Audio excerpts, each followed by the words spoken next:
Nothing can stop me. No. 'Cause I'm addicted to what you and I realize. Lead the way, I follow. No need to say where we are heading now, babe.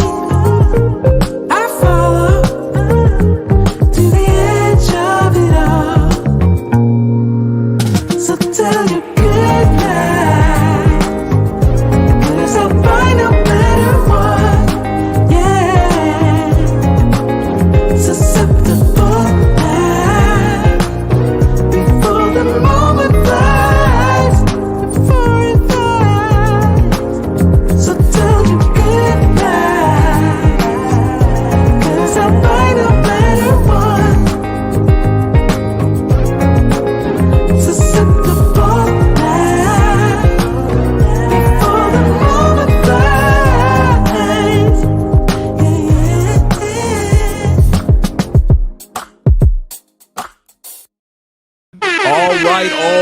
All right. It is Friday night.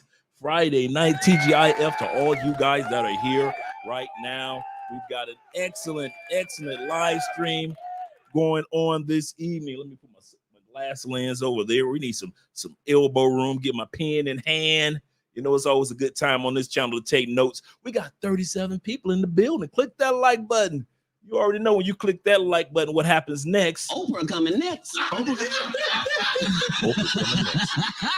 next. Once I establish this as a place of truth. Yeah. Oh, yeah. Oh, yeah. Once we establish this as a place of truth, then Oprah will be coming next. So shout out to all you guys that are here right now. Tonight's topic is a good one.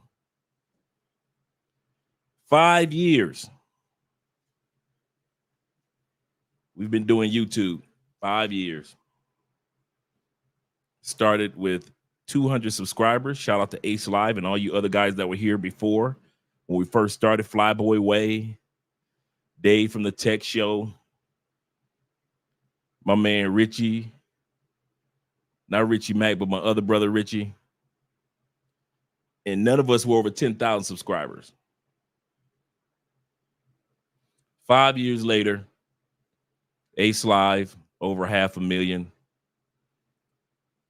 You got Flyboy Way just hit 100K. My man Tech Show Dave is at 250,000. And we got 5 channels and we add up to be almost 200,000 subscribers.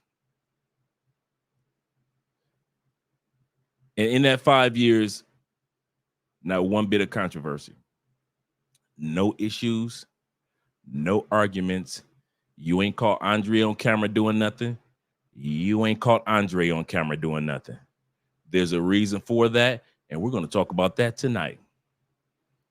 Because over the last year, the footage that's been coming out on black men and on men in general, and I won't just say black men, but men in general, the type of footage that's coming out day in and day out is uncalled for men that are claiming that we're going to live our lives in paradise. We say that we're going to new places, we're leaving our home countries, and we're going to start from scratch when it comes to the type of people we let into our lives and how we behave and how we even react. We're going to start from scratch. And yet and still, month in, month out, we still see men from all walks of life, no matter what race, color, or creed, behave ourselves in ways or behave themselves in ways that's uncalled for. So it is this weekend with our brother, or the past couple of days this week, with our brother Richard the Maximus, aka Zoom to Thailand. We've all heard about his incident. We've all seen the video footage. And we've all want to pull our microscopes and look at what happened with Zoom to Thailand. Until I put together this montage of all of what you guys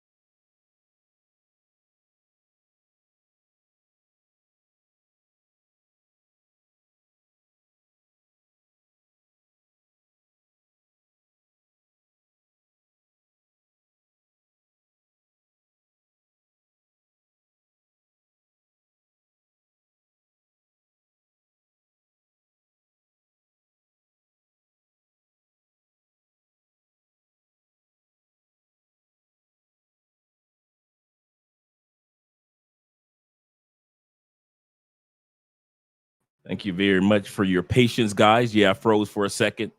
I noticed that, Tim. Yeah, the wonderful world of Buffer, the struggle streaming. Feel like lead attorney sometimes. The struggle streaming is real. Shout out to you guys for being here. We got 59 in the building. But in all sincerity, we're going to talk about what steps that you can do to at least mitigate certain things happening, because we don't talk about this often. Certain behavior patterns, certain things that we can do to at least mitigate. We can't eliminate certain things. This guy was antagonizing Richie for quite a while, following him around throughout the city, basically stalking a man like a jilted lover. That's how much he was stalking Richie. There's a lot of stuff behind the scenes that many of us don't know about. Richie's going to talk about that on his show this up and coming Sunday. But BMT, shout out to BMT. He brought forth receipts in regards to what happened with Richie. But the Bible says this: he without sin cast the first stone. We're going to go through a montage of 2023, 2024 behavior of a lot of brothers that think that they can cast stones at Richie Mack, not realizing that we've been acting a damn fool for quite a while as Passport Bros, Blue Book Gentlemen, Passport Cartel, Black Expats, and Travelers. But before we get started with the montage, and we're going to also listen to one of the best commentaries I've heard. Now, two people gave a great commentary that I've heard so far. International Zoe gave a great commentary when he was on BMT, Black Men's Travel. Make sure that you guys get it when you get a chance. Check that out. They were just on the live stream just a few moments ago. And Skylar, I clipped it because he gave an excellent commentary. But we're going to talk about seven things that you can do to help at least mitigate some of this stuff. You guys wonder why Andre ain't never in no mess. There are certain things I do to mitigate. No man can completely alleviate. Haters come and haters will go. Ask every time Andre and I post a photo of each other on Facebook, how many black men hate on us. That's to say, I can say. That I can freely say. It usually ain't our white brothers. It's usually not our Latin brothers. It's usually not sisters. 99% of the hate that we get on social media are black men. Black men disdain the success of other black men. I can say that not all black men. I can say not even the majority of black men are like that. But there's enough black men that act like they were raised by single mothers, all emotional mothers, all the time, acting just like they mama did when the daddy walked out on them. When daddy walked out on mama, because mama was so emotional, those dudes grew up with those same emotions that their mama had, and they got a passport, and they've been acting a dang fool ever since. Yes. And many of you other brothers that are in social media can attest to the same thing. 99.9% of your haters are your own people. Well, white boys hate on white boys. White boys ain't the topic tonight, fellas. We'll talk about white boys, what they do at another time. Tonight, we're talking about our behavior patterns when it comes to us and how we travel. So when you know that there are haters that are out there, how do you mitigate this? Andre, how in all these years you've never been on a panel and you were in a heated discussion? How is it that we've never caught you in public doing something that you shouldn't have been done, like drunk on a live stream? How come we've never seen you in a scuffle? There's a reason for that. And I'm gonna give you guys my secret. Because there are a lot of YouTubers, such as Skylar, such as International Zoe, use the same blueprint that I've been using. And that's why you never see them in scuffles, in situations, even though they have people that might not agree with their point of views. But before we get started,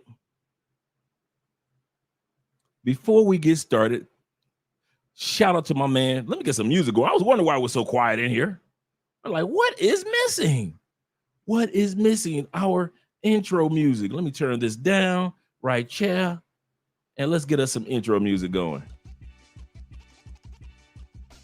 There we go. Now that's love crossing border. Friday night music. And it's Friday night drink in hand. Don't think we get away with that. Don't have your boy out here drinking by himself. I got this Colombian drink tonight. Getting ready for the festival in a couple of months, next month. So that you can only get this in the Pacific Coast area. That means if you're not near the Pacific Coast like Cali is, you're not going to get this in Medellin. Sorry, fellas. They don't make this in Medellin. This is a Pacific Coast elixir. And all these drinks that they make, they're made for men intimacy. Yes, all these liquors that they make, they don't make them just to get you drunk. They make you so you can have, yeah. They got one drink, one of these called the Bed Breaker. They got another drink called the 8 Baby Mamas. Afro-Colombian dudes do not play when it comes to making their private alcohol. So now you can buy this when you come to the Afro-Colombian Festival. We're going to be drinking some of this tonight. I haven't even tasted this one yet. This one hasn't been cracked open. Got my ice, got my lime with a little honey in it. Shout out to you guys being here in the building. Yes, sir. Will says, salutations, Andre, and chat family, because we all know on this channel, chat lives matter. He say, smash that like button and support Black Male Media. Yes, sir. Thank you guys for the super chats, the cash apps. Thank you for clicking the link at the top of the chat that has the Patreon membership. Thank you guys for doing that. And also make sure that you guys support the Passport Bro app, and make sure, I'm telling you guys, if you're coming to the Black Manosphere Conclave in Houston on September 8th to September 6th through the 8th, make sure you get your tickets now. We're going to be dropping the link for that. So if you guys don't mind, moderators, drop the link to the Black Manosphere Conclave, if you don't mind, where guys can purchase their tickets, because I'll be speaking there, including Richie Mack will be there. All right, and Richie is doing great. I had to talk with Richie earlier, so he's doing quite well. We talked late at night, and then early this morning. So, yeah. He said, thank you, Andre, for holding us accountable and being a brother's keeper. Yes, sir. He said, your wisdom is changing many lives. Remember, peeps, drop knowledge and not hate. Yes, sir. Yes, sir. I will follow those orders, sir. My man, Will, shout out to you for gifting somebody with, let me check and see who you gifted. Will gifted somebody a membership. So shout out to you, the individual that was gifted a membership to the YouTube channel. Welcome to the family. We got my man Black Nubian in the building, the Canadian boys. He said, with the $2 super sticker with the love of the game. No comment, just love of the game. And Tim Howard gifted 5 people back to back with memberships.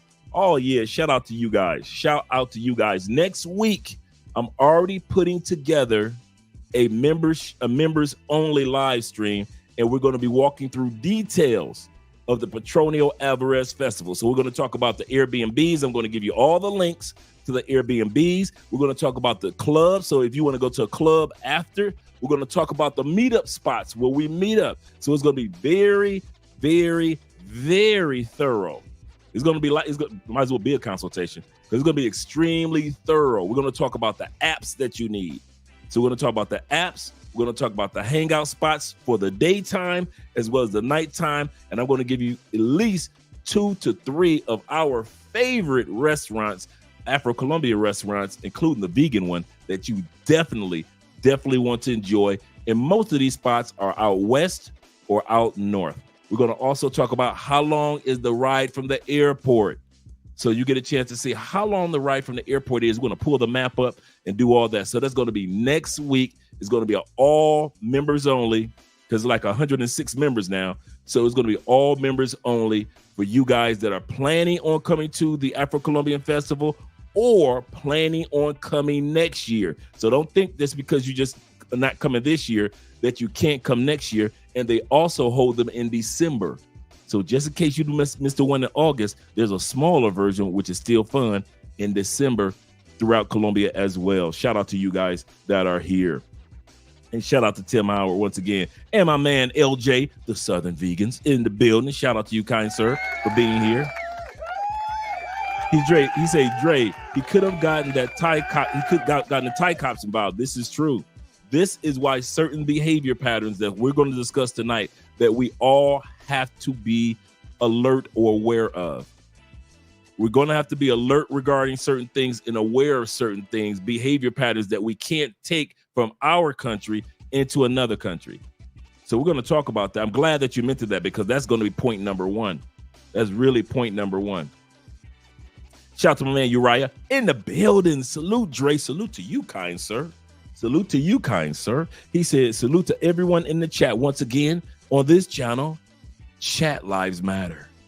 Chat lives matter. Shout out to you being here, brother. I'm glad my favorite Bible name is in the building, Uriah. We got 86 people in the building. We're going to talk about this in details, guys, because I kid you not. This is how I've stayed out of mess. This is how I kid you not. Here in Cali, there's about, I estimate, just black men. I'm just say black men, not even the sisters that live here. There's about 110 of us that live here throughout Cali. You would never see them on camera. All of us are right around the same age, over 35.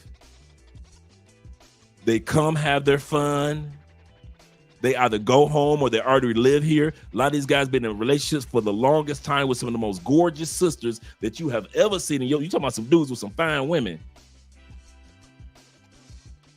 I told y'all one of my partners, he just finished knocking down 2 bad twins. And he my age. Shout out to my namesake out there. So there are a lot of dudes in Colombia. They ain't got no controversies, no issues, no police reports. They ain't doing no overstaying the country. And hint, hint, do not be overstaying. And we're going to talk about that in a minute. So, guys, it can be avoided. And for those of us that are content creators, I'm here to tell you now, it can be avoided also.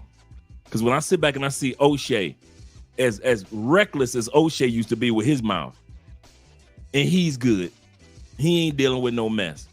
As much as I see Angry Man, ain't nobody running up on Angry Man. As much as I see Anton Daniels and all these brothers that's making real money per month, real money. These dudes are making per month what I bring in per year, and we doing pretty good. If these men who have real haters could make it through and not deal with the struggle of that mess, we can do it too. And that's what my point is tonight. We can do it too. Shout out to you guys. Shout out to my man Tim Howard also for giving 5 memberships. He's gifting 5, ladies and gentlemen. Shout out to you, Tim. Shout out to my man Jay in the building. Shout out to you. Shout out to you, Jay Shar, representing. Top-notch rocker, always, TGIF. I always like to say TGIA. Thank God I'm alive. TGIA as well as TGIF to you. He said, thank God I'm free. Yes, sir. I like that one. I like that one. What's up to you as well, brother?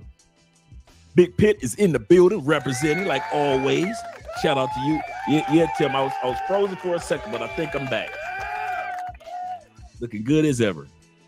Your girl Andrea out hanging out there at the basketball game. Colombia has a minor basketball league. So Andrea and her brother always goes to the basketball game because Andrea is a big basketball fan. That's one thing that if you guys ever want to bring some stuff down here, you want to gift your girl Andrea, bring some Laker. So anything that the ladies like with Lakers, she loves that. Size medium. So I'm telling you, Andrea is a big Laker fan. When LeBron is gone, she'll still be a Laker fan. So she knows all the players on different teams. And she knows the stats. She knows basketball like I know football.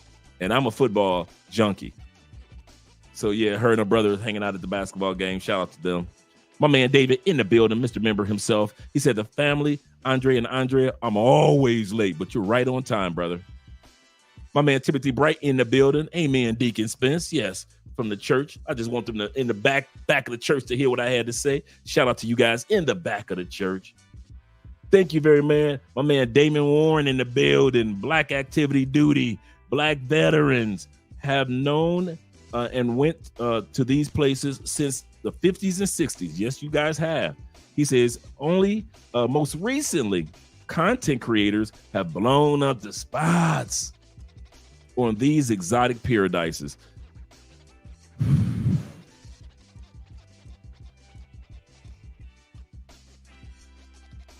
Stone me if you must, but point out where I lie. Stone me if you must, but point out where I lie. Point out where he lied. There is no lies detected. There are no lies detected. The self-hate is real. Oh yeah. Oh yeah. If you ever want to, if your life is going good and you happy in that peace, all you got to do, if you want to tear up the peace that you have, go ahead, tell your success to a brother. Brothers don't care about you having goals.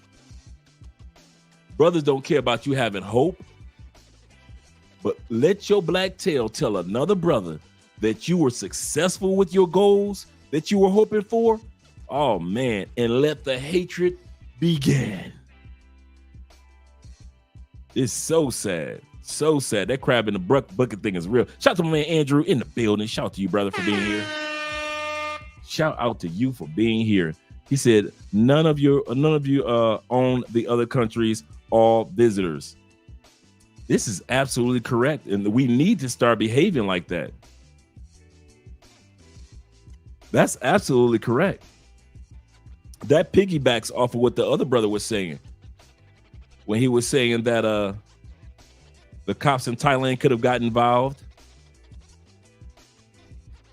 And at the end of the day, we have to realize these aren't our countries. I am eligible for my citizenship next year.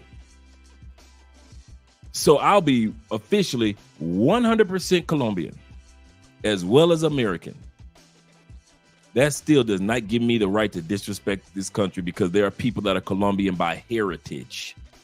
So I always have to respect those people. Cologne of the night and respect their country. Cologne of the night is Creed Royal Oud. Creed Royal Oud. This is a suit cologne. This is one of Creed's oldest colognes. And it doesn't smell anything like oud. I don't know why they put the name oud in it. But it smells amazing. Great compliment getter. It is, you will not wear it other than a suit. It is great for work. Let's put it like this. You will not wear it outside of a button down.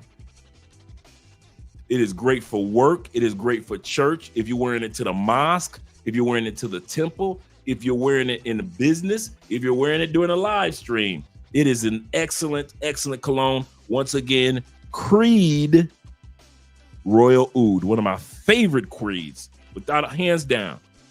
It reminds me of no matter what race, every GQ magazine model, male model that I've ever seen in a suit. Because I was one of those poor kids that I used to fantasize looking at GQ magazines in the grocery store.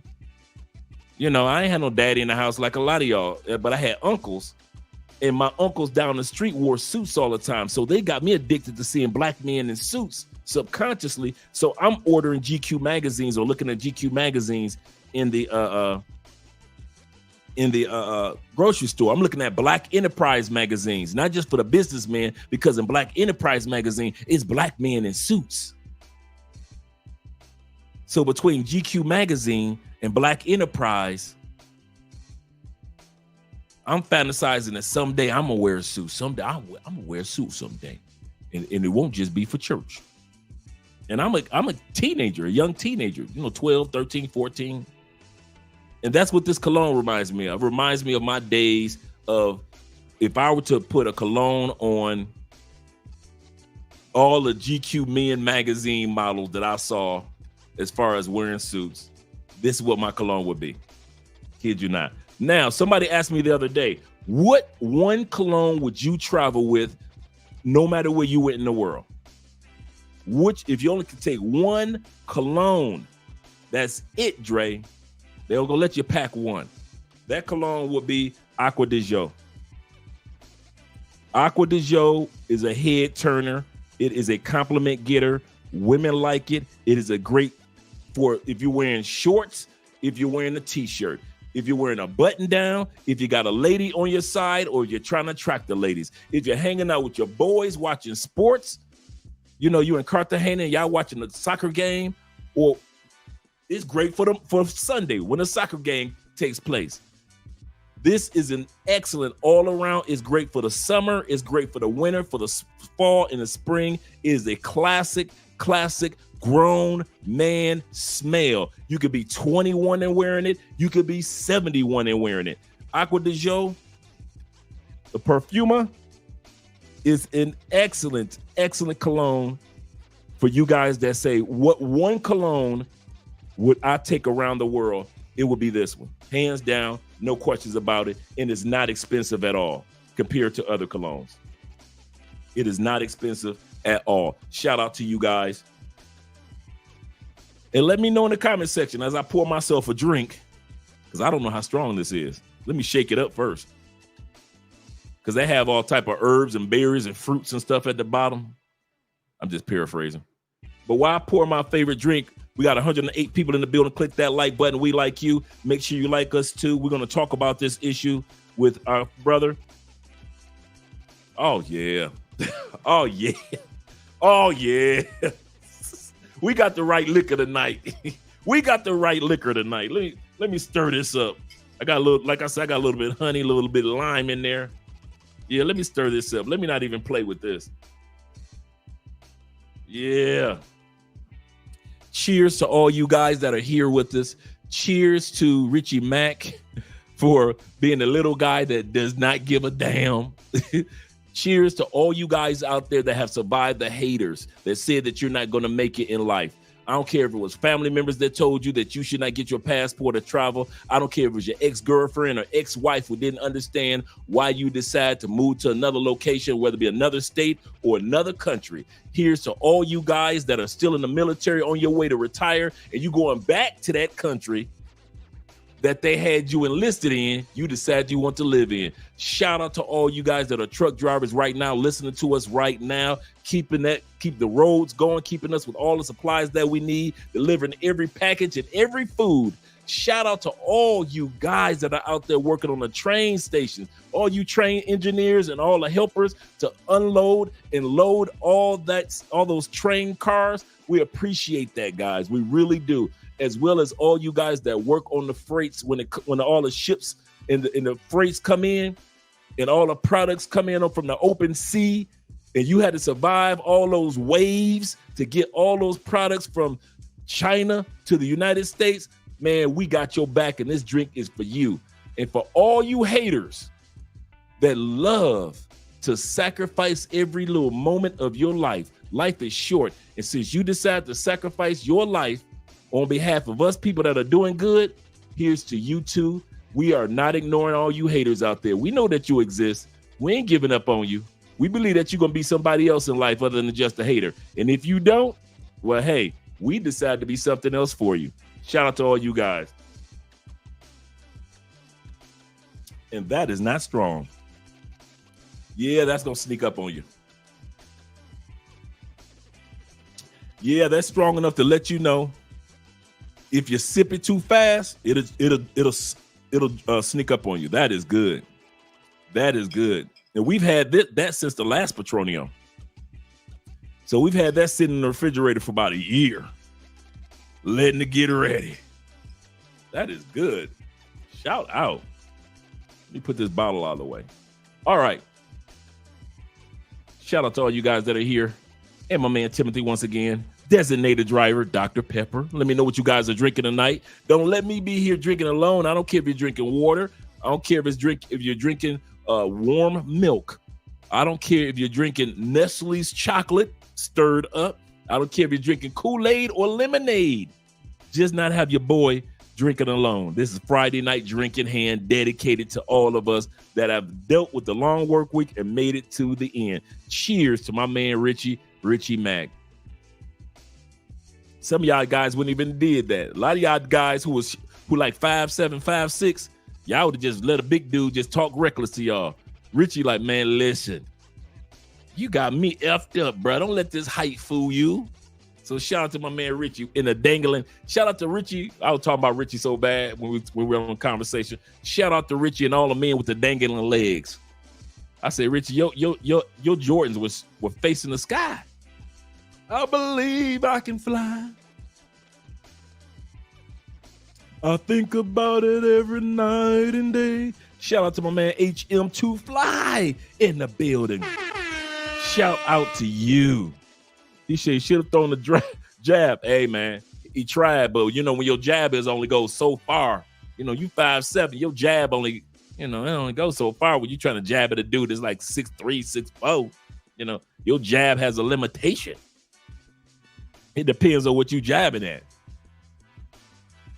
But yeah, shout out to you guys. Shout out to my man Charles Jones in the building as well. And my man Mr. J. Anderson of the Anderson family, the great one that is. He says, salute to the chat and my brother Andre. Salute to you as well, kind sir. Salute to you. All you guys in here, such as my man Mad Dollars. He in the building as well. I must be doing something right. Got Charles Mad Dollars in the building as well. We got 170 people. We got Simone in the Simeon in the building. Shout out to you. I hope I pronounced your name correctly, brother. If I pronounced it wrong, blame it on my head, not my heart. He said, I am just now finding out about this tomfoolery. I know, brethren, I know. Somebody sent it to me. I think it was Kings and Dreams. Shout out to Kings and Dreams. Kings and Dreams said, man, this can't be real. He said to me last night. I called Richie about 2 o'clock in the morning, their time, because it was 2 o'clock in the afternoon. No, wait a minute. I called Richie. No, I looked at it at 2 o'clock in the morning because Zoom had sent it to me. I mean, Kings and Dreams sent it to me earlier. And make sure you guys subscribe to Kings and Dreams. And I called Richie about 2 o'clock in the morning here. So I think it was afternoon. And we had this long discussion about it. And so he kind of verified what went on, but he didn't give me any details. And I really don't care about the details. I'm going to tell you why. Rich is going to share that on his show on Sunday. He's going to tell you the details. If you haven't had a chance to watch Black Men's Travel, the last live stream that he did just a couple of hours ago, really about an hour ago, go back and watch that. He gave a little details about how the guy was and how he was really pushing the envelope with Richie for quite a while, like some crazy stalker moves, like a ex-girlfriend type of stalker moves, for real. And BMT brings receipts to the table. But Richie's doing fine physically, mentally. He's bringing the humor, so he like he said, the slam. Like if you look at his thumbnail for his video for Sunday, is he called it the slam that was heard around the world. So Richie's gonna bring some details because he's got video footage that people haven't seen yet. He said, I ain't fighting nobody in a foreign country unless it's some life or death crap. Absolutely correct. He said, talk all trash you want. Absolutely correct, my friend. Talk all the trash you want, man. I'm a walk away king, man. I'm listening. Look, I'm 57 years old. I'm 3 years from 60. And usually dudes that ain't made it to this stage are the most jealous people. Or it's dudes that's my age and ain't done nothing with their life and now they really jealous. How can I be 57 and he 57? He did something with his life and I ain't did nothing with my 57 years.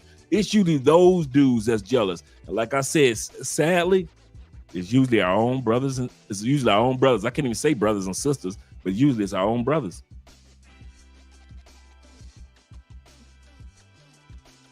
He say, Bronny jersey.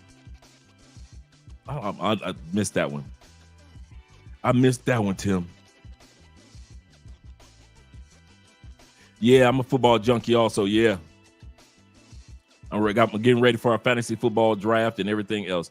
Let's get started. Let me change the music over and we'll get started with the video.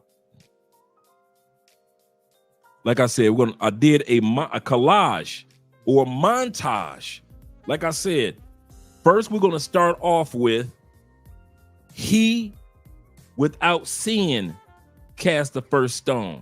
All of us are looking at Richie right now, but I'm going to show you what we've been doing this last year that many of us have forgotten about. So let's get started with the montage video coming through. I'm gonna turn the music down. I'm gonna say as well is I'm starting to see a common thread of ninjas acting up overseas.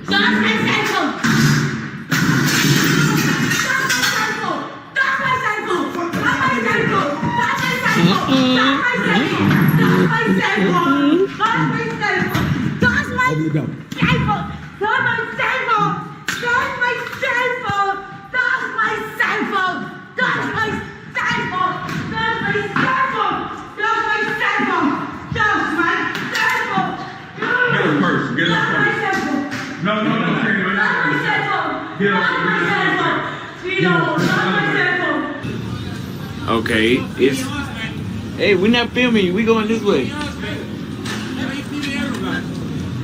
¿Tú por qué grabas? Oh, we can't be right here filming. ¿Por qué grabas? Oh, so which way do I need to go then? Well, I'm just advising you because it sounds like you know which way I need to go. So which way do I need to? Because I'm a. Well, let me ask you though. I'm a tourist though. So which way should the tourists film it?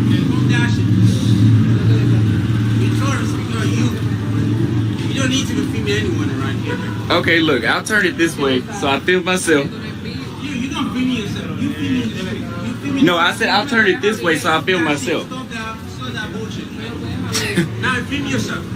Yeah, Now let's you film. film yourself before you not film yourself. Yeah, that's what I said. I said I'd turn it around. Fucking idiots, man. Who the fuck is this idiot? Who the fuck is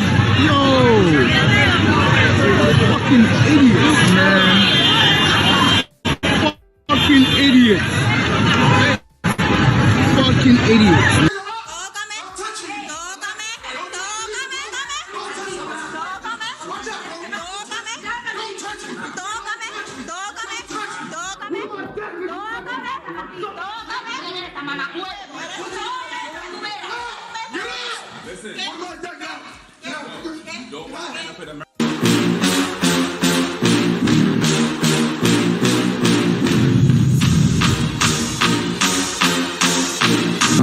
And I feel like my friend took me to the mountains to either hold me for ransom, I don't know, do something, because it just didn't seem right. And when I woke up, I was outside my Airbnb on the ground, on the concrete outside my Airbnb, my phone and my wallet gone, which I just got a new phone yesterday. Anyways, make sure you tell them a price beforehand so you won't get scammed, because Shorty is just trying to scam me, but it's cool. Here, no sexual. You good. You can go. No me importa. Me no go. You good. Me no go. Oh, shit, okay. Me no go. You can just give me 300, bro. What's this? Oh, you two of you over here. No, I can be here all night. I'm going in the morning, you feel me, folks? Hey, man, just be on point next time, man. Don't learn from me. Hey, this is why I do this shit, folks. Learn from me, man. Over here. Hey, she's finna do it. Hey, she's finna. Like in the area. I'm here still in DR. I missed my flight last night. I just got off the phone with Spirit. I'm waiting on them to call me back. It's a $100 reschedule fee.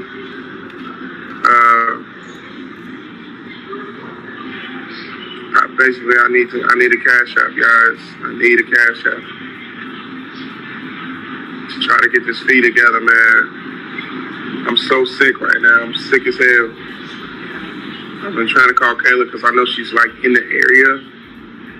So I've been trying to call her to like set something up to where I can get like some actual money because I'm hungry. I have very little bread left. I maybe got like $15. And I'm keeping it a buck. I got yesterday. And it's my fault because I met some chicks from Medellin off of Tinder. So I brought them to my crib, and then I was trying to surprise my boy, and then eventually they us. And guys, they took everything. They took They took my iPad. They took my MacBook. They took my iPhone 13 Pro. And I'm just gonna tell you guys this: you guys need to keep your circle small, especially if you gain popularity, especially if you're like Richie Mack and you have a following, or if you like myself who has a little following as well. I don't need to put myself in this situation, but you have to move a little bit different. So here's the situation with Richie.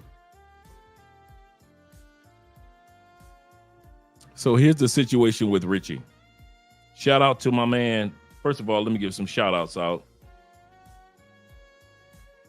Shout out to my man, Andre Thomas of the Thomas family with the $10 Cash App, and my man Black Scorpion with the $5 Cash App. Shout out to you brothers, man. I appreciate both of you gentlemen. And shout out to all you guys for all that you do to support the channel. All right. Let's get started. Now, before we go into the Richie saga, why did I put together that montage?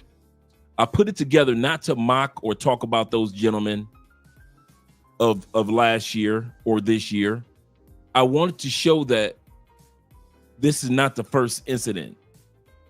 It's just the latest incidences that have been taking place, at least as far as I know, and from what I've seen over the last, maybe I'll say 4.5 years. Just incident after incident, and it's just escalating. It's just escalating. It's just escalating. And so at the end of the day, what's ending up happening is it's getting out of hand, and we knew that eventually it was going to go from just guys talking about keyboard killers, talking all that junk to each other on keyboards, to dudes going to meet each other face to face. We knew that eventually this was going to happen. If it wasn't Richie and this young man, Tom, I believe, it was going to be somebody else in another city, two dudes. We talk too reckless to each other, and it's too small of a community for us not to run into each other. I'll say this again. One of the things that keeps me from being involved in any of this, when somebody talks reckless on their channel, they're keyboard killers, I don't even feed off into them. I don't feed off into them. Because if I continue to feed off into it, the day will come, somebody gonna walk on Andre, up on Andre, and they're gonna realize I'm from the east side of Detroit. And I left Andre on the east side of Detroit. I left the Gary, Indiana Andre in the States. East side Detroit Andre in the States. Euclid Avenue in Cleveland. Shout out to you Cleveland boys in the States. The Yay area. Yeah, Oakland, the Bay, San Francisco area. Yeah, I left that part of me in the States. Tampa in the States. I can't take all that with me and still be the new person that I need to be. So there's some adjustments that I made. So we're going to go to the video with Richie. And Richie wasn't in the mood to be talking. He didn't want to hear no talking. He was tired of this guy stalking him everywhere he went. This guy was going to Richie's barber shop. If Richie was he found out if Richie was at a bar, he will follow Richie to a bar. If he just following Richie from here to there, doesn't matter where Richie was. If he knew that, because you know Richie shows where he often goes on his channel. Why do you think I don't show where I go too often on our channel? Not because of you guys. It's 123 guys in here and ladies. It's not because of you guys, Billy T. Shout out to you, Billy. It's because individuals have a bad habit of being crazy in real life. I'm used to crazy dudes, but I'm not about to have some crazy dude run up on my wife in the name of I don't like Andre. I'll say that again. I have to be strategic because I can't afford some of you crazy Negroes who are jealous of Andre, like you're jealous of Richie, like you're jealous of Ace, like you're jealous of Flyboy, like you're jealous of whoever it may be, checking effect, running up. You can run up on me, I'm gonna hit you upside the head. But you being jealous and you see Andrea and you think you can say something out your mouth reckless, that ain't gonna happen, bro. I'm sorry. So that's one of the reasons why I don't show so much footage of where me and Andrea are in certain areas. It's not that we're trying to keep the secret. It's because we don't trust everybody. You guys, we trust. But there are some people out there that we already know they ain't about the right. They are not about the right. And even if you were sitting in this chair right here, they will hate you. I'll say that again. If you were sitting in this chair right here, they will still hate you. Y'all got people that hate y'all right now. Y'all got, do you think that you be taking all them trips to Colombia and you ain't got co-workers that hate you because they can't take trips to Colombia? You think you ain't got family members that don't like you because you took a trip to DR again for the third time this year? You think you got male family members? Do you think every dude in your favorite barbershop is cool with you now because you're able to go to parts of Africa that they wish they could go to? Don't act like Richie or me or some other guys are the only ones that got haters. You dudes deal with hate. Every time you go on the trip, your female coworkers talk so reckless about you. Your male coworkers all in the elevator gossiping about you. So no matter how big you are, and no matter how small you are, every man has a button that could be pushed. And this dude kept on and kept on and kept on trying to push Richie's buttons, especially when he knew where to find Richie. And most dudes don't know where to find Andre and Andrea, and we do that on purpose. We're not trying to be secretive or hiding. We just know that it's some stupid, ignorant, jealous motherfuckers out there. So let's continue on with the Richie video.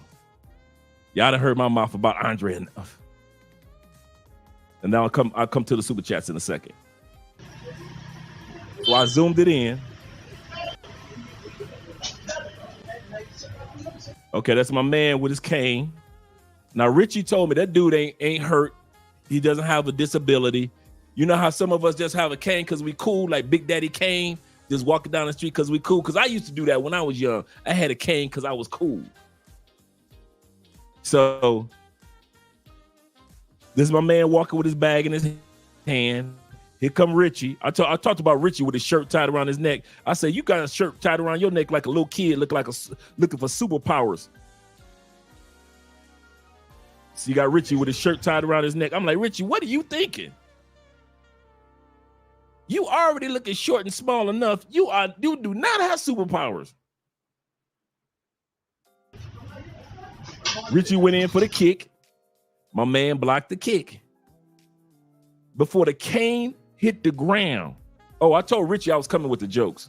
So if y'all think I'm telling some jokes that I wasn't coming with, I already told Richie this. He might be watching right now. And that's my brother, and I love him. I really do. Now, Richard, what was your mind when you first felt your feet get off the ground? We could talk about this by footage. And I mean by how many inches his feet lifted off the ground. What was your first thought, Richie, if I was interviewing him, when your feet left the ground the first 1 foot? Then when your feet hit 2 feet off the ground, what was going through your mind? When your feet hit 5 feet off the ground, did you feel like, uh-oh, let me rethink this thing? When your feet hit like 6 feet 1 above his head, what was going through your mind, Richie Mack? Did you think about, am I gonna land on a pillow, cement? Is he gonna drop me on a car? Is he gonna carry me home? Is he giving me a nice little hug? We making up? Was this his version of a hug? What was going through your mind, Richie? Sean says self-preservation is going through my mind. That's what's going through for all of us. All of our thoughts would have been like self-preservation. If I know that my ankles are facing the clouds and the top of my head is facing cement, Yes, I'm gonna do all I can. So what Richie did, Rich grabbed him in a chokehold and started choking the dude. And that's what Richie was doing. And you notice Rich didn't let go even once the dude slammed him down. Richie kind of landed on his feet.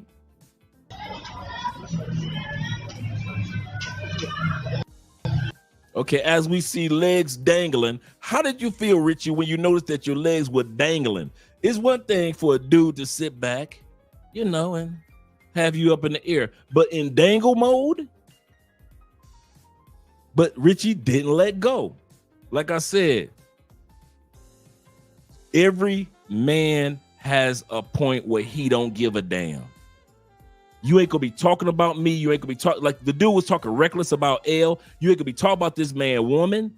Shout out to Mr. O in the building. I saw you in here earlier, man. Mr. O just living, man. You guys subscribe to his channel. You talk about a clean dude. You think I stay clean? No, brothers. No. That brother stayed clean. Stay clean.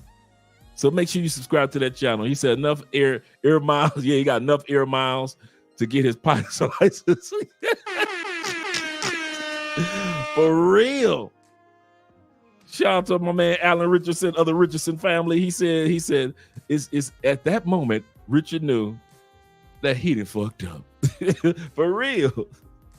When your legs dangling, well, a man can carry you to bed. He could carry you to the school bus. Look like he could carry Richard to the school bus. He could carry Richard to bed and tuck him in. Look like he could carry Richard to get some new shoes. So yeah, when you dangling, when a dude have you hoisted, have you ever been hoisted in life?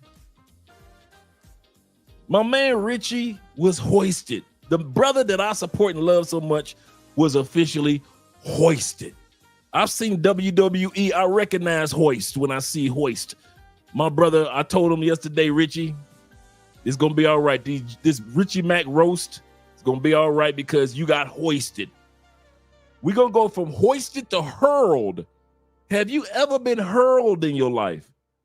Where somebody just looked like they just threw you like Thor throwing his hammer. That's how they had him. That's right, make it go. It was like, it looked like a Care Bear package. It did.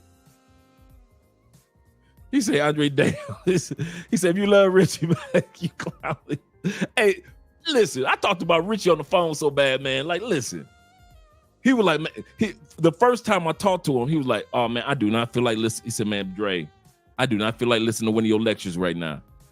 And he hung up. He said, man, I'm going to call you back. So he called me back. He got ready. And y'all want the truth? Okay, here we go. Because, you know, I'm a truth teller. I'm in the bathroom taking a shit. Okay, here we go. We grown people. I'm in the bathroom using the bathroom. I get a video call from Richie. I say, bruh, I only got one thing to say to you. He said, what? I say, I'm taking a shit and you full of shit. What is wrong with you? And so we sat up there like 35 minutes while I'm in the bathroom talking about all this incident. So don't think that I'm saying something that Richie ain't already heard from your boy. He already knew what's going to happen. He knew what I would say, that this was bigger than him. I'm going to tell you guys something. One of the reasons why I don't get in incidences and I don't get myself in problematic situations, because the rest of my life I've dedicated to being bigger than me. I'm going to say that again. I've had 50 years to act a fool. I was a player. I was a boy toy to the ladies. I was a cheat. I was a good husband. I was a stepdad. I was a businessman. I was an employee. I was a traveler. I was a prison. I was a thug. I was pistol whipping dudes. But then years later, I'm praying with dudes. I've been in prison for 10 years and I've been free for 20 plus years. I dedicated 50 years of my life to Andre, doing whatever Andre wanted to satisfy my vanity. Like the book of Ecclesiastes says, vanity of vanities. At this stage of my life, I've decided to dedicate, if I live to 80 plus, I've decided to dedicate these last 80 plus years to the reality that life is not all about Andre. My actions impact other people. That's why I sit my ass down some. I'm gonna tell y'all something for real. Y'all ready? And I said this before. Do y'all not think that I get tempted to go? This is the cheat capital of South America. Females have no problem with giving your boy the coochie and not telling Andrea nothing. You ain't, this is one country you ain't never got the lie to get a side chick. It's part of marriage in Colombia. Every husband got a side chick. Every one of them. Some of them got whole side families like back in the day. It's part of the makeup. Are you gonna leave your husband, girl? No. What did he do? He cheated. Why should I leave my husband? For cheating? That's it? Colombian women don't, they're gonna be mad for a minute, but they ain't going nowhere. Do you not think I get tempted? I'm serious. I have a wonderful wife and a wonderful life. Nothing is wrong with our intimacy, but the temptation that every man goes through, I go through it just like you guys do too. I see y'all with fine chicks, and fine chicks be hitting on me when I be on the dance floor with them. I walk away, glance back at the big booty, and keep on going. Why? Why I'm not smashing them? I cannot afford for one of you guys or Andrea or her family members to see me out there sniggling and giggling with some fine ass Colombian that's not my wife. My life is not all about me anymore. All my being a player and having sad chicks, that was before 50. After 50, Andre, sit your butt down somewhere and let everybody else have their fun. So it is with this situation. Other than somebody, Richie said, well, what would you have done, Andre? What would you have done? First of all, I wouldn't have put myself in a situation where some crazy fool would have been following me. That's why I know most of you dudes don't know. Y'all know we on the north side of Cali, but you don't know specifically where we are. Some of you guys know, but most of you guys don't. Even Austin don't know no more. We moved since Austin was at our house. So at the end of the day, I'm sensitive about how I'm seen in public with my wife family. My family back home sees me, as well as you guys see me. I am aware of that. I'm aware of that. Remember I told you my boy was getting hollered at by the two twins? Man, I was tempted to be like, oh, you wanna, hey Dre, you want one of these? No. Pull my phone out, start talking about our YouTube channel. They saw my wife. They were like, oh my God, your wife is gorgeous. That's a nice compliment from two twins. When two fine twins tell you your wife is fine. Come on now. Shout out to Andrea. I get to get up every morning and my wife I'm yawning. Andre already gone to the gym. She done beat me to the gym every morning. Church. She gets up in the morning before she goes to the gym. She's having her Bible study and prayer. I'm finishing off one book because I'm reading so many books. Andre done ran through and read 5 books in the last month. I'm sitting up there like, how the hell? And yet, after all that, having a good woman, no matter what type of man you are, you still go through the temptation. But I've come to the conclusion, I'm going to spend the rest of my life being happy for you guys and you single men out there that are enjoying all these beautiful Colombian women. I'm happy for you, not jealous of you. And I decided to spend the rest of my life realizing that it is not about Andre Spence anymore. If you ain't had your effery, Andre, in 50 years, then you don't need to have effery right now at 57 years old. in October on the 13th. That's how I live my life. It is not about me. It's about our future kids, future grandkids, if I'm still around to see that. It's about Andrea. It's about you guys. It's about my family back home that believes that I'm doing the right thing here in another country. It's about my family name, the name of Spence, being amazing in another country. And that's what I told Richie. It is not about you. Now, I understand this dude was following him and Rich had to take care of business. But many of us content creators have to realize it is not freaking about us. And that's why I like about what Skylar said. Skylar said, as a content creator, the more successful you are, the smaller your circle needs to be. The smaller your circle needs to be. And he says something that I'll often say. I don't meet up with everybody. Dudes hit me up on Instagram all the time. Dre, I'm coming to Cali. I'd like to take you and Andrea out. Yeah, that's not going to happen, brother. And I'll tell him that's not going to happen. I don't know you. Just because you hit me up from out of the blue, you ain't never watched the channel. You ain't never gave a shout out. You know, you never put a comment in the comment section. I'm not talking about a super chat, just a comment. I never talked to you. And all of a sudden you decide to come to Cali, Colombia, and I'm supposed to drop everything and drag my wife out to dinner with you and your female friend. And she might be a good person, your female friend, but I don't know you. And I can't afford to introduce my wife to you if I don't know you. That's my job as a protector. Remember our job as a man? 4 parts in the relationship: provider, protector, problem solver, and penis. That's your 4 jobs, the 4 P's. It's your job to be the penis, the good sex, problem solver, provider, and protector. And quite often you have to protect your wife from herself, but you have to protect your wife or your girlfriend from other individuals as well. Always do that, guys. It's not like I say that like, oh, Dre funny style, man. He don't want to be around nobody. No, I got responsibilities, and it's not about me. The old Andre will hang out with anybody, didn't matter, didn't care.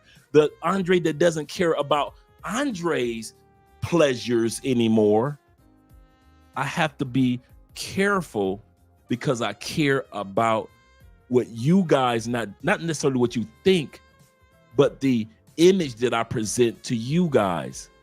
My uncles introduced me to Suits. I might be introducing you guys to something. And the last thing you need me to be out here on some effery on the other side of the city. Dre said he don't go to the east side, but he got caught on the east side with some fine Afro-Colombians, because that's where the baddest chicks are.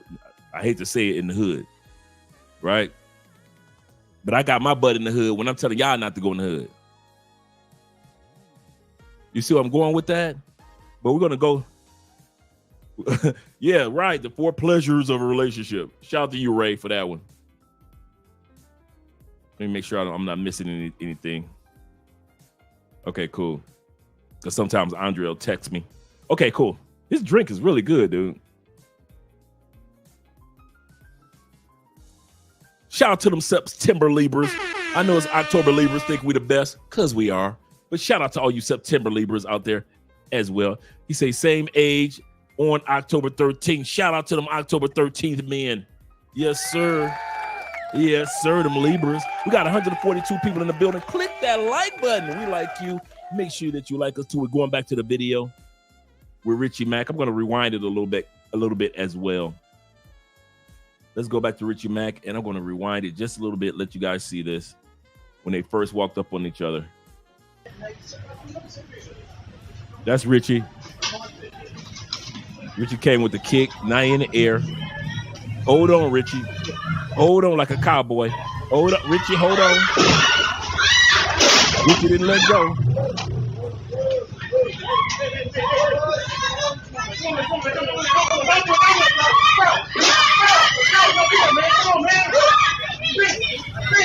Now, at this point, The crowd is yelling at Richie because Richie got the dude by the neck. And that's what Richie was saying. I wasn't going to let him go. I was going to choke this dude out to the end of his days. To the end of his days. Richie said, I didn't care about that dude slam. He said, man, basically I landed on one of my feet and I fell backwards. But I was not going to let that dude neck go for nothing. That's when the one brother was saying, Richie, it's not worth it. It's not worth it, Richie. That's what you guys are hearing right now. I'm going to bag this up.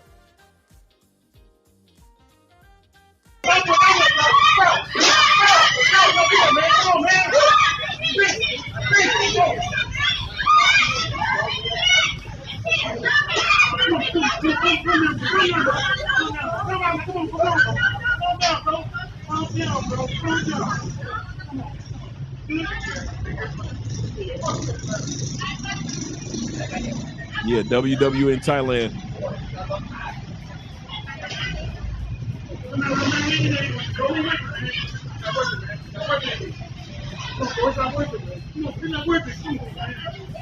We're gonna bring that beat back one more time. Let you guys see it.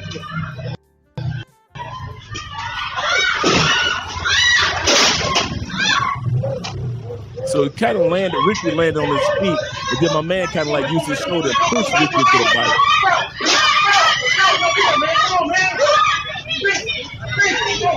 Rich, come on, don't do it.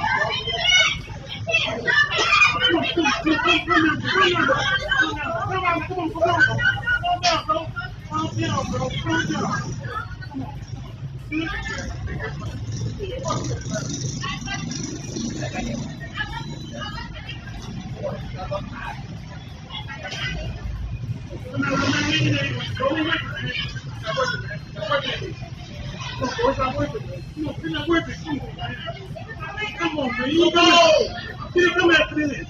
Come on. You come after this, man. Come on, bro. Come on. Bro, you come after this. Come on, bro. Big man. Come on, man. Come on. Be happy, bro. Come on, man.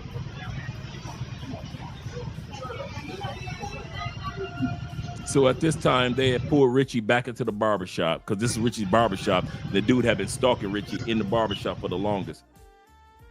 My man had been following Richie from restaurants to bars to stores to the barbershop that Richie kind of like put on the map. They actually had a picture up of Richie in the barbershop. And my man came one day when Richie wasn't even there, did a video of him tearing down the picture of Richie in that barbershop. Because you guys know Richie Mack. He's always showing videos of that barbershop where he gets his nails done, where he get his hair cut, things like that. He's always doing live streams from there. So he kind of like put that barbershop on the map for a lot of dudes that's coming to Thailand getting a haircut.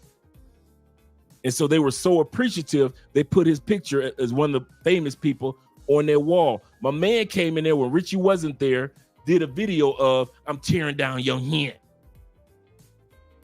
I like that, Mad Dollars. You're absolutely correct. This is wild. This is wild. Somebody else said something that I really like too. Morpheus Reigns said, the jealousy is thick.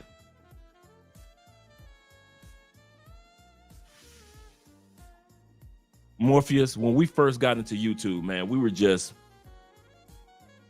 a regular, we saw another couple that was always on Instagram in Europe. She was Venezuelan, he was white, European. They were the cutest couple in their 30s. Me and Andrea, we used to watch them religiously, and we never thought that we wanted to be on YouTube. Ace talked us into being on YouTube while we were all drunk drinking beers. And Andrea and I thought about that couple that we saw on Instagram all the time. We said, well, we could do our show like that. We could do an innocent little, nice little Colombian black guy, Colombian woman couple show. And so if you guys watch the original Love Crossing Borders videos, it's just me and Andrea with no microphones, voices echoing off the wall because we ain't got no mics. We using a little Osmo Pocket camera for our camera. We ain't had no real professional cameras like we all got all these cameras and stuff around now. None of that. We never expected any of this hatred or vitriol or jealousy. We never expected people to really hate the fact that we started from zero to $500,000. And a lot of y'all criticize us because y'all can't believe it. Y'all can't believe that I actually left an $87,000 a year job. All I did was come over here with $30,000 and I was in a little small online job that was paying me only $24,000 a year. And I hadn't made it through the year yet. So I only made it a few $1,000s and I had my $30,000 and I got an apartment and I got a future wife that I had married a few months later to take care of. I got $30,000, but I knew that I could start a business. I just didn't know which one yet, but I knew it was online. So when this opportunity for YouTube came, I ran with it. And I'm only one of two people. And I asked Ace this about a year ago, year and a half ago. I said, how many brothers that you tried to help get started with all this YouTube money, did they take it serious and run with it? He said, you did, and the Afro-Colombian sister in Cartagena that blew up, the one that was the sister, the cute sister that he was giving out food in Cartagena during the pandemic with, the chocolate sister. She started a YouTube channel and it blew up. So she's famous in Colombia. So if you don't know Spanish, you wouldn't know that sister was famous. We're the only two that took Ace Live's advice and ran with it. And we ran to $500,000 thus far. Thus far. And we still feel like we're at the beginning of the race. Andrea and I ain't got big egos like, yeah, we did it. No, we ain't done nothing. Yeah, we got this. Yeah, we got that. Yes, we fly here. Yes, we fly there. But we got a long way to go.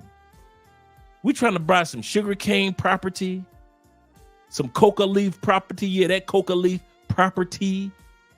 Because they sell the leaves after you harvest it, they sell it to the hospitals. We know about the illegal part that we've all heard about, but there are farms that actually sell the leaves, the harvest, to hospitals for medication. That's what we're looking to get off into. The Colombian Stock Exchange, we're still looking at Guyana. They were just talking about the new black gold rush that's taking place in South America. They said that right now oil is so in demand around the world that now they're starting to open up Venezuela again, Guyana, Suriname. They say South America is about to become the next Middle East because of all the oil reserves. Colombia sits on the same oil reserve as Venezuela. A lot of you guys don't know the number one export of Colombia is not oil, it's gas and gasoline, petroleum gas and natural gasoline. That's the number one export of Colombia. That's why America gives Colombia $1 billion every year. A lot of you guys didn't know that. Like, here you go, Colombia. Y'all need anything? Y'all need anything else? No, thank you, America. Just give us that $1 billion that you give us every year for years. So I'm not trying to F it up. And that's what I told Richie. Rich, you always talk about the kumbaya. It's going to be all right, Rich. He said, well, what should I do? I ain't going to apologize. I said, you should apologize. No, don't apologize. I said, just come like I'm coming with. The hilarity and the jokes is part of life. Men being men. We've been fighting since we was little kids. Don't act like we don't fight now. But both of y'all, both men were in their 50s, by the way, guys. Both men were in their 50s. I'm going to hit these super chats in a second. So it wasn't like it was a young dude jumping on the older dude. Kid you not, man. Yeah, teachable moment. I kid you not. When me and Andrea got our first big check from YouTube, we didn't think they were going to send it to us. I'm going to say this again. We got our first major check from YouTube, 2020. July. We didn't think they were going to send it to us. All of a sudden, we got a deposit in the check for 1 month. 1 month of YouTube. $33,000. When the last time, outside of owning your own business or being in sales, because in sales you can do that, but us mere mortals got a check for $33,000 for 1 month?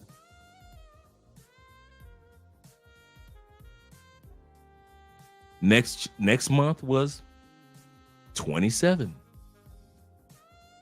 Next check after that was 29. Little did we know, that ain't shit. Wait until God blesses you in 2021.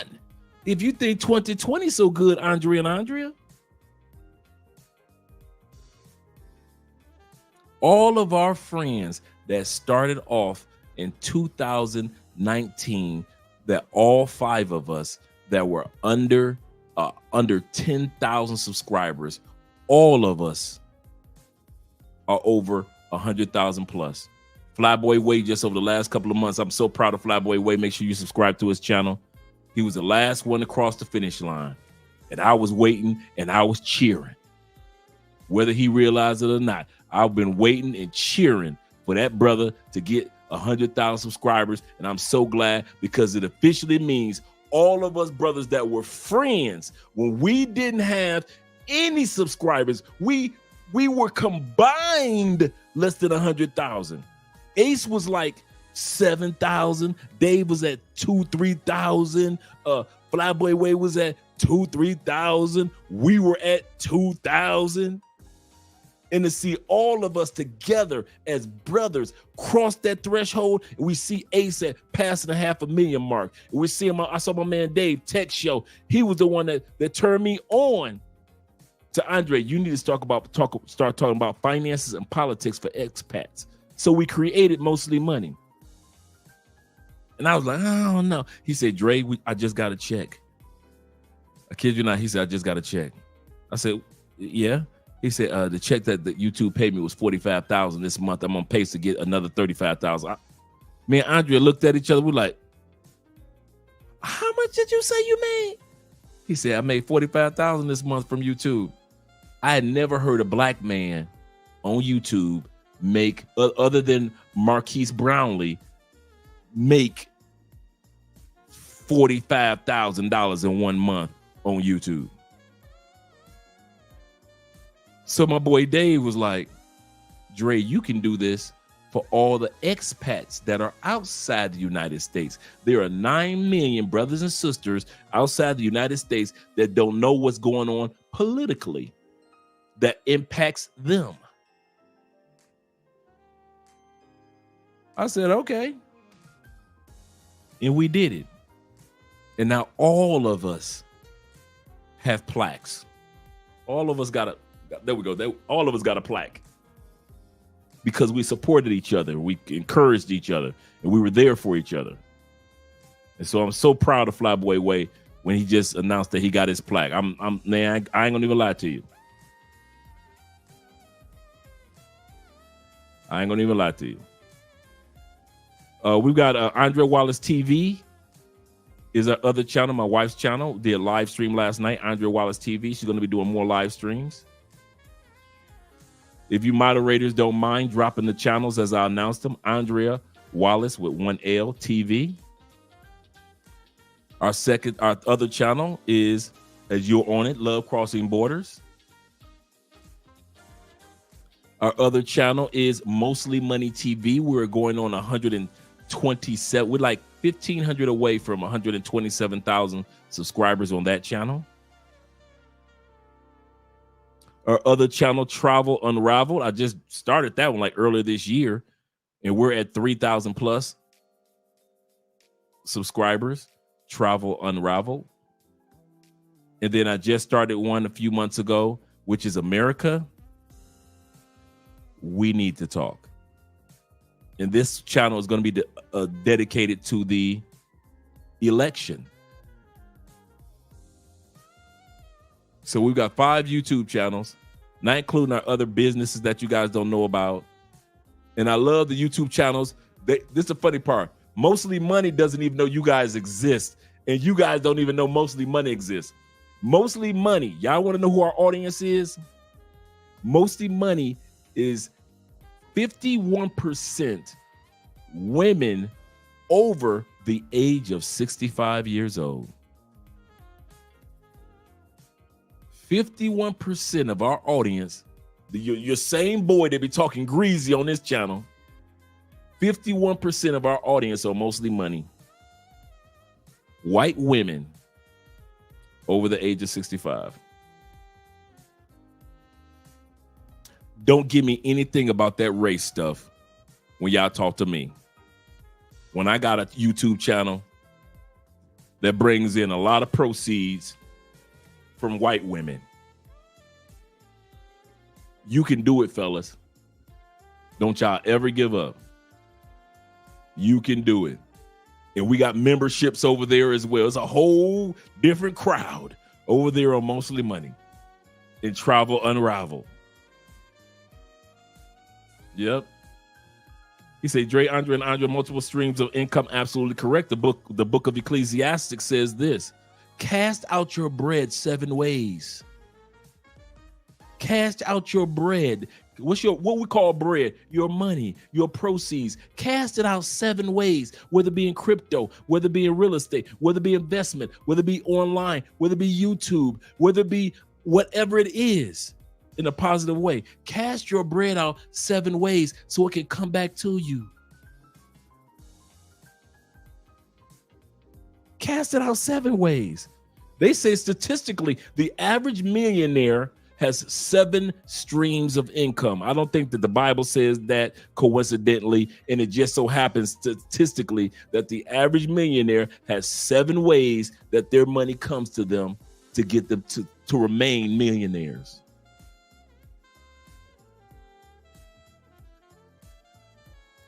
That's the other thing that I love. I got a Colombian woman that brings proceeds into the house. What does your Colombian woman does? What does she do? What does your Colombiana do? Does she bring proceeds into the house? USD. My wife she makes USD. Does your Colombiana make USD? We started all this from 0. And a lot of brothers think because they can't start from 0 with a woman that y'all must be lying. Why would we lie about 0? Let's be real. Why would we lie about 0? Think about it. Richie Mack and L, they started from the beginning. They ain't start at the top. Y'all need to find out. Y'all need to let Richie tell y'all his story. There are a few couples that we know off YouTube as well as YouTubers that started just like us and are doing excellent couples together. But there's so much vitriol for each other. It's crazy. He said, did you hear Harper? He should have. Oh, he running for Michigan? Oh, shit. Oh, that's my boy. There we go here. Represent the state of Michigan. What? I did not know that. Me personally? Man, we all know Hill Harper should have ran for Senate when he was best friends with Obama. Man, Hill Harper probably would have been running for president by now. You know, that brother's always been squeaky clean. If anybody could have been the next Obama, it was Hill Harper. He should have ran for Senate and ran for president. He'd be president, or at least a strong possibility of a Democratic candidate right now. Hill Harper should have been in politics. He's been acting like he was in politics even when he was in the movies. He's always been that one brother that you was like, something different about that brother. And it wasn't like he acted all white, but it wasn't like he acted like regular black people. It was just something different about Hill Harper. Man, please, that brother should have been in politics. Man, I'd have voted for that brother so fast. What? Man, listen, I'm glad you told me that. I can only vote in the state of Florida as far as my mail-in ballot. You know, I do my mail-in ballot every election. So I can only vote for the state of Florida because that's my last residence. But I'm gonna tell you something, boy. If I could vote for back home in Michigan, man, seriously, I like how you put that, Cortez. Hill Harper makes Wayne Brady look like DMX. Absolutely correct. If anybody could have pulled that next presidency off, and being young, man, I wish he'd have did it. He said, I'm trying to get away from these ninjas in the States doing that. He said they're bringing that hood-ish with them. Andre is tired. I get you, brother. I know that feeling. I know that feeling. And one of the things that me and Pablo try to do, shout out to Pablo Frescobar, make sure you guys subscribe to his channel. One of the things that we try to do, and I mean this in all sincerity, we try to take the rose-colored glasses of Colombia off y'all eyes. We want y'all to see Colombia for what it really is. Regular people, business opportunities, in a life of peace. We don't want y'all to put those glasses on and put women on pedestals. Oh my God, Colombianas are so beautiful. Dude, this is South America. Damn near everybody. Dude, I'm gonna tell y'all something. Hey, Pablo, I'm going through a phase. Pablo. I'm going through an eye candy phase. Now I go through an eye candy. Hey, I'm married, but I ain't blind. Like they say, I'm married, not buried. I'm going through this over age of 35 phase. I'm gonna say this again. Like when you guys come to Colombia, a lot of you guys are interested in the ladies that's under the age of 35. I don't know what's been going on lately, but my eyes have been gravitating to some of the sexiest 41, 47, 53-year-old women, 55, 38, 36-year-old women. I mean, these women looking good in South America. Man, you get a female that's 36 in the United States, man, you call them umbrella girls. I'm going to say this again. Shout out to you, Alan. Okay, I ain't the only one. Man, some of the finest women in South America are over the age of 35.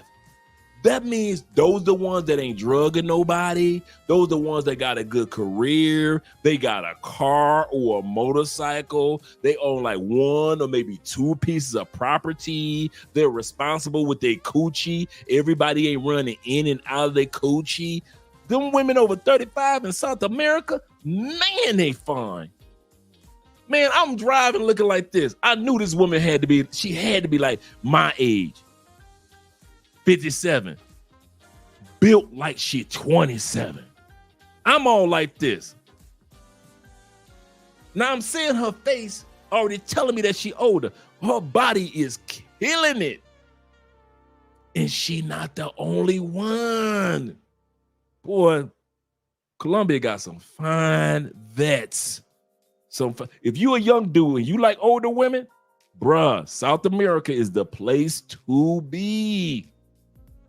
He said, at Latina's age, he said, get more attractive. He said, like how, dude, the only way that you will notice that they have age or that they are mature is in their face. It's nothing to see a 35-year-old with the body of a 25-year-old walking down the street. You could tell her grown woman walk. Her grown woman energy, how she dresses is not how a woman that is under 35 dresses. Her energy is completely different, but yet it's still extremely feminine. She picking you up for lunch. Well, let me show you my city. This your first time in Medellin? Let me show you around. Young girls ain't trying to show you around. They want you to sponsor them at the club. Women over 35 gonna show you more things that you can do in the daytime than you ever imagined, because they want you to do something freaky in the nighttime. Man, these Colombian dude. And it's ageless. And now I understand, and it's starting to click. Now I understand why these Colombian men that be in their 60s are so protective of their wives that are in their 50s.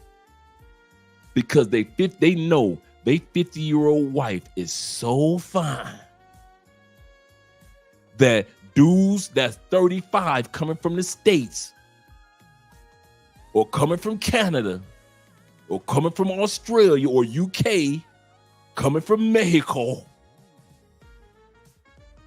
will try to hit their wives up. These Colombian men, the older ones, you can get away with some stuff with the younger ladies and the younger dudes. These older Colombian men, oh no, y'all ain't gonna get their woman. They already know that they woman fine. These young dudes be like, yeah, I got her and I got 5 more that look like her. The older Colombian dudes, they be like, man, I wish you would look at my woman like that one more time. By the time I sip this drink, you better be leaving out this club. Them older Colombian dudes do not play. These dudes know that they woman is fine, and they know that these Colombian men and foreign men will try to hit them up because they know how fine they women are. I kid you not. Their women are. If you want to see some fine older women, South America, they do not play with the fineness. Let's go ahead through the super chats. Then we'll get back to the video because it's enough of hearing me. I want to hear you. I want you guys to really hear what Skylar has to say. Let me scroll back up, make sure I got everybody right here. Right here. Salute to you. Oh, new member in the building. Shout out to my brother. Glad that you're here, Mr. Toko of the Toko family. Appreciate you being here, brother.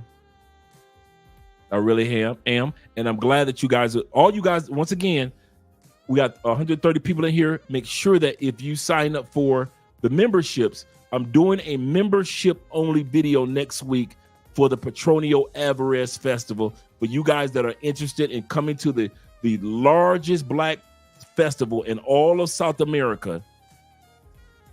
If you don't make it this year, all the details that I'm going to give you, you can use next year. Like I said, one of the first things I'm going to give you is not where you can find an Airbnb.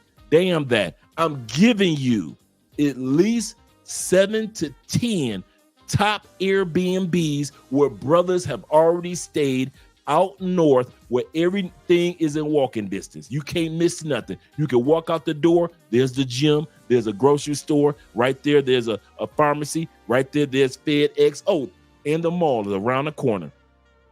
I'm giving you at least 7 to 10 that we're going to look at. I'm not just talking about some, oh yeah, here's a list, guys. No, we're going to take the time out. We're going to look at actual Airbnbs that you guys can either sign up for this year or sign up for next year. We're going to talk about apps.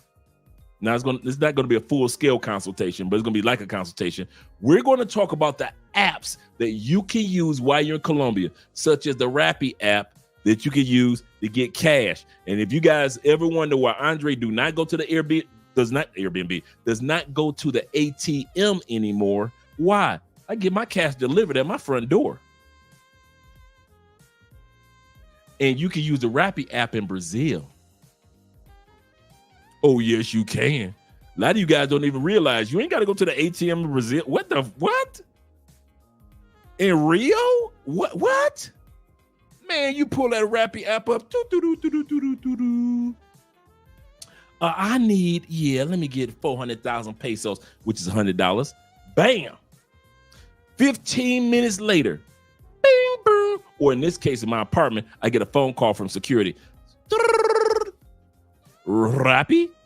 Sí. Or listo. And because listo is like, I got it. Got you. Just in case you guys ever wonder, when you hear Colombia say listo, it means like, I got it. I got you. I understand. I'm with you. That's what it means. I'm translated into a hood. I got you. Like if your doctor say listo, you understand? You got me? Listo. Okay. Be in. And so I walk downstairs or take the elevator down. Usually I just walk because I'm getting exercise in. And they give you a 3-digit code in Rappi to give the motorcycle guy to validate that I'm the guy that's supposed to get the cash. I show him the code. He puts the 3-digit code in his phone. All right. He goes in his wallet, tears me off my cash. But this is what I do sometimes. Check it. That cash wasn't enough. I will purposely order 3 motorcycles at the same time. Yeah, I need it. Yeah. Yeah. Yeah. All 3 of y'all. Yeah. 15 minutes later, it's 3 motorcycles pulling up downstairs, and each one of them got the money that I need. I need more than just enough. I need to be satiated. We're going to talk about this week. We'll talk about the apps that you need while you're here in Colombia, and we're going to talk about the eSIM card, to where you can actually get a SIM card for your phone, activate a Colombian SIM card in your phone, activate it while you're in the States. And as soon as you get here, it automatically connects to all the cell phone towers in Colombia. You ain't got to go to a SIM card store. You ain't got to get you a burner. You good. You good. So we got a lot of stuff we're going to run down. We're going to talk about where the Petronio Alvarez Festival is. We're going to talk about us meeting up, how we meet up. Dre, if 25 dudes coming down and your car only seats 7 people, what do we do? We're going to discuss that, because none of us every year have ever had a problem when we use this blueprint. None of us. So that's what we're going to be doing. And for all you guys that are members, next week for that live stream, I'm either going to do it Wednesday or it might be next Friday. But for that live stream, so if you're not a member, I don't care if it costs you $5, just become a member, because I'm telling you, if you don't use it this year, don't worry. You can use it next year for the Afro-Colombian Festival, because like I said, this year is going to be over 300,000 people coming to the festival. Man, it was crazy last year. We did not expect that. The last thing that I want to mention in regards to the festival, this is very important. And then we're going to go back to the video. Oh, no, we're going to do these super chats to go back to the video. Picky Placa for us, for Andre and Andrea, is on Thursday. Picky Placa is Thursday for us, not Wednesday. Andre, what the hell is a Picky Placa? Picky Placa, translated from Espanol into English, is pick your plate. They pick your license plate in Colombia to save the ozone layer and the Amazon jungle and nature. They pick your license plate to where you have to park your car from 8 o'clock in the morning to 8 o'clock in the evening. So every 6 months they change it, in other words. So the first half of the year was Wednesday. So a lot of you guys already knew, if you were coming in and you need for me to pick you up from the airport, you knew on Wednesday, you don't fly in asking for Andre, because Andre can't pick you up. You'll be taking one of the real easy taxis. Real easy, take a taxi. And the taxi from this area out north is only 25 minutes. So you right by we're real close to the airport. So, but if you were taking a ride with me, it was on Wednesday. You knew it wasn't going to be Wednesday. It's moved to Thursday. What's my point in saying that? Remember, the Petronio Alvarez Festival starts on a Wednesday, August 14th. It ends on that Monday, August 19th. Now, usually that's when dudes flying out that Monday, because you don't want to miss the Saturday concert. I mean, the Sunday concert. I'm going to tell you again.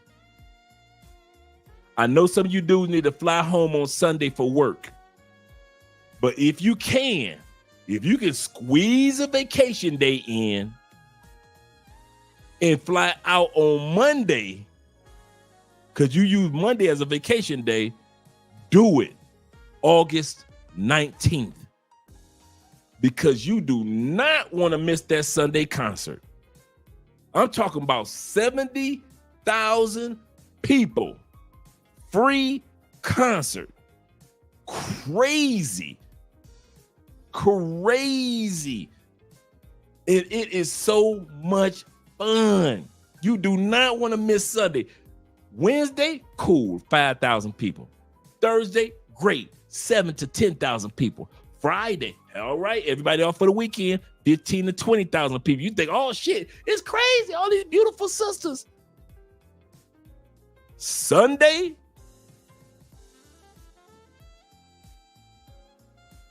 Andrea don't go on Sunday because it's so crowded, and Andrea don't do happy crowds. So it's gonna be me and y'all on Sunday. I do 70,000. I do crowds like that. Yeah, I do 70,000. It's a free concert too. Man, listen. Well, all them sisters from around the world, all them Afro-Brazilians. Yes, Afro-Peruvians. Yes, sisters from Africa. Yes, sisters from the States. Gotta love them, but they're gonna be here too. So we're going to be doing the consultation. I might as well call it the consultation for you guys that are members this up and coming week. This will be our first time doing one that's members only. And I'm going to give you guys, you know me, I'm a receipts sharer, and I'm going to walk you guys through it. So don't think that I'm just going to be talking about this is where you go get an Airbnb. No, I'm going to give you the Airbnbs for this year's Patronio. And I'm going to try to get my girl Tours by D on the show, because Tours by D, she was raised in Houston till she was 12 years old. So she's straight American, but she's Afro-Colombian. And I love the story that she gave. She said this. She said how she got to Houston was back in the day when the coffee ships would leave Colombia with coffee. Her dad and all the other teenage kids would just stow away on the ships like it was nothing. You didn't need a passport back all the way back then to use to showcase. So they just stow away on the ships like they were just regular workers. And the ships would land in Galveston and Houston area. And that's why Houston has the largest Afro-Colombian population in the United States, because so many young guys were going back and forth, and many of them said, you know, in the 70s, they were like, I'll stay. And they raised families. And so her dad was one of those young people in the 50s and 60s and 70s that were kind of like going back and forth. And so she was raised, even though she was born in Colombia, she was raised in the States, came back to Colombia. So she's 100% Colombiana, California. Indeed, my girl Tours by D is gorgeous. And she got a man. She got a stateside dude. Shout out to the stateside brother that she's dealing with. They've been together for a while. And but she's all states. And she is what, if any of you guys have ever did a tour with Tours by D, every guy that can validate, D is one of the sweetest people that you've ever met. And we're going to talk about the tour that D has scheduled for the Afro-Colombian Festival. So I'm telling you, man, dude, yeah. This be the first members only. Be ready to bring pen in hand, because your boy going to be dropping links up on links up on links. I'm going to hook y'all up. Y'all going to thank me with that one. Y'all will thank me for that one, because if you don't use it this year, you can use it next year. Shout out to Black Nubian. He said, I don't hear any music. You don't hear the music playing? Does anybody hear the music playing? Put a 1 in the comment section. I'm going to scroll down. If you hear the music playing. Yeah, that's it. Yeah, D is, yeah, that's right, Kings. That's right. Anybody that knows D knows. Yeah, and she teaches Spanish. Yes, sir. Yes, sir. That's D. Okay, thank you very much, Tim. Thank you, all you guys. E Breezy in the building. Shout out to you, brother. Darion's in here. Man, what am I doing right? I got mail. What am I doing right? I got mail in the building. So let me see. Did I see who I thought I saw? Semiza in the building. Shout out to you for being here as well. I'm glad, man, you guys are here. I kid you not. Tomorrow morning, we got a live stream straight from at 11 o'clock. No, at 10:30, we got a live stream straight from Germany. This woman has been promoting for black men with passports to come to Germany. Gorgeous German women have been trying their best to get you brothers. They've been watching the Passport Bros and they're like, listen, we know that the military brothers have been coming to Germany for years. They want the Passport Bros to come to Germany. And she has been putting out TikTok, Instagram, YouTube videos and footage of dudes, brothers with the most gorgeous German women. She's been married to her husband for 15 years. She literally got her husband because she fell in love with hip hop. While she was raised in, I think, Serbia. I think she's Serbian. She was raised in Serbia. And her aunt would play hip hop music. And she fell in love with hip hop.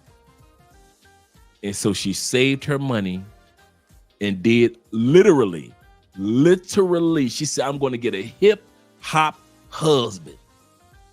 I'm going to the States. And she was like 18, 19. And I'm going to let you guys hear the rest of her story of her going to the States, getting her hip hop husband. And they've been married, true story, for 15 years. Great, great couple. Good dude. Good woman.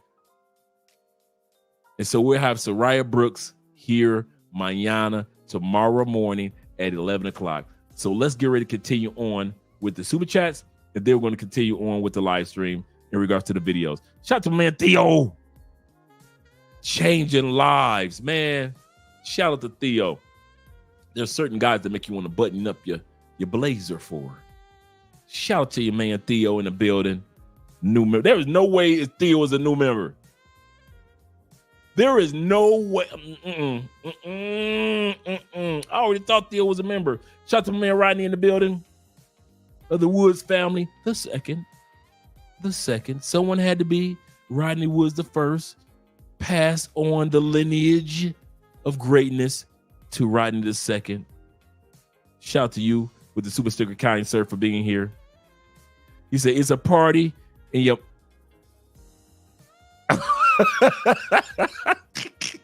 Man, really? Really?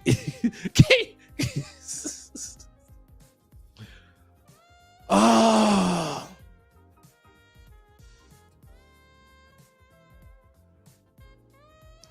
If the brother was lying, then I could complain. But I've had many a party in many a mama's throats. I've done it. I have done it. I've done it. Many people right now to this day I've partied in their mama's throats. So I already understand. He said we're going to start calling him Zoom to ask for. No, you know what? You know what, man? I think this is going to blow by. I know the guy did this, so he could blow up his channel. This is what happened. Do realize, guys, that the guy that was antagonizing Richie, he had just got his silver play button. There we go. Silver play button, right? 100,000 subscribers. He's thinking he's doing it. YouTube took it away. YouTube found out that his subscribers were fake. And YouTube will tell you that. For all you guys that aren't YouTubers, YouTube will let you know. If we find out that your subscribers are bots, AI, and not real humans, I kill that. They will take your channel from you. They'll start with, all of a sudden your subscriber counts will start going down. And then all of a sudden, if it goes down so far of you using bots or AI, YouTube said, we're not going to count anymore. Your channel is gone. And they took his channel of 100,000 subscribers away from him. He is pissed. The dude that fought Richie, pissed. And then all of a sudden you got Richie Mack coming and he gets 100,000. Just imagine you just lost 100,000 subscriber channel, and all of a sudden Richie Mack little ass get 100,000 subscribers. And here come Austin Holloman getting 100,000 subscribers. Then Flyboy Wade getting 100,000. Dude, some of these dudes take this YouTube thing too serious. It is not that serious for you to lie and get caught by YouTube. This is what you guys don't know. That's why that dude snapped and became a stalker of Richie Mack. I'll say that again. For all you guys that don't know, that's one of the reasons why the guy snapped and became a stalker of Richie Mack's. His channel that he has right now, it was 300 plus subscribers yesterday morning. Because he accomplished his goal of taking Richie Mack, what us old school dudes say, took him off his square. And now the dude is going viral as far as in the travel space. He's gone from 300 plus subscribers yesterday morning to, I'll be surprised if he's not at 1,000 subscribers already. Because all of us fell for the trick, for the effery. He did the whole thing to get his channel back after losing a fake 100,000 subscriber channel. Shout out to my man Top Notch and Rocker one more time in the building. He said, Andre, give your homegirl, sister Seaton from Detroit. So give your homegirl, sister Seaton from Detroit, who lost her father on Wednesday, who was 94. Man, salute to dad. Shout out to my pastor, who is from Detroit. Shout out to Sister Seaton and prayers for her, her loved ones, and from the church in regards to the loss of her dad, 94 years old. I remember I lost my great-granddad at 100 years old, and he was one of my closest people. My great-granddad was my dude. And so for her to lose her father, I know that's a painful loss for her and her family. And I keep her family, and I mean that from the bottom of my heart, cameras off. We keep her and her family in our prayers. And I'm so glad that he lived the life that I hope to live, a long one and a blessed one, where generations upon generations are blessed because of that man. Shout out to him. He said, my pastor, who's also from Detroit. Yep. Shout out to him. Shout out to Ray P in the building. Ray says, he said, oh, hell no. He got lifted off his feet. Lift me off my feet. It's something about your love that makes me weak, and lift me off my feet. Lift me off my feet. I don't want to lose your. Hey, y'all, hey, I could have sung Troop, Spread My Wings and Fly Away. I could have did the Troop. See what I'm saying? I could have did the R. Kelly. I believe I can fly. I believe I can touch the sky. Think about it every night and day. See what I'm saying? Boy, man, listen. I ain't been lifted up like that since my uncle lifted me up at 2 years old. That's the last time I got lifted up. I had all type of church songs that lift me up. He lifts me up. Woo. He said, gotta keep. See what I'm saying? Spread your legs next time, Richie. Spread your legs. You gotta spread your legs. Pull your shoulder back. Shoulder lean. I'd have hit the two-step in a shoulder lean. Shoulder lean. I'd have put the dro on him. See what I'm saying? Yeah, they caught me. I put my shoulder. Now you can't just easily grab my shoulder. You got to reach down for my shoulder. You reaching down for the shoulder. He said, I got to keep. He said you got to keep a low canter of gravity. Square up. Throw hands. He tried to throw hands. We're going to watch this video again. Then we're going to come back to the comment. Going back to Richie. Well, as we can see,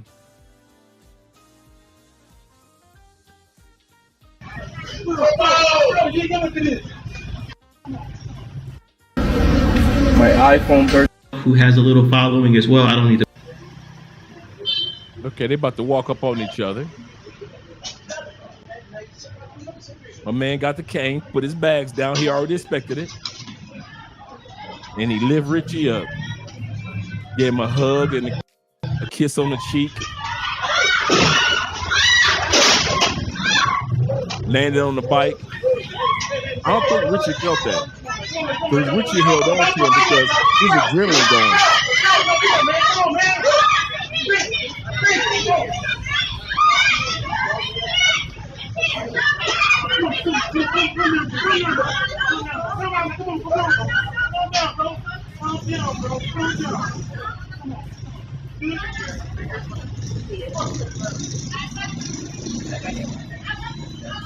You see the white man walked away. All those Negroes, they're at it again, Tim.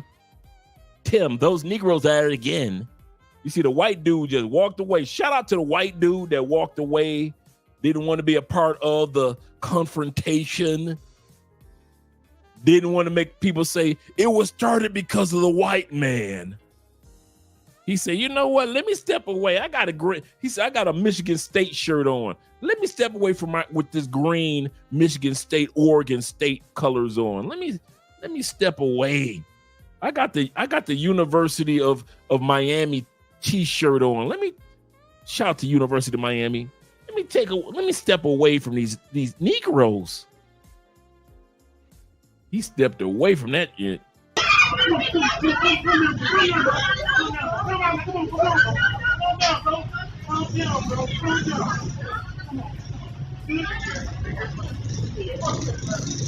We be like, damn, black people out again. Okay. I saw this on TV. What should I do? What should I do?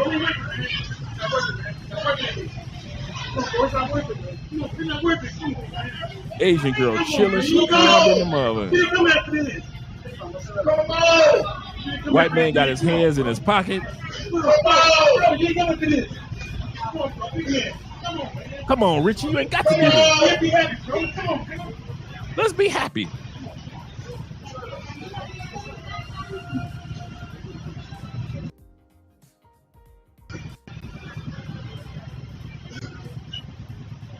Should I film it? Should I not film it? Look at the white dude. Should I not film it? Irma, let me call Karen. Karen will know what I should do. You got traffic going by, people going to work, minding their business.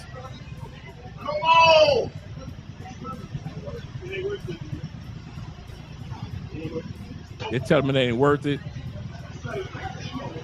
They didn't push Richie back into the barbershop. That might have been what was on Richie's neck. He probably swung it around. Let's be real. Let's go back. Let's go back. Well, because they took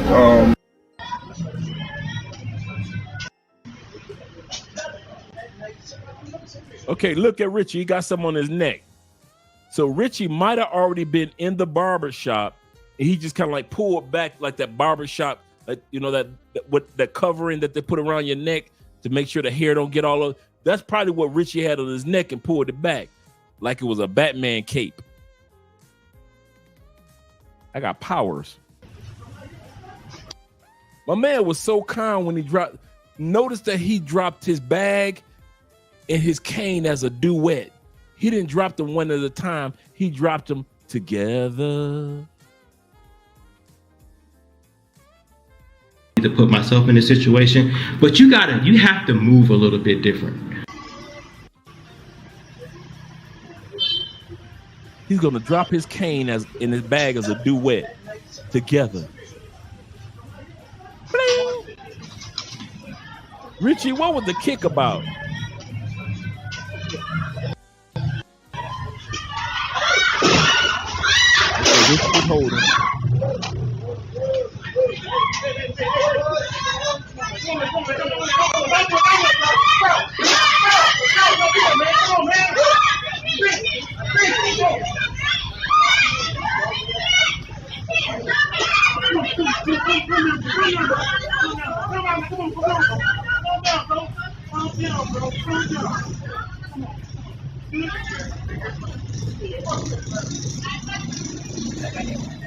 This is 50-plus-year-old men. 50-plus-year-old men. Each one of those men are older than every car that's driving by. Every car you see driving in the background, every bike that you see driving, each one of these men are older than every car. Come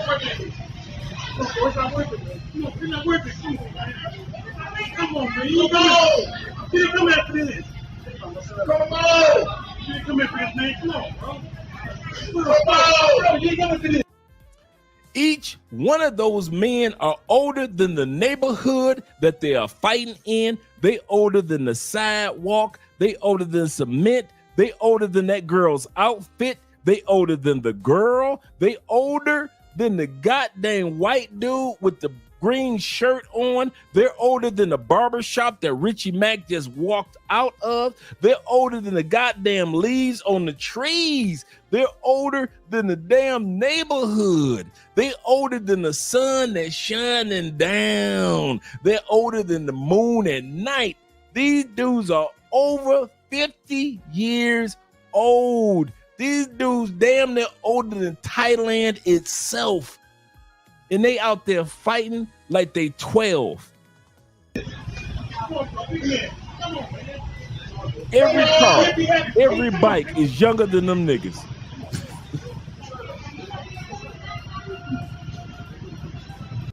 You know you too old to fight when the clothes you got on is younger than you.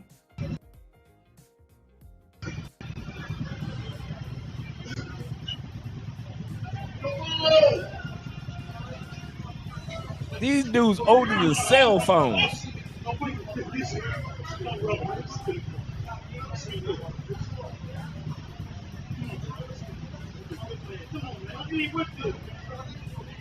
on!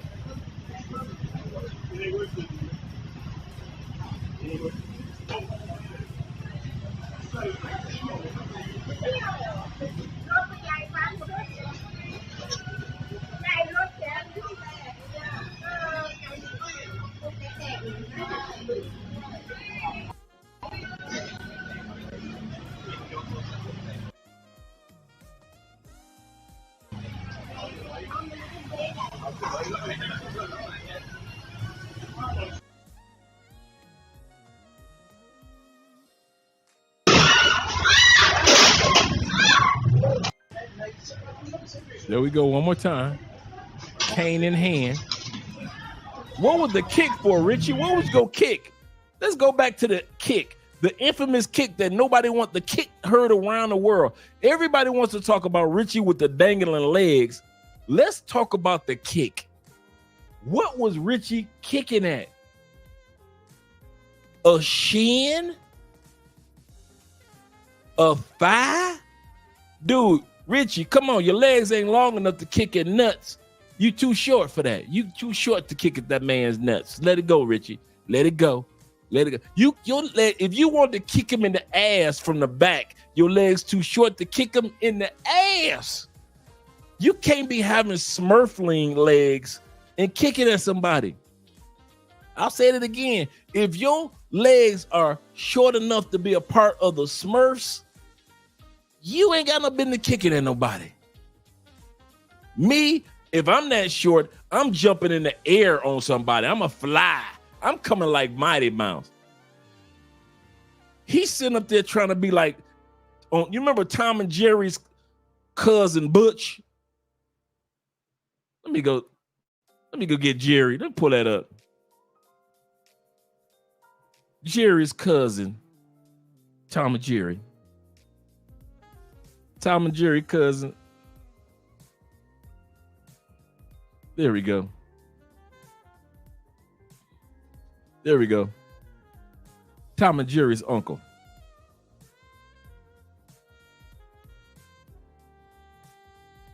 If you sitting up there trying to be like Jerry's cousin on Tom and Jerry, just ready to whoop some ass, I'm gonna tell you now, it ain't gonna happen. You just in this stance right here. You all in this stance. You think you uncle, huh? You think you the cousin and the uncle.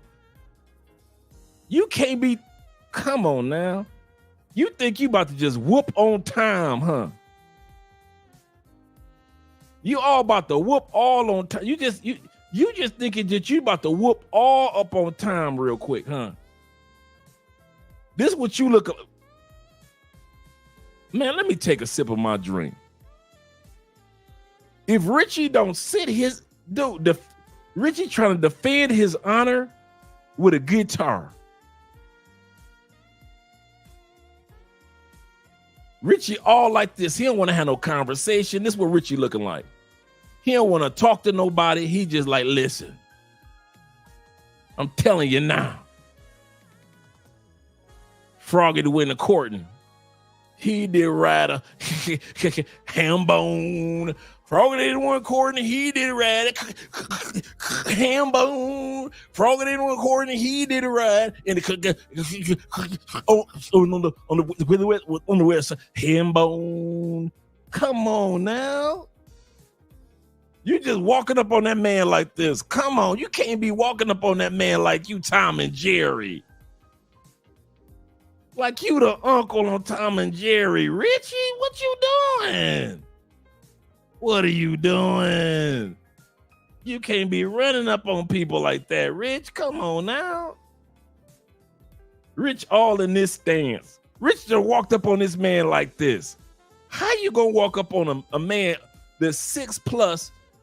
You the same height as Prince. I told you I'm coming with these jokes, Rich. You the same height as Prince, and you coming up like this in singer mode. You singing cause in the barbershop because you know you about to whoop some ass.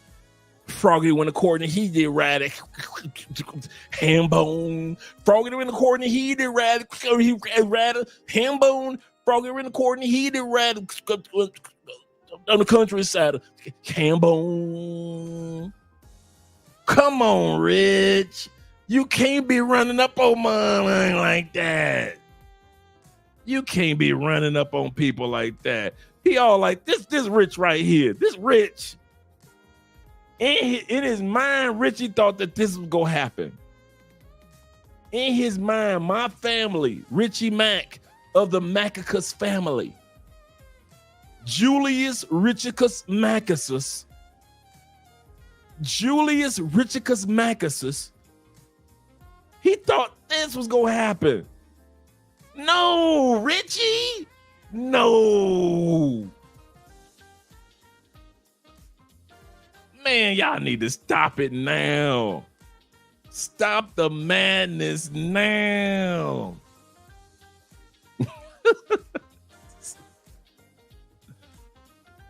Y'all up there fighting like it's like the Game of Thrones. No, y'all ain't about to get no thrones. Shout out to Morpheus in the building and Big Pit. Froggy went to court and he did rat Hambo. See what I'm saying?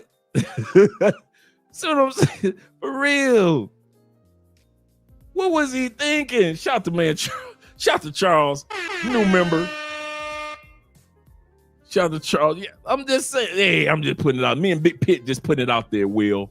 We're putting out the fire. We're putting out the fire. See what I'm saying? He got the game block. He got the game block song. See what I'm saying? Holding time. He holding time. Time looking like, oh shit. A little man that ran up on me. I ain't know a little man could run up on me like that. This is what was going through Richie's mind in the barbershop until he walked out the barbershop. Richie was in the barbershop just imagining some shit.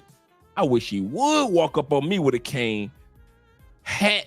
Richie, like if I had a hat on, my hat wouldn't have fell off. See what I'm saying? He had the fighter blouse on, extra large, ready to whoop some ass. See what I'm saying? This was Richie thought it was gonna happen like this. Bam!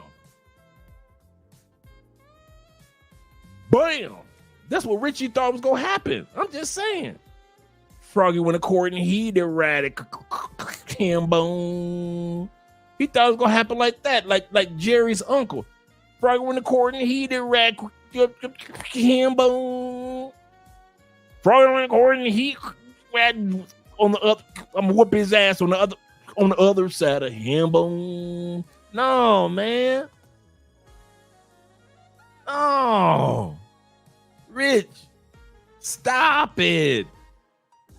We are coming to Thailand in December, man. We need you to be ready for the Thailand event. We don't need you to be up here wrestling motherfuckers looking like this.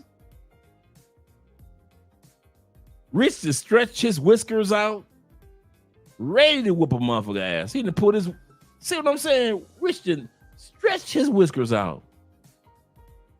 He wish he would. I wish one would walk up on my whiskers.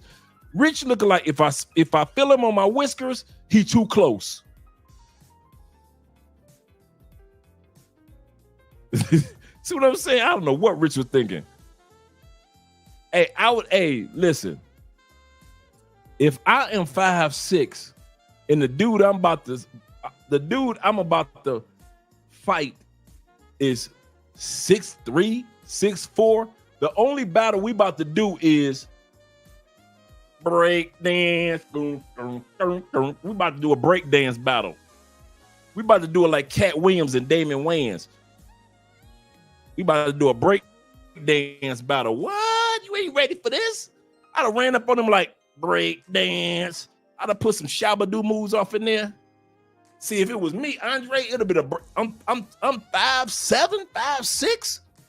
It'd have been all type of break dance moves. Break dance.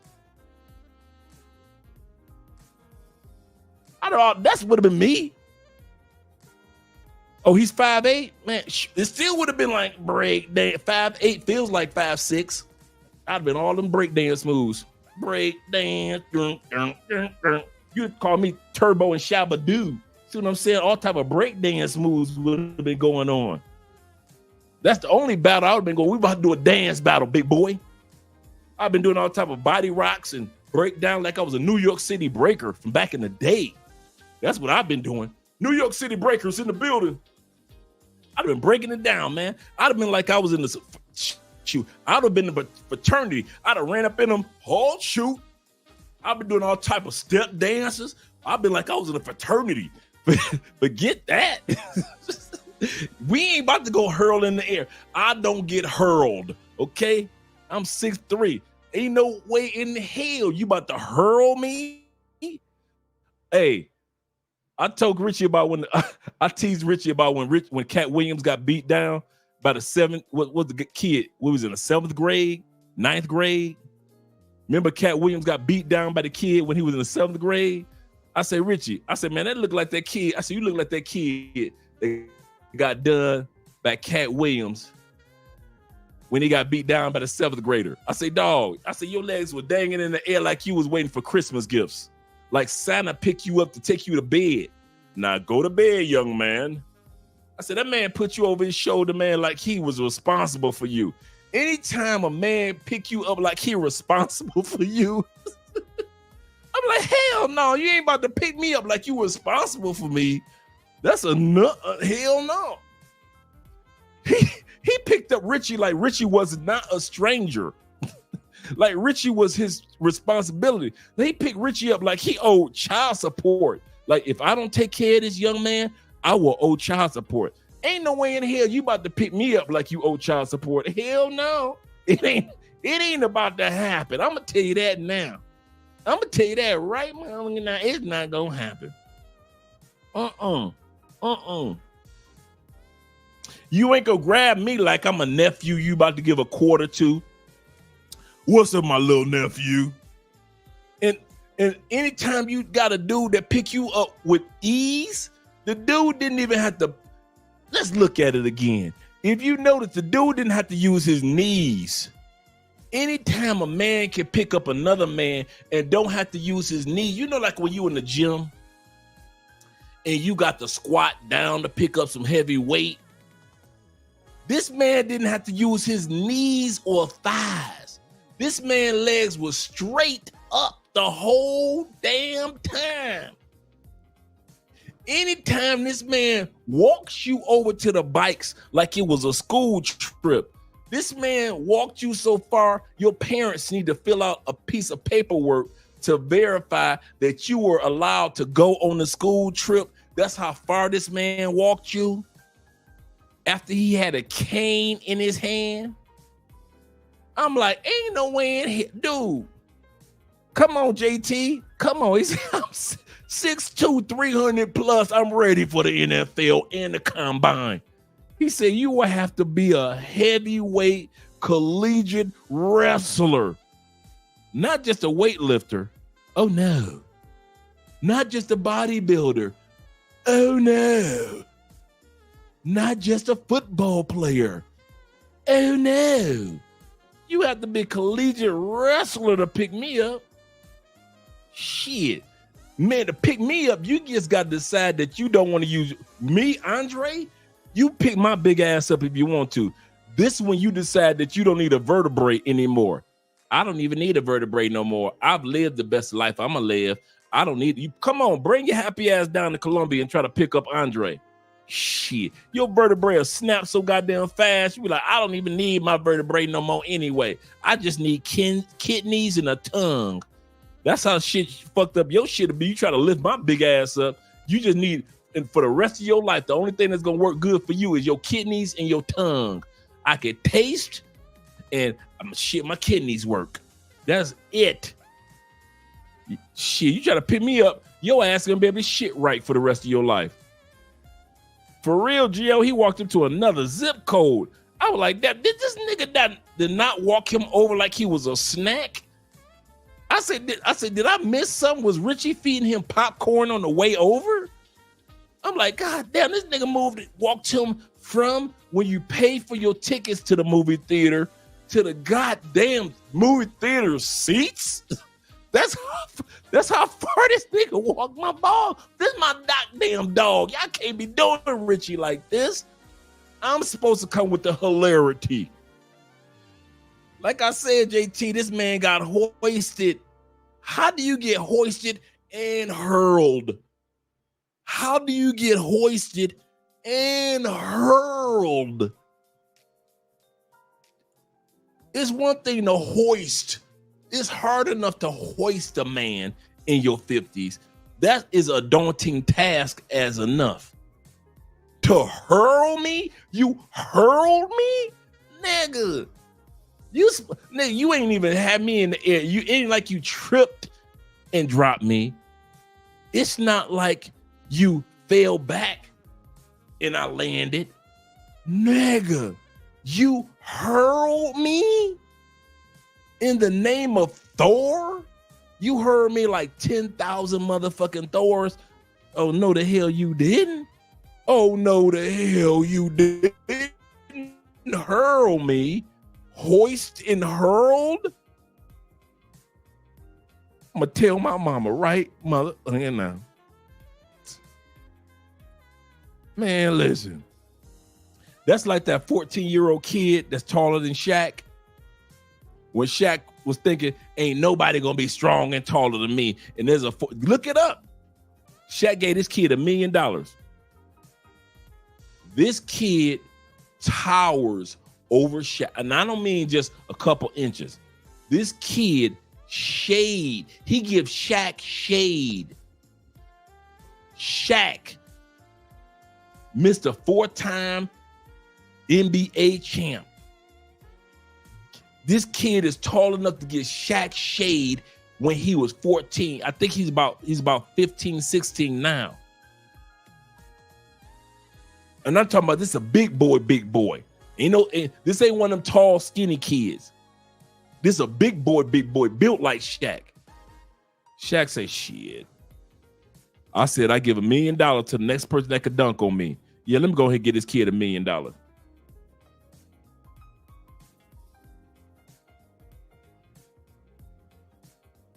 Walked him to, yeah, for real, man. He walked him to tomorrow.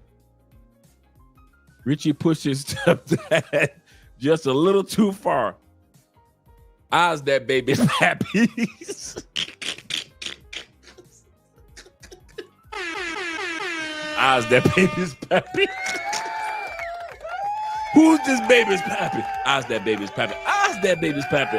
Eyes that baby's pappy. Shit, but I ain't gonna lie, Rich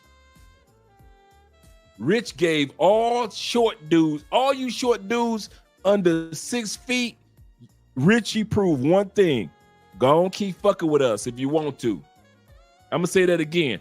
I'm 6'3", but if I was under 6 feet, Richie proved. Go on, keep fucking with us if you want to. Go on, think because we under 6 feet, we ain't gonna go for it. One thing Richie didn't do, he did not wait for a conversation.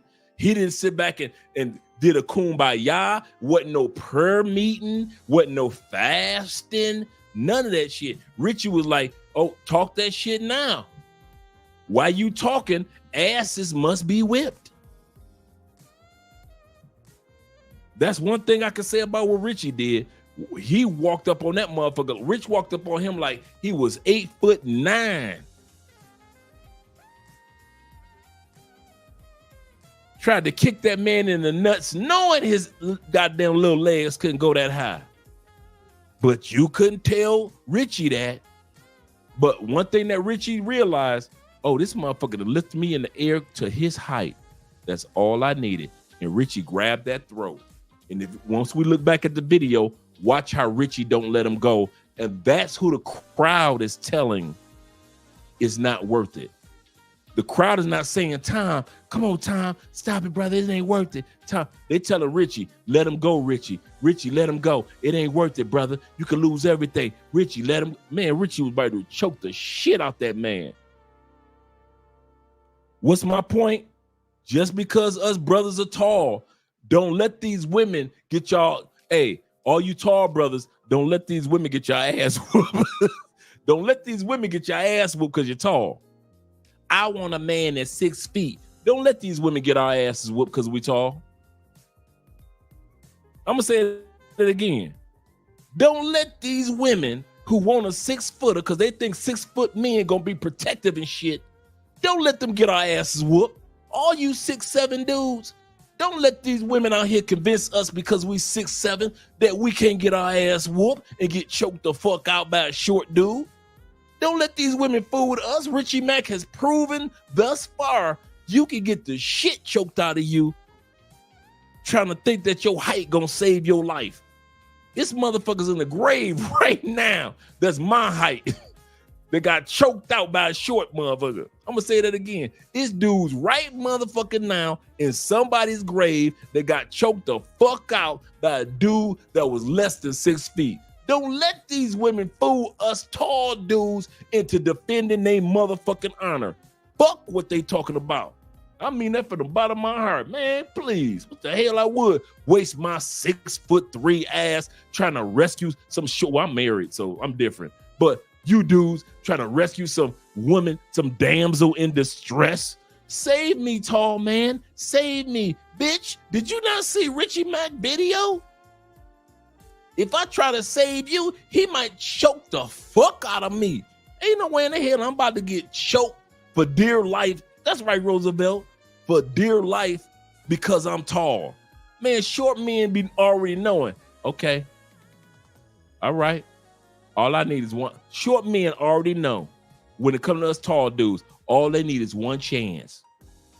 They don't need 3 chances, 15 chances, 24 chances. All they need is one chance of us to fuck up with a swing. We fuck up with a duck, fuck up with a kick. That's all shorter dudes that's shorter than 6 feet need. Just one fuck up from us tall motherfuckers that believed what these stupid ass women had told us I need a tall man because a tall man can protect me. A tall man gonna get choked the fuck out by a dude that's 5'4" that's got a damn attitude in the name of the honoring your, in the name of defending your honor, madam. Hell no.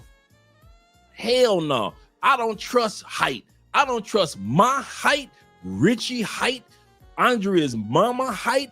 Andrea's grandmama is 5'9". I don't trust 5'9" men. I don't pretend, never I'm gonna pretend like that. Oh, he's short. I could just whoop his little short ass. Okay, keep on thinking that y'all can whoop every short motherfucker ass. All right, go ahead. Y'all gonna get Christian McCaffrey'd. Okay, some of y'all motherfuckers gonna fuck around with the wrong short motherfucker. You gonna get Christian McCaffrey'd like a motherfucker. Gonna be a short motherfucker gonna run through you. You gonna be like, huh? It was 5 motherfuckers that whooped my ass. No, it wasn't. It was one short Christian McCaffrey motherfucker that whooped your ass. Just in case you ignorant motherfuckers don't know who Christian McCaffrey is, the #1 running back in the NFL for the last goddamn hundreds of years, damn near. It feel like shit. Y'all gonna get Christian McCaffrey fuck around with Richie Mack and Christian McCaffrey for the San Francisco 49ers. Shit.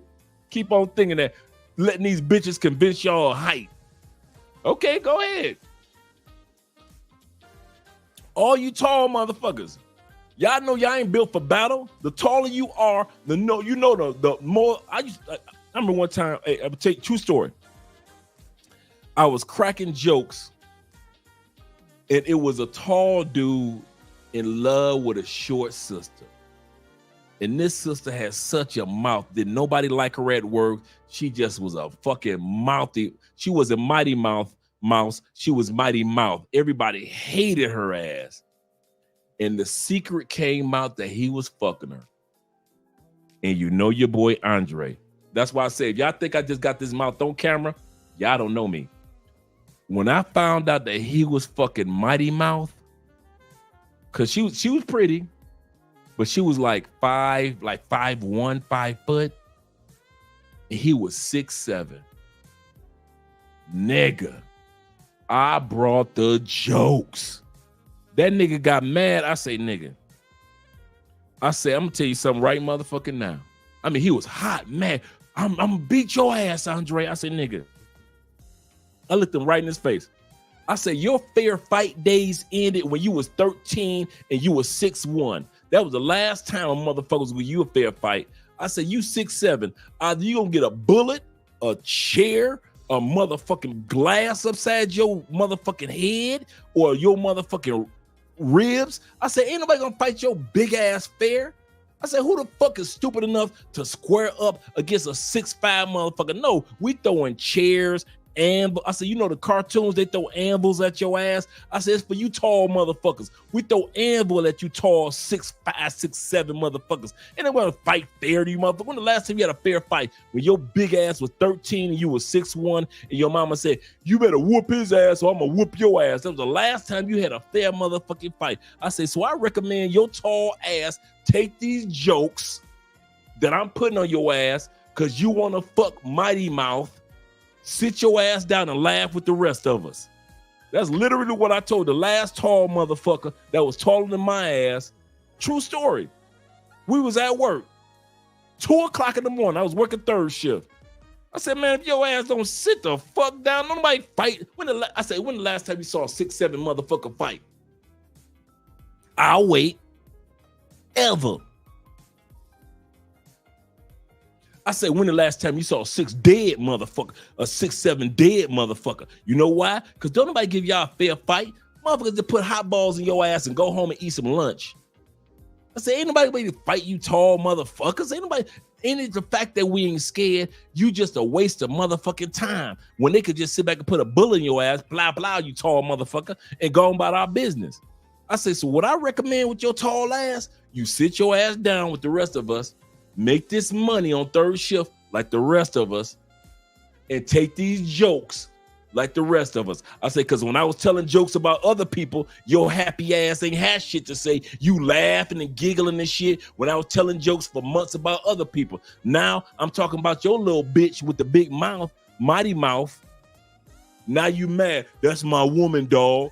I don't give a fuck. You thought because you go stand up and you taller than me and I'm 6'3" and you 6'7", I'm supposed to get scared? Nigga, no.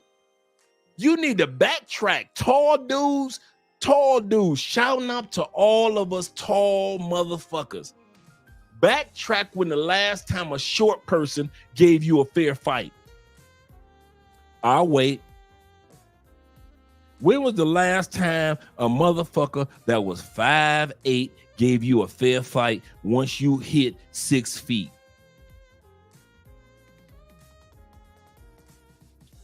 You can't remember the last time a short motherfucker gave you a fair fight once your happy ass hit 6 feet at 13.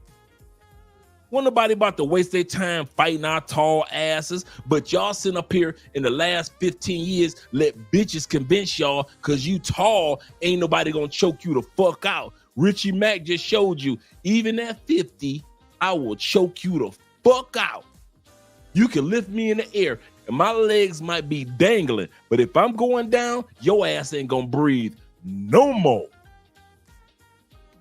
That's what that motherfucker wasn't. I'ma slam him. I'ma suplex Richie. You notice he ain't suplex Richie. You notice that shit? I'm a tall dude. I know why he didn't suplex Richie. You notice that he didn't slam Richie on the concrete? I know why he ain't slam Richie on the concrete. That motherfucker was choking his ass. Richie, Kirk. That motherfucker was slamming Richie for his dear life. Man, y'all better watch that. Man, we have to watch that video again. Y'all got short people fucked up. There are no fair fights if you over 6 feet. And I mean that from the bottom of my heart. Don't you ever let these women, especially in the States, fool you tall motherfuckers to think that you could defend her motherfucking honor. A motherfucker that's 5'11" will whoop your ass with a brick in hand. In hand. You 6 foot motherfuckers. Get him, babe. You 6'1". He 5'11", whooping your ass, brick by brick. He ain't even using red bricks. He whooping your ass with the big gray bricks. You done let this woman convince you over the last 10 years that because you tall, you the shit, and she 5'4" and you 6'4", that you could just whoop anybody ass. Okay, go ahead. Go ahead, all you tall motherfuckers. Go ahead. You know who I'll be laughing with? I'll be standing over here with all the short motherfuckers laughing our ass off. I'll be laughing as if I'm short. Shit. I've been in federal prisons. You know who some of the punkest motherfuckers that was giving up their assholes in federal prison? Niggas over 6'4". Niggas over 6'1". Niggas over 6 feet. Don't call me Kevin. Call me Alexis. You big motherfucker, you nigga, you 6'8". How the fuck you 6'8" in federal prison talking about your name Alexis? I ain't joking. Nick, I'm some of the gayest, been turned out ass men in federal prisons. You know I've been there for 10 years. So if don't nobody know shit, anybody can talk shit about prisons. Cool. I can tell you the real about prison, federal and state prisons. Shit. Man, oh, y'all thought I was joking with that Alexis story, huh? No, dude. True story. We are in line. You know, in the child line, we're about to go eat, right? I see this big Debo motherfucker. I mean, this dude was huge. Huge, brother. Standing behind me. At this time period, I didn't know everybody knew me. Because I was just, like I said, I was a school teacher. I was this guy. I was the guy that helped guys get into college. So I didn't know everybody knew me like that. And so I turned around. He was like, Brother Spence, what's up? I was like, what's up, brother? He was like, Brother Spence. Because that's what they called me in the prison. They called me Brother Spence. Brother Spence. I said, what's your name, bro? He said, well, and dudes knew, out of respect, call me your real name. But nobody knew his real name. I mean, this motherfucker was big. I'm talking about one of them dudes is like straight cornbread, ain't never lifted, brothers that never, Shawshank Redemption, Green Mile, big motherfuckers. Like one of them big Green Mile motherfuckers. I kid you not. This brother said, he said, Brother Spence, my real name Kevin. But you can call me and he leaned back. He said, but you can call me Alexis.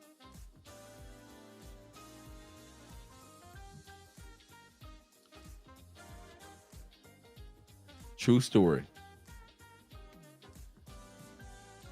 This brother was knocking dudes out so he can give them head.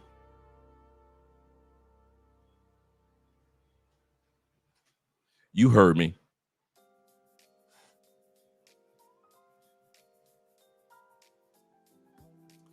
This big brother, I told you I got prison stories, okay? I got a bunch of prison stories I ain't told y'all.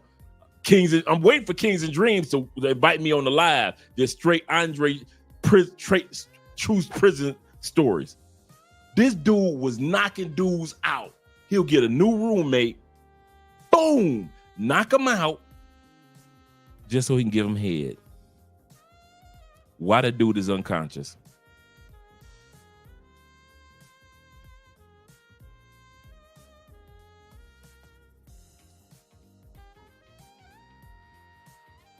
I turned around because I heard about him, but he heard about me as far as helping people.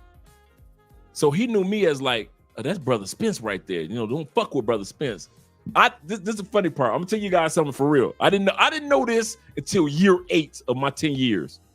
I had been to all these federal prisons, right? Because I was transferring every 6 months on purpose. Because in the feds, what I mean by transferring, in the feds, you could transfer from prison to prison every 6 months. Now it's every 18 months. But when I was in, it was every 6 months. So that's why when I tell you guys I've been in 10 to 12 different prisons, that means I purposely put in for transfer every 6. I'm not about to do 10 years in one prison. Oh, fuck no. That's state. Them crazy state motherfuckers that get out and do stupid shit. No, I was a federal prisoner. Like it was any better. Prison is prison. But I was like, I ain't about to do 10 years in one spot. Shit. I was transferring every 6 months. So after a while, everybody kind of like knew me before I got there. He knew me like that's the school teacher. That's Brother Spence. Brother Spence is a school teacher. He can help me to get my education in college. So this big ass dude behind me, he was like, I say, dude, this dude was way overshadowing, like I say, like a big Green Mile motherfucker. And I'm looking like, bruh, I said, he said, brothers, man, this dude voice was deep like Barry White. Brother Spence. What's up, brother? He said, I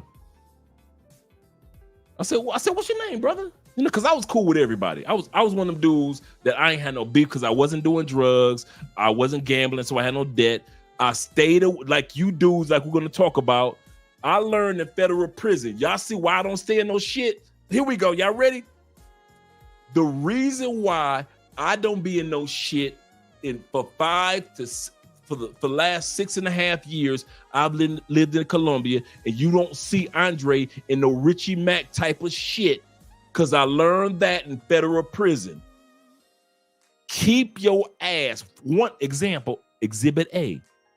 In federal prison, keep your ass away from the basketball courts, because you know that's where the fights break out.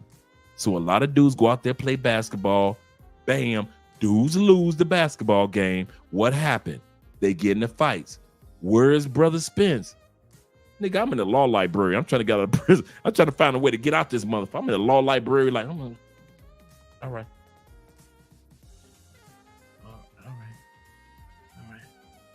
Exhibit A, paragraph 3. Okay. I'm gonna get out this motherfucker. I ain't about to do 10 years in here. All right. These motherfuckers trying to get me to do 10 years. Okay. I'm talking to all the law librarians and all that shit. The prison life, you know, dudes that's in prison that they think they're the prison attorneys. I'm talking to all of them. Oh, so what am I supposed to do to get out this motherfucker? I've been here 3 years. Okay. I got 7 years to go. Can you get me out? Okay. All right. While you in the goddamn basketball court fighting. What's my point? I learned in prison how to avoid bullshit. Y'all wonder why Andre today knows how to avoid bullshit so easily. And I know how to tell dudes that I don't care about your feelings. I don't care if you cool like me, like Kings and Dreams, or any other dude, or if you're a person that just met me. I have no problem with telling you, bruh, I can't hang out with you today, or I can't hang out with you at all, because I learned that when I was in prison. I stayed away from bullshit in prison, so when I got out, I knew how to avoid what? Bullshit. Ta-da! So back to Alexis. We in the lunch line. He got his big ass standing behind me, looking like the goddamn Hulk and shit. Muscles everywhere. Dark skin, just big. This dude was big for no freaking reason big. Just muscle on muscle big. I said, what's your name, bro? And he knew. Don't lie to Brother Spence. I didn't know this, right? I didn't know all this. I didn't know I had so many gang members that looked out for me. I kid you not. I didn't learn all this to like a bullshit. I did not learn all this to year 9. That I had gang members in all the prisons looking out for me, from El Reno, Oklahoma, all the Mexican gangs out there, all the redneck white boy gangs, not just brothers, white boy gangs, till you go to Chicago or Terre Haute, Indiana, or from Milan, Michigan, you got the El Rukians looking out for me. I take my ass to LA. I got the goddamn Bloods and the Crip. I ain't know none of this. I didn't know nobody was looking out for me until one of the leaders walked up on me. I'm year 9. I'm about to get out in a year. Brother Spence, you know we've been watching your back for 9 years. Niggas, what? Yeah, man. Everybody already know. If they fuck with Brother Spence, they done fucked up. Why? Because I was already helping so many men change their lives from state to state, from prison to prison, that they had already decided anybody that fuck with Brother Spence, that's your ass. And I didn't even know it. Ain't nobody tell me. I guess the Lord knew I would have had an ego or something. I didn't even know. I'm talking about all these gangs from when I got there, everybody knew, oh, that's Brother Spence. Make sure he got this, that, this, that, this, that. It wasn't one of, yeah, bruh, here goes some soap and some candy bars and a blanket for you. It wasn't that shit. It wasn't one of those, yeah, now you owe me. Tall chocolate. It was none of that. It was like they knew Brother Spence coming to town. He looking out for people. Take care of business. Make sure he got what he need. Because all your stuff, this is how the feds work. You would get to a prison, but it would take sometimes all of the stuff that you have that you ordered, like all your soaps and all the stuff from your last prison. It would take a couple weeks for that to get to you. So you're sitting like, damn, how do I wash my ass? How do I brush my teeth?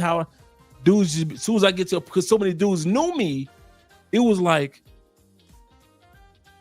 shit, that's Brother Spence. Hey, Brother Spence, what you need, bro? Nigga, how y'all niggas know me? Nigga, you know how we know you. You the one, you hang out with the Christian brothers and the Muslim brothers together.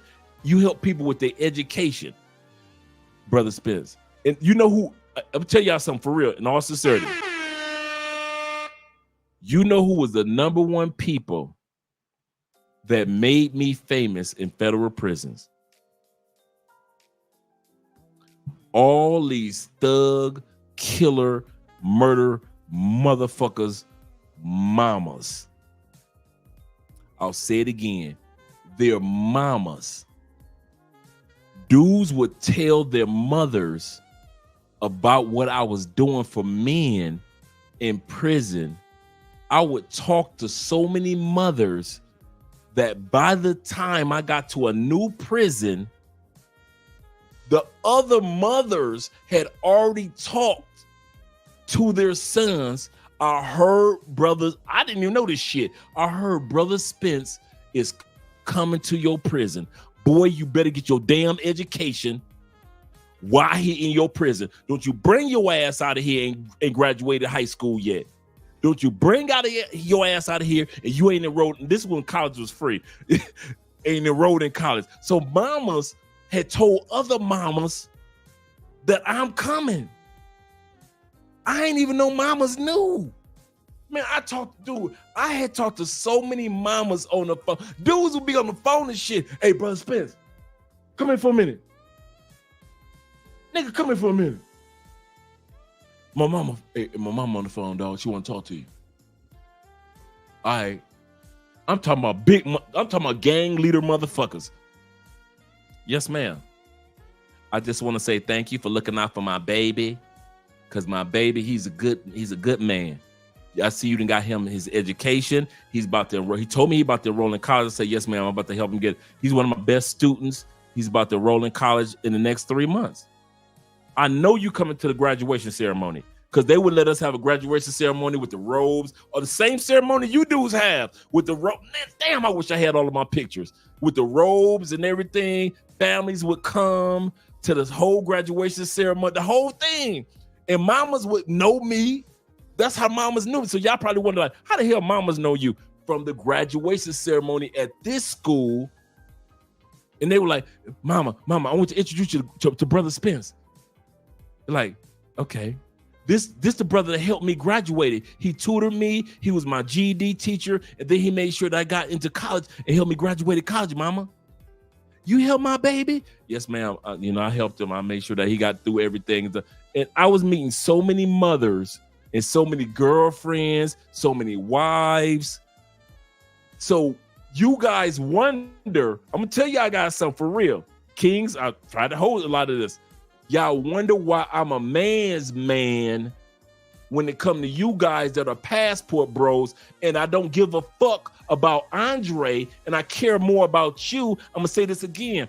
The reason why it's easy for me to not do some stupid shit that Richie did, because I give a fuck more about you than I give a fuck about me, because that's what I was like in federal prison for 10 fucking years. Why you think I talk the way that I do? Why you think I don't give a fuck what a dude gotta say? Because I was already like that for 10 years. This ain't a brand new Andre. This who I was. For people's mama. For big ass dudes like Alexis. So if you think I can deal with them big motherfuckers, you think I give a fuck about what you dudes gotta say? So when you do sit back and say, why Andre ain't no bullshit? Why Andre ain't cheating? Why Andre ain't no controversy? Why Andre ain't known for beating on Andre? Why Andre known for making money? Why Andre so focused? I did that shit for 10 years in federal prison.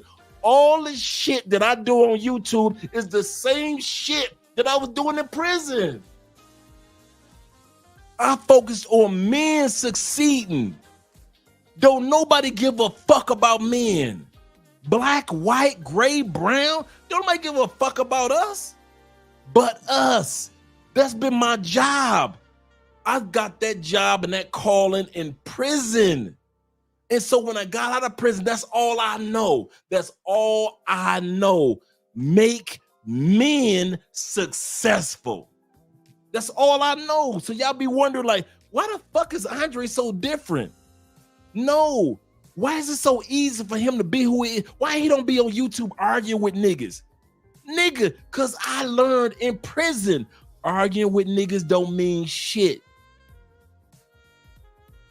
My job is to make all of us successful with our passports, just like what Pablo does. For all of us to be successful, just like I made sure that dudes got their education and their GED, and then they got their degrees in prisons. Damn. Now y'all know the secret. Bam. I told you, Kings, I was trying to say this for you. Even though I got a bunch more to say, I got for Kings and Dreams, I put to the side in the archives. Yeah, shout out to Theo. Theo says, you and I are very similar, even though I know Theo didn't do prison times, but I know what he's talking about. He said, we have very similar results. Absolutely correct. Absolutely correct. That's why I'm the way that I, y'all wonder why the way that I am, that don't give a damn, my ego, I don't give a fuck what location. You can see me to 9 different countries and I'll still be the same. Why? Because I transferred to 10 different prisons and I was still the same, looking out for the success of men. Because if I looked out for the success of men, it kept me motivated to look out for the success of Andre. But if I looked out for the success of Andre first, the success of other men wouldn't happen. It wouldn't. Some of you dudes think I gotta look out for me first. No, life doesn't work like that. I sold into the universe. I will look out for men. The universe came back to me. Andre, you will always look out for men. And what happened was all you dudes looked out for me while I was in prison. That's why those gang leaders in every prison I went to and all the nation, I'll never forget this. True story. Nation of Islam dudes walked up on me, one from out of nowhere. And I was cool with them dudes. The leader, the Sunni Muslim imam, he walked up, cool dude, real cool brother. He walked up on me, and the Nation of Islam brothers walked up on me. You know you're the leader in this prison.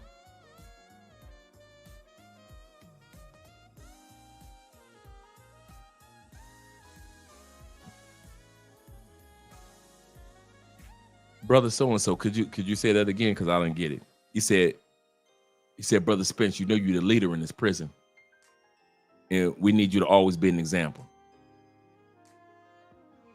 I mean, he walked up on me, it wasn't a bunch of his dudes. It was just the imam in that prison, the leader of the Nation of Islam.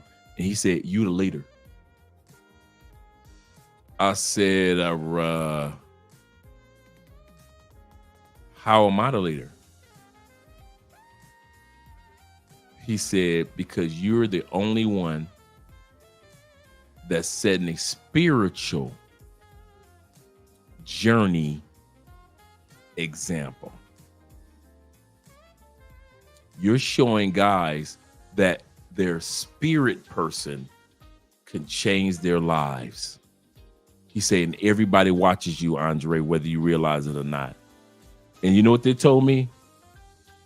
Don't fuck it up. That's how he said it too.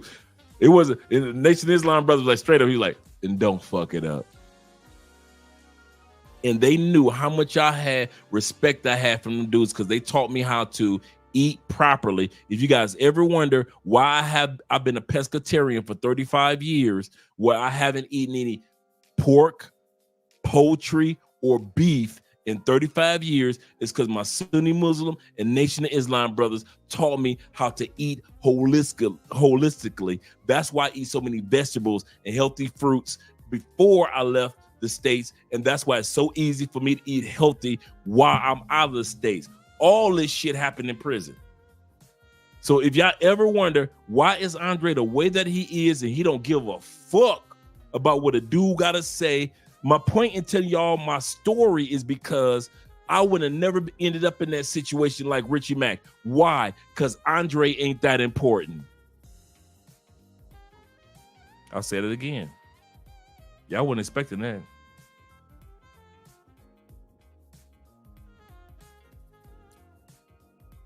You ain't got to pull out no pins for this one. Andre Spence at 50 plus ain't that important. The same Andre Spence who was in prison for 10 years wasn't that important. What's important are you guys and my family. My family and you guys. That's it. Just like it was when I was in prison. That's all I know. That's all that gives me peace. You guys having great lives because I have a great life through my family. Therefore, my focus is to make sure that you guys have great lives. So if a dude called me bitch, motherfucker, you ain't shit, fuck you. Nigga, I heard that bullshit in prison. How many jealous motherfuckers are? See, y'all don't know. Y'all think YouTube is some shit? Man, you know how many jealous ass dudes I had to deal with in prison? Because every time I went somewhere, everybody else was like, oh, here come Brother Spence. He think he the shit. Because he got the El-Rukians on his side. Oh, here come Brother Spence. He think he the shit. Because he got the Mexican mafia on his side. Oh, he really think he this shit since the Bloods on his side. And he got some Crips connections. That wasn't it. Them dudes trusted me with their futures. Them dudes trusted you. You caught that? The reason the way that I am, those men, just like men today, trusted me with their futures. So fuck Andre Spence. And you ain't gonna find another YouTuber that's gonna tell you fuck themselves. I'm not the most important motherfucker out there. I'm like Kobe when he learned how to pass the ball. I'm like Jordan when he learned how to pass the ball. That's me. I know how to pass the fucking ball. That's what I was telling Richie. It's not about you. Fuck you. I'm going to tell you the same thing I told Richie. Fuck you. It's not about you. I say, dude, we are over 50. All the fucked up, fun, amazing shit we was going to do about us happened before 50. After 50, sit your ass down and help others. Help others. Y'all be wondering why I talk the crazy talk that I talk. This is the same fucking way I had to talk to prisoners in prison. I couldn't talk soft ass shit in prison. Y'all dudes be wondering, y'all be thinking that because I got this suit and shit on, that I'm soft and shit. Y'all got me fucked all the way up. I spent 10 years helping others. And when it was all said and done, you know, on the last 2 weeks of my prison sentence, after 10 years, when I thought I was leaving prison with $0, I didn't know where I was going to go, and I didn't know what I was going to do. You know what I ended up with? My grandfather, my favorite grandfather. That was my dude. He just so happened to die a year before I got out. That hurt my feelings. And he left me with a check for $20,000. And that $20,000 took care of Andre to the man that you see today. I looked out for other people, and another black man looked out for me. I spent 10 years looking out for brothers, and another black man looked out for me. And I figured since it worked in prison, how much more would that work outside of prison?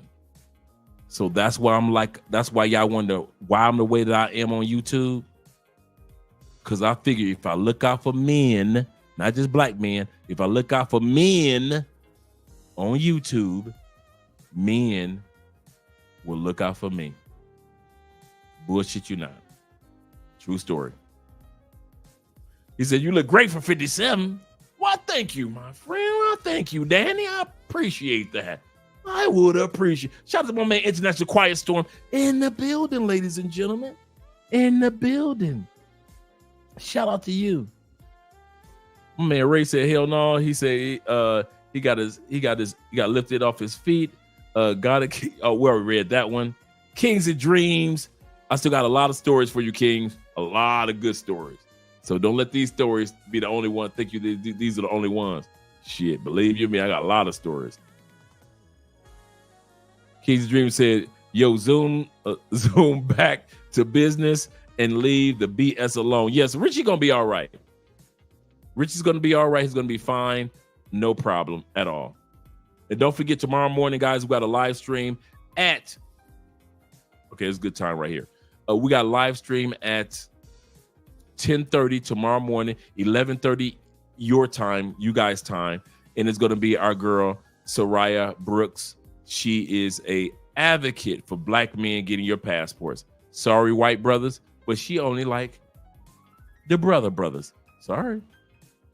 And she promotes that German women love the brothers. I know all you military dudes can validate that, because all you dudes that were enlisted and you end up in Germany, you can say, yes, she ain't lying. They love brothers in Germany.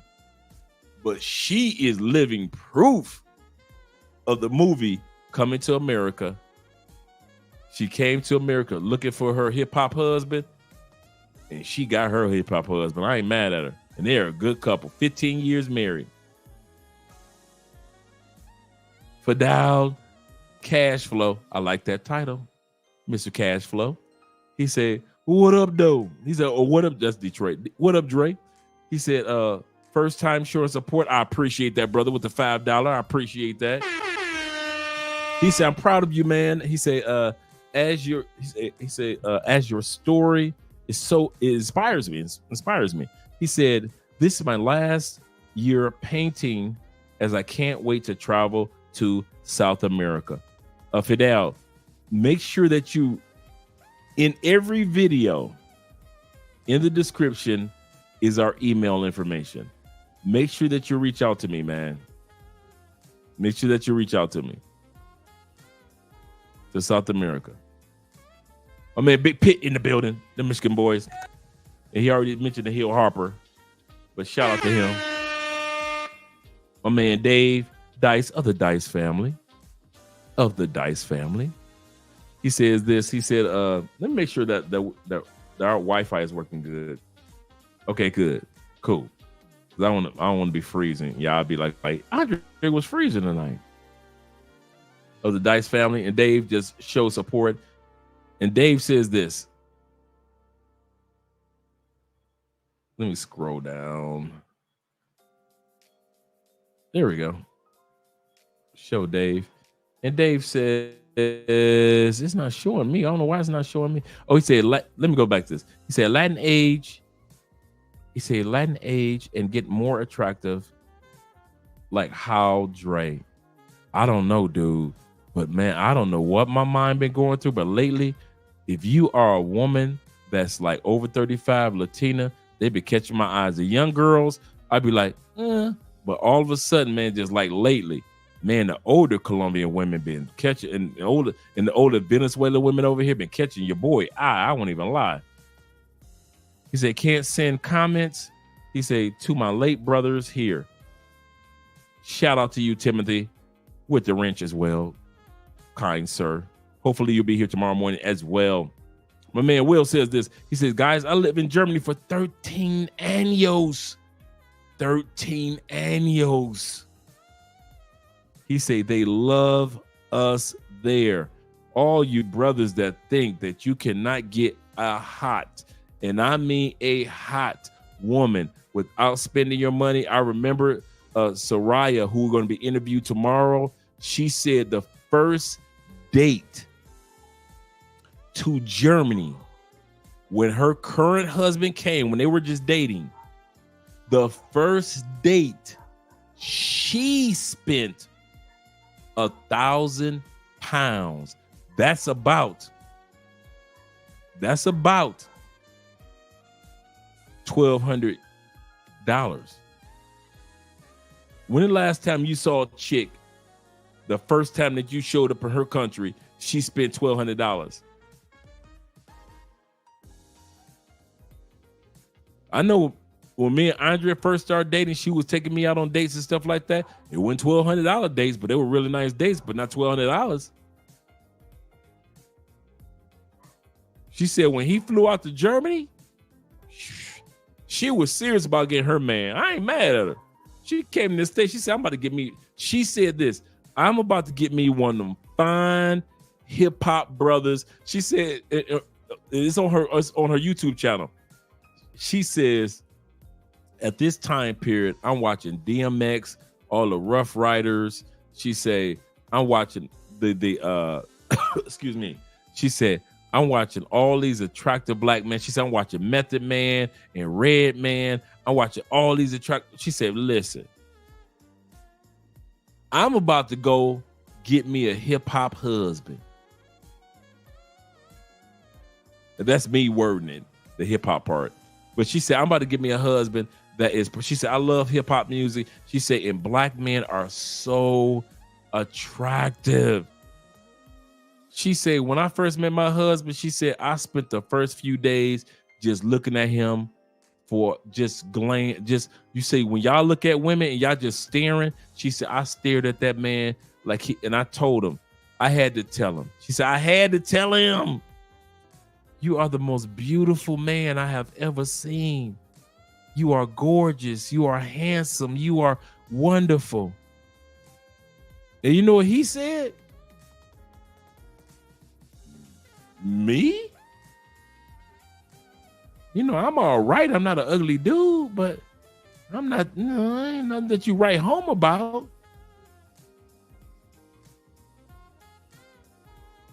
Until he went to Germany, fast forward years later, went to her country, and to this day, like I keep trying to tell you guys, I fight off all the time Colombian women. And this brother said all the time, he said, I'm married 15 years. This will be their 15-year marriage. He said, I still fight off German women because they can tell between just a regular black guy coming from Africa, shout out to my African brothers, or a black guy that's from the States. So we're going to be interviewing her tomorrow morning at you guys' time, 11:30, going on 12 o'clock, which would be 6 o'clock in Germany. So it'll be 6 o'clock in the evening her time. My man Will says, he said, guys, many women, there's 55% speaking. Yeah, that's true. In Germany. That's true. There's a lot of English speakers in Germany. There's a lot of English speakers. Man, listen, me and Andrea did not have a problem in Europe. All you guys that think that Europeans do not know English, all right. I'm not black, I'm OJ. Okay. Tevin King says, support black male content creators. Shout out to you, Tevin. I'm glad that you're here, brother. Glad that you're here once again. And my man Big Pit says, he said, nothing about this says that a good representation of black men. This is true. I'm gonna go through the list real quick. I'm glad that you said that, because I mentioned earlier that I was going to share with you guys a list of why I haven't been in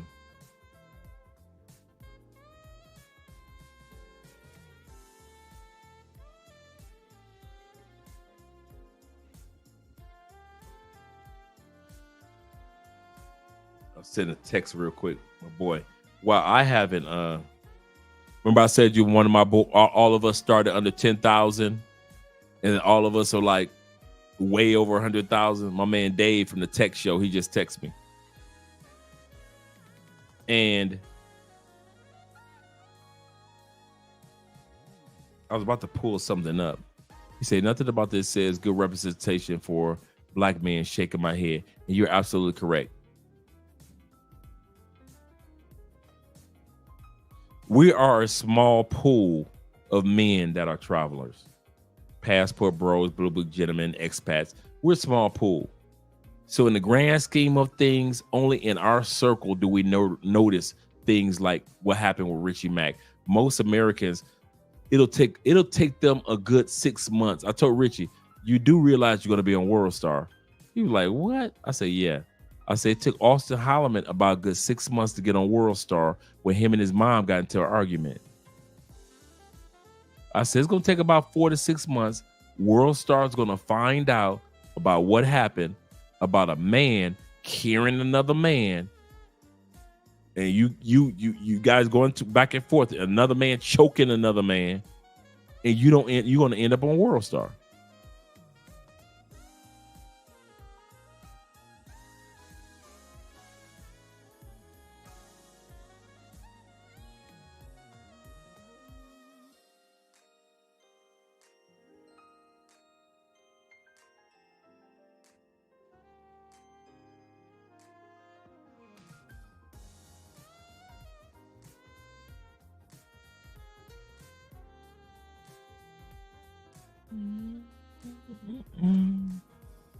Okay, I should be back, gentlemen. Like I said, I just took a few seconds to readjust the Wi-Fi. Thank you very much for your support.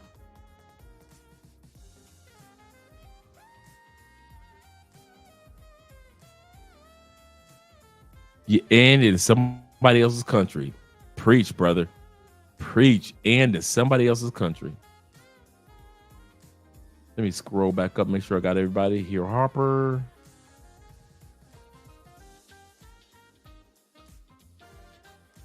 Okay, let's scroll down. Big Pit. Shout out to my man Charles once again. 3 months membership. Yes, sir. He said Andre going in limbo. Yeah, for real. Oh man, for profit in the building. For Profit Stewart, shout out to you, brother, for being here. I saw you earlier with the $10. He said, for being a solid 100. Yes, sir. Thank you very much, brother. Here we go. We got a good one. And with the hey, I've seen other than us brothers that get suited on our avatars. You got the best avatar that I've seen. She be twerking and slurping on the Serpian for certain. She be twerking, slurping, for real. I ain't mad at you. He said karma over 40. He said karma for overhyping.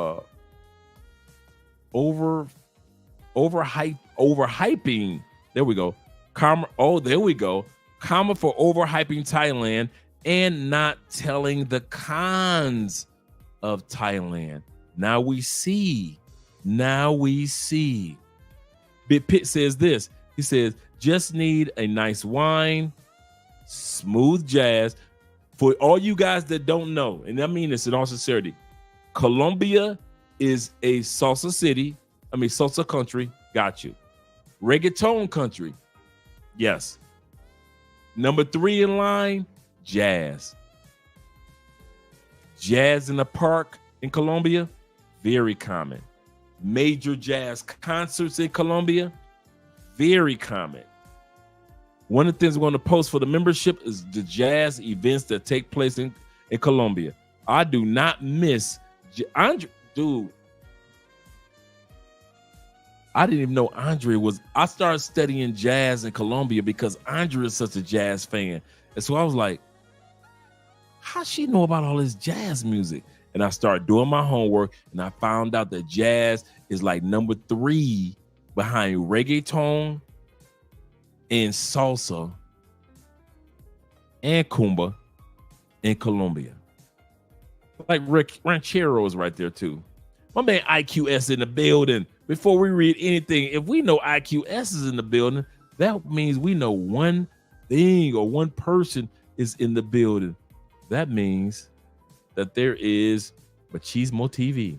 Welcome to Machismo TV, the ultimate destination for modern men seeking to upgrade their lifestyle. Subscribe to Machismo TV and Saul T-Balls. We stream daily from 12 midnight to 8 a.m. Eastern Standard Time, the best male-centric content. Highlight reels without reviewing or providing any editorial bias to the content. We have done so much, with so little for so long, we are now qualified to do anything, with nothing. All right, before I read International Quiet Storm, we are about to take an ice break. I'm about to go get some more ice, guys, and you guys are about to enjoy this break. Yes, sir. Yes, sir.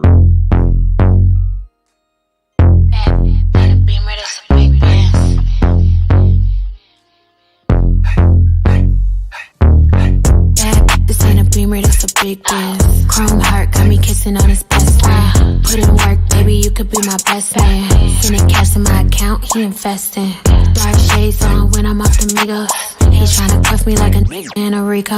Moving through this like GTA with a cheat code. He claimed that he love me, but before not a freak. I just wanna dance all night. Can't nobody do it just like I. Boy, you got just what I like. Come on, baby, let's kiss, don't fight. What you wanna do? Tell me what you like. What you wanna do? Tell me what you like. What you wanna do? Tell me what you like. Just say the word, baby, I'ma get you right. What you wanna do? Tell me what you like. What you wanna do? Tell me what you like. What you wanna do? Tell me what you like. Ain't gotta say it, I know I'm the one you like. Ooh, damn, tell the DJ turn the beat up. Got a white boy who be singing like a Beatle. Claim she getting bread, but I heard she doing keto. I don't do drugs, I'ma smoke a little weed up. I can't chase a man for no paper. I just think it's sweet, I'ma show him now or later. I be getting money on the wake up. He a broke boy, tell that get his cake up. Only with dope boys, they the ones who spinning paper, get your weight up. Told him send an Addy and to stay up. Just out here mad, told him assalamu alaikum. Who that 5'5", she don't even need no makeup. What you wanna do? Tell me what you like. What you wanna do? Tell me what you like. What you wanna do? Tell me what you like. Just say the word, baby, I'ma get you right. What you wanna do? Tell me what you like. What you wanna do? Tell me what you like. What you wanna do? Tell me what you like. Ain't gotta say it, I know I'm the one you like.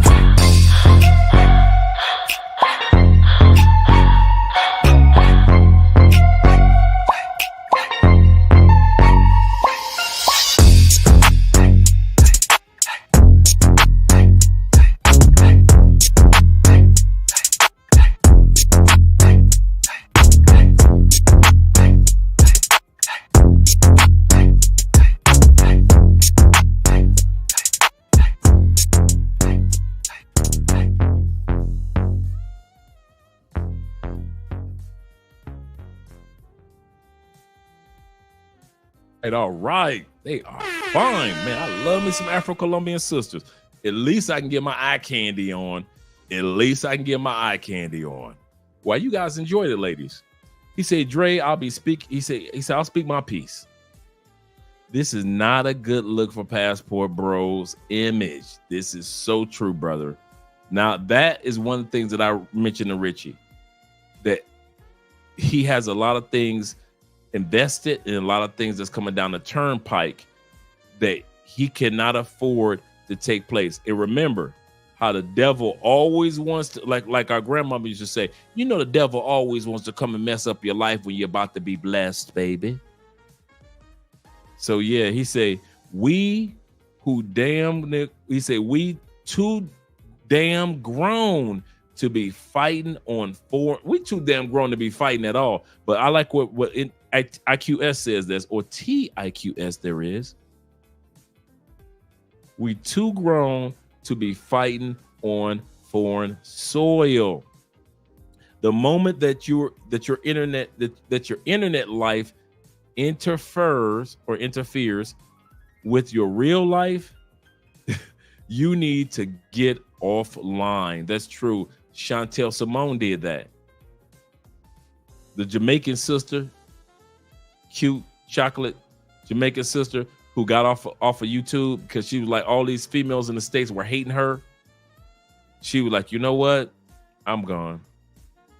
She said, my man TIQS says this. He said, I may pick Thailand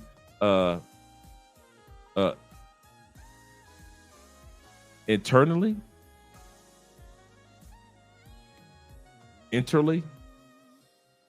He said, I may pick Thailand internally. Or maybe I'm pronouncing that incorrectly. Kings of Dream says this, but I'm with you. He say, that'll be face-to-face in Cali for our interview. Yes, sir. Yes, sir. I'm with that, Kings. Theo says this with the $10. He said, you and I, we already read that one. He said, you and I are familiar and we have similar results. I'm proud of you, man. If we got similar results, I'm very proud of you. Shout out to my man, Jason Broomfield of the Broomfield family. First of his name.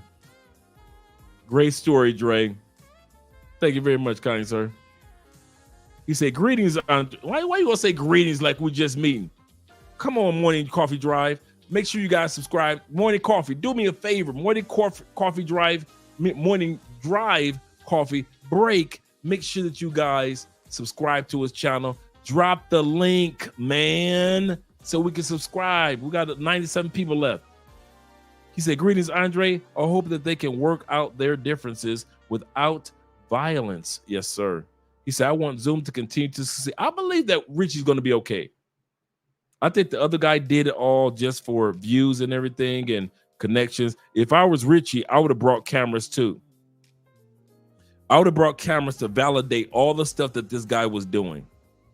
I really would have. So let's continue on listening to what Skylar, shout out to him in Brazil. Let's listen to what Skylar had to say in regards to this.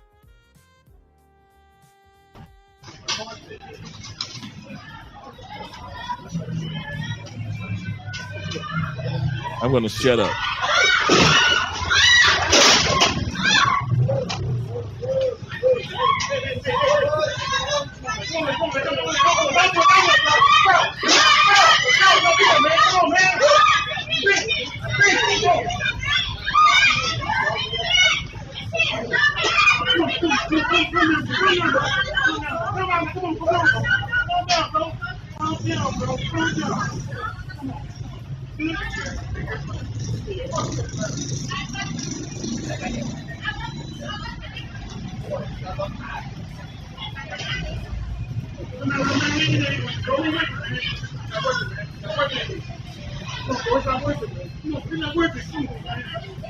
Come on, man. You go. Come after this. Come on. Come after this, man. Come on, bro. Bro, you come after this. Come on, bro. Come on, man. Come on. Be happy, bro. Come on, man.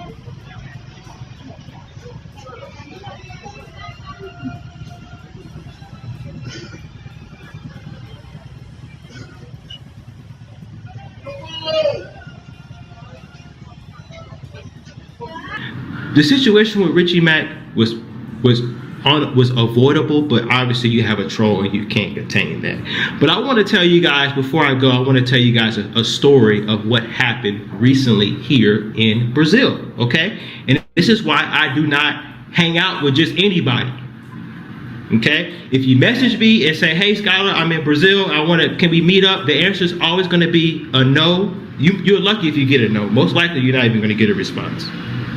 Okay, I don't hang out with just random people. Even before the YouTube stuff, I just don't.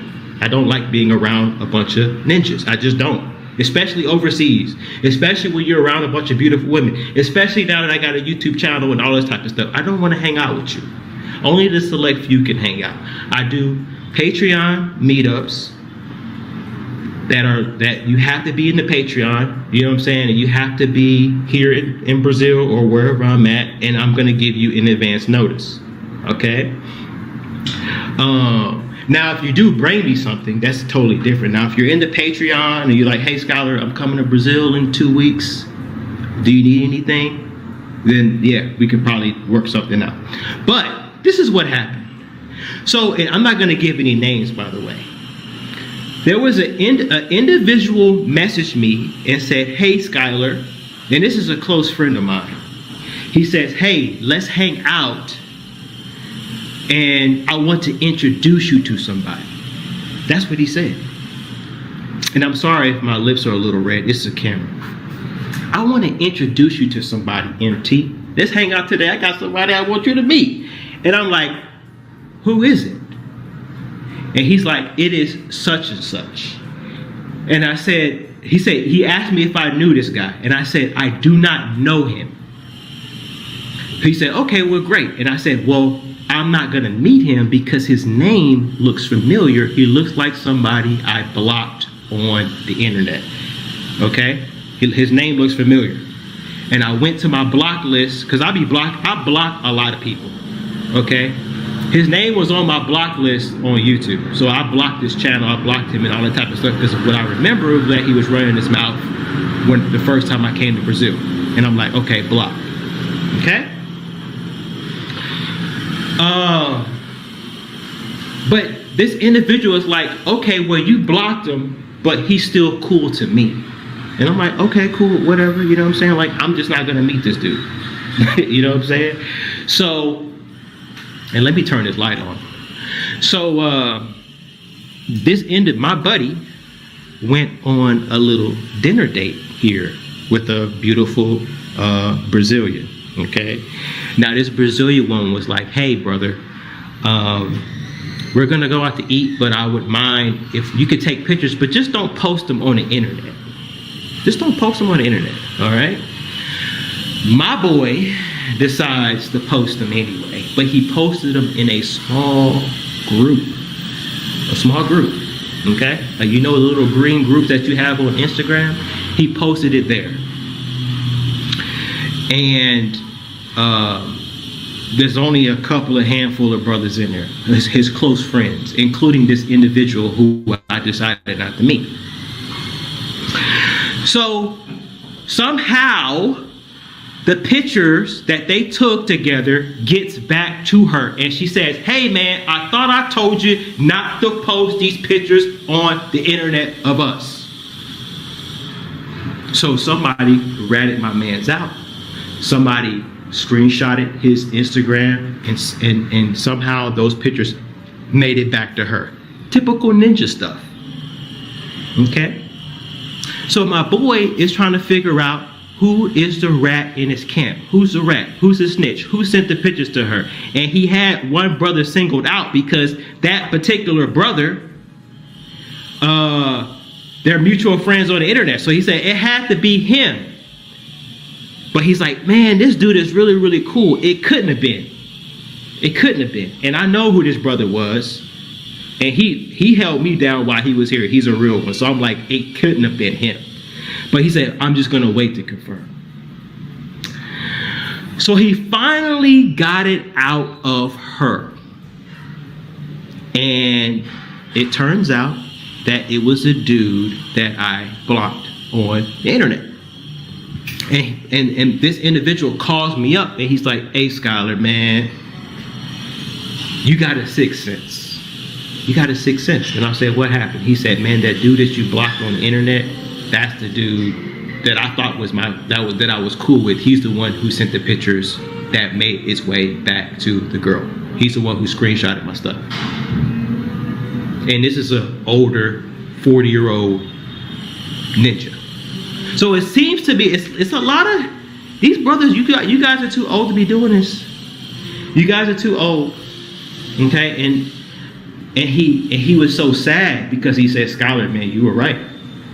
You were right, man. Like I told you guys, you got to keep your circle small. You got to keep your circle small. So if I'm not really... That's the end of the video. Shout out to Skylar. One of the best comments in regards to the Richie Mack situation is you gotta keep, one of the signs is you gotta keep your circle smaller. You really do. He said age is never a true measure of maturity. Absolutely correct. No matter where you go. That statement, Jay Burden is of the Burden family, is correct. So correct. We assume a lot of times that a person that's older that we mature. We done grew up by now. We done got some dang sense in our head by now. Nope. That is not true for everybody. There are some dudes that act like they ain't got no dang sense in their head. And you be thinking like, man, really? Are you serious? Really? Like, that is just, okay, you kidding, right? No, and they're serious about their immaturity. I'll say this again. Just like some of us men are serious about our maturity, there are men, no matter what race, color, or creed, are serious about being immature to the day that they die. They want to be childish until they die. They want to be foolish. This is the funny part. When it comes to making money, they're wise. When it comes to getting up in the morning, going to the gym, take care of their body, they're wise. Eating healthy, they're wise. Making connections, they're wise. When it comes to women, or when it comes to not being a hater, or when it comes to when they use their passport, they're like little ass boys. It will amaze you how many dudes that got racks in the bank hate on other dudes that ain't even balling like that. But because the dude that ain't balling like that get more women in a particular country, these dudes spend more time hating on that dude and not being happy for the blessings that they already have. That is immaturity. And there are some men out there that are serious about their immaturity. It is not a game to them. They are serious. I will be an immature person to the day that I leave this planet. That's how they think about it. And they wish you would interrupt their immaturity with your maturity, with your common sense, with your ability to be rational. They wish you would come up to them talking about being rational and act like you got some dang sense and common sense. They don't want to hear that. I'm 62 and immaturity has worked for me thus far. Why should I be mature like TIQS? And there are men out there that are serious when it comes to telling you, I am not going to grow up. I'm a Toys R Us kid. There are a million toys at Toys R Us that I can play with. Don't y'all ever forget that. While you sitting back trying to put the blinders on for immaturity of women, you need to take them off, because the dudes that's next to you might be some of the most immature men that you ever hung around. Don't you ever just trust women to be immature when it's some immature men that's out there and will be immature to the day that they die, and wish your ass would try to interrupt their immaturity. That's what that dude did with Richie. Richie, mature life. We think about it. We hadn't heard any drama from Richie other than this moment. Other than this moment. Not saying that Richie Mack is perfect. He's human, but we're saying that we've never heard of, known of, no video ever came out to say that, hey, there's some crazy stuff going on with Richie Maximus. Until this moment, with a dude that values, I'm going to say this again, with a man that values,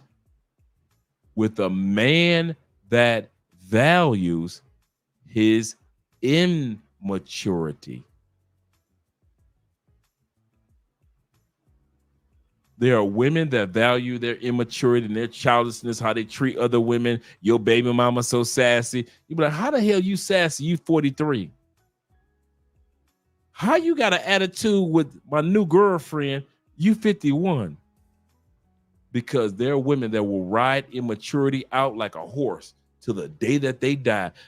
Skia, let go. And they'll ride immaturity out to the day that there are women that will die immature. And when they get to God, God will say, why are you still 13?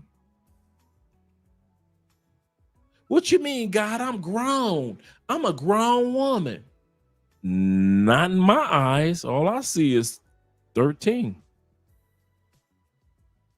And there will be men that's like that. Why are you still 5? What do you mean, God? I'm 71. Not in my eyes. In my eyes, you first start getting jealous and being immature of others when you were 5.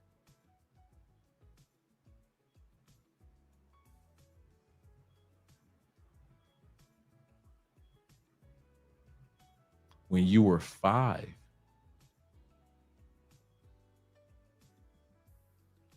Some of us ride immaturity out like it's a freaking Maserati. We gonna be immature till the wheels fall off this mother. You can't tell me I'm gonna smash all of it. Look what Andrea and all them other people talk about Colombia. I'ma use Tinder cause I want to. Y'all, I ain't gonna get scopolamine, whatever they call it. I'm on Tinder tonight. When Andre get done with this live stream, I'm going on Tinder tonight. Swipe bitches, swipe bitches, swipe bitches, swipe bitches. I'm swiping bitches right now. I'm swiping bitches. This bitch is being swiped. Fuck what Andre talking about, because I don't give a fuck about maturity. I'm immature and I am 51 years old and I'm swiping bitches right now. And then but bitches being swiped, just swiping bitches. And it's dudes that take pride in their immaturity. And those are the dudes that end up getting scoped and they end up in Colombians in the morgues of Medellin. Somebody need to take that one and do a live stream called The Morgues of Medellin. What men end up in the morgues of Medellin? I didn't say the graves. I didn't say they send your body back home. Some people end up just in the morgues of Medellin. Shout out to my man Floyd, Mr. L. Holt in the building. Shout out to you. He said, did you see another brother disrespecting Jonathan Major? I didn't see that. Seems like it's a disrespect a brother week right now. I did not know that. Shout out to my man Razor.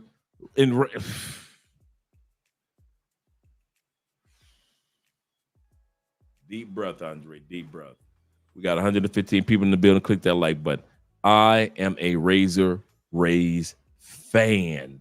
I'm a fan of Razor Ray's channel, and I ain't gonna even pretend like I'm not.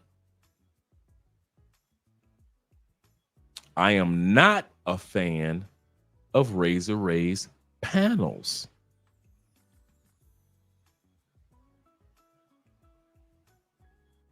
He said the guy that disrespected okay, I'm gonna tell y'all something for real. Y'all ready? Y'all keep forgetting.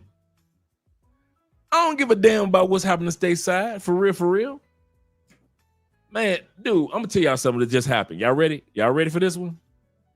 It took me a good 10, 15 seconds to remember who the hell Michael B. Jordan was. Oh, Black Panther. Oh, Creed. Okay. All right, I got y'all. I'm gonna tell y'all what was going through my mind when I read that. I'm for real. That's why I kind of like hesitated, because like 15 seconds, I'm like, who the hell is Michael B. Jordan? Michael B. Jordan. Who the hell is Michael B. Jordan? It's not Michael Jackson. It's not Michael Jackson's son. Do you want to be starting something? You want to? All these thoughts going through my mind in the 15-second window. I kid y'all not. Just now. I'm like, oh, Michael Jordan, Black Panther. And I played cool. Y'all see how I did that? I played cool. Michael B. Jordan. Oh, Black Panther. Okay, Black Panther. Creed. Okay, Creed. Okay. Fruit Station. Okay, when he got killed on the train tracks. Okay, all right. Oh, at a train station. Okay, cool. All right, I remember this one. Okay, Fruit Station. Okay, all right. And so I just kept on talking as if I knew what the fuck y'all was talking about.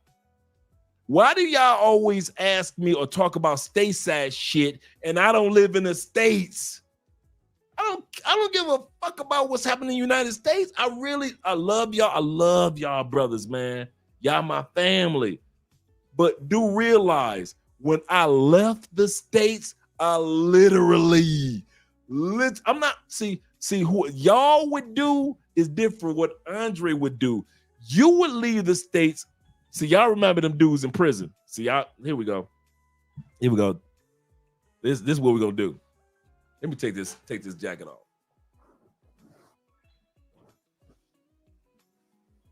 Here we go.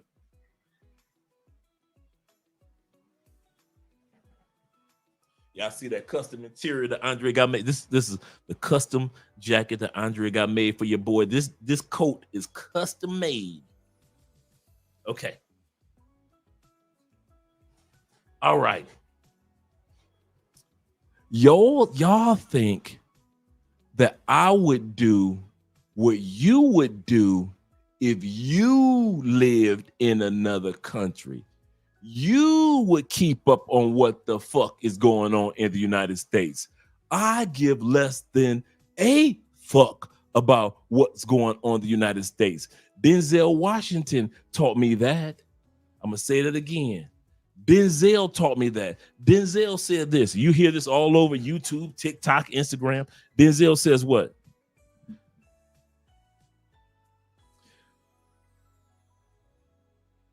Average minds focus on people.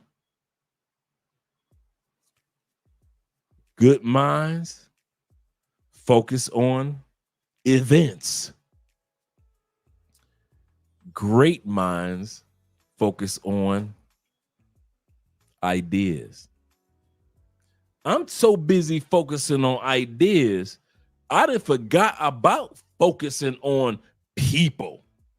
I can't tell y'all shit about Michael B. Jordan and the Jordan. Michael B. Jordan sound too much like Michael Jordan's. I can't tell y'all what, dude. I learned that in prison. I know how to cut that. Y'all keep forgetting. 10 years in prison teaches you all the shit, and it's kind of funny, all the shit that you would use while you were out of prison. In prison, you knew cut the umbilical cord to the streets. You can't keep up with the streets. You don't know what's going on in the streets, blah, blah, blah. Unless you like a gang member and you're a gang leader, you keeping up with the streets, you making money out there. I wasn't a gang leader or gang member, so I need to keep up with the streets, right? Right? I was just regular old Andre, right? My hustle game was over. Bam, boom. I'm focused on positive things. Boom. I'm the school teacher. Boom. So I'm focusing on doing it the best that I can, that no matter where I went, I was able to help. Every time they said, you the school teacher, come here, I was able to help people. That was my job. Dude, I couldn't keep up with while I was in prison. True story, 10 years. The only person I called on a regular basis was my best friend, Lisa, and she ended up dying of cancer the year that I left out. I didn't get a chance to even see Lisa. Like the year that I left out, I'm in a halfway house. She died of cancer.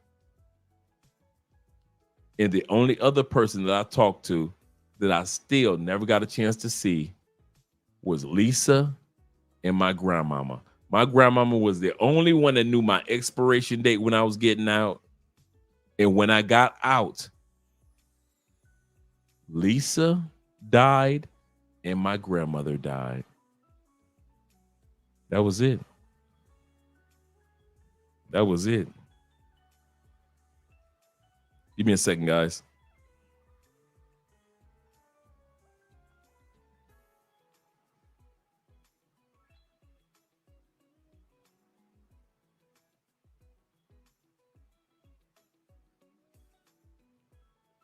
Checking on Andrea.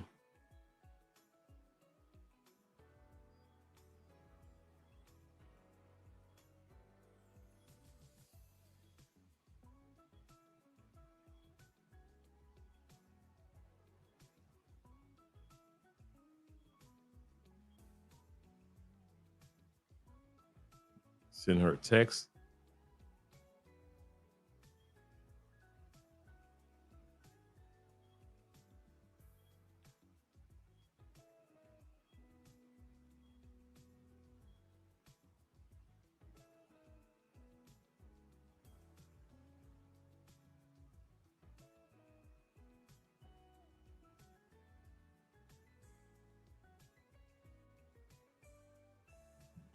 Okay. That was it. All the chicks I was smashing, all the money I was making, all my homeboy connections, all the people that worked for me was gone. I wasn't one of those dudes that held on to them. We used to call it the umbilical cord because you cut it. I cut the umbilical cord when I was in the county jail. As soon as they said you are looking at 165 years of incarceration, Mr. Spence, all the bitches that I was fucking and sucking their pussy and licking their ass, I cut them off. I'm gonna do this time with you, baby. Baby, I'll do the time. No, you ain't. Why? Because I'm cutting your ass off. I'll never call you again. You was for Andre the Thug. I'm done. It ran its course. Thank you. I know when it's done running its course. I'm not king of New York, getting the fuck out and trying to do this shit again and then get killed. I'm not the king of New York. Got Lawrence Fishburne watching my back and shit. I knew when it was over, it was done. It was a good run, made some money, cool. Now that this money gonna be used for attorneys to help me beat this 165 years.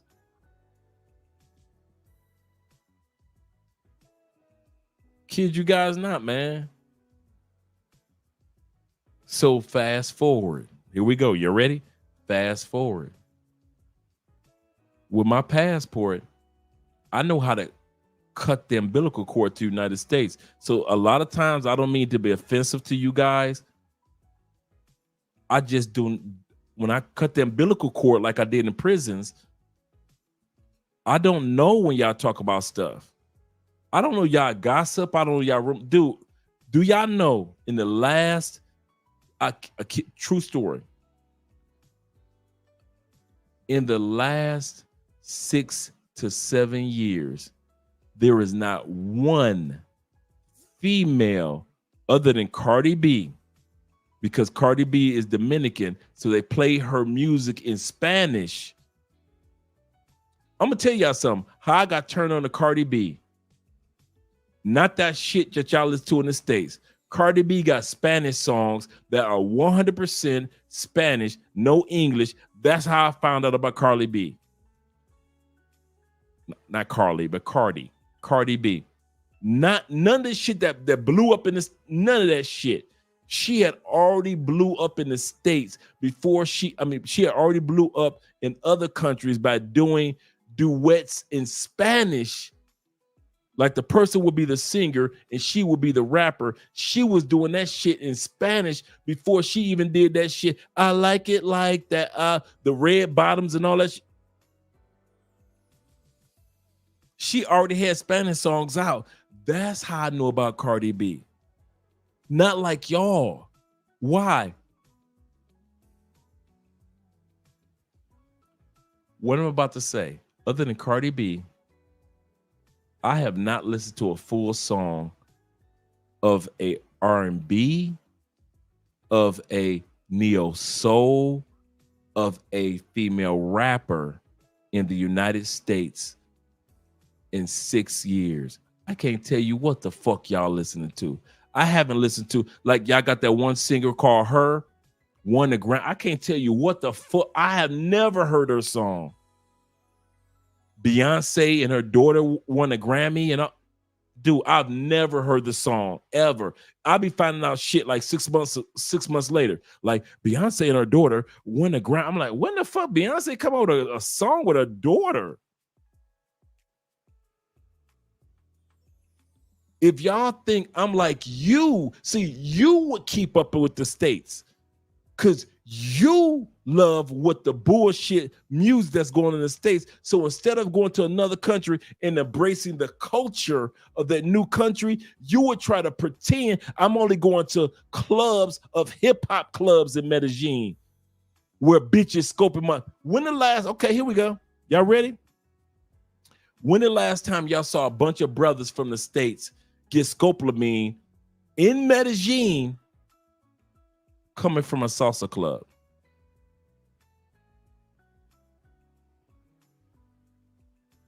I'll wait.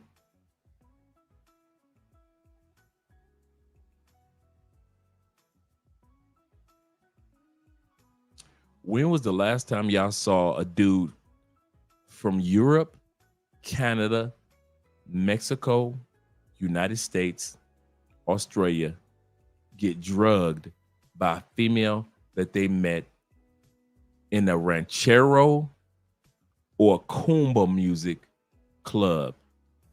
And if you've been in Medellin long enough, you should know cumbia music and ranchero. When was the last time? I don't care if it's in Cartagena. I'll give you Cartagena and Medellin and Bogota and Cali. When was the last time y'all heard somebody? I met a chick when I was listening to cumbia ranchero music. Those are two different types of music. And I met this fine, sexy motherfucker, and she drugged me, and I didn't wake up for 3 days. When was the last time y'all heard that shit?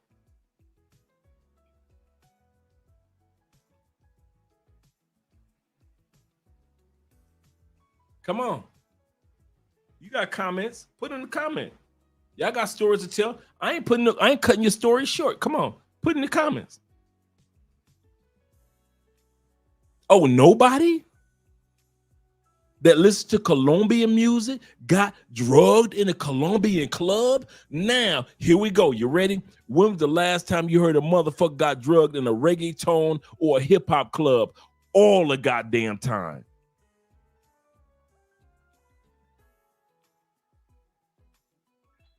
It's easy to drug y'all because y'all don't know how to. Y'all go to Medellin, but you never. Y'all go to Cartagena, but when it comes to your clubs, you never. When it comes to how women act in Medellin, you want your women to act just like the Colombian. Act just like the American women, but you never. I need her to be traditional, but you never. I need her to be a cook, clean, and be submissive, but you never.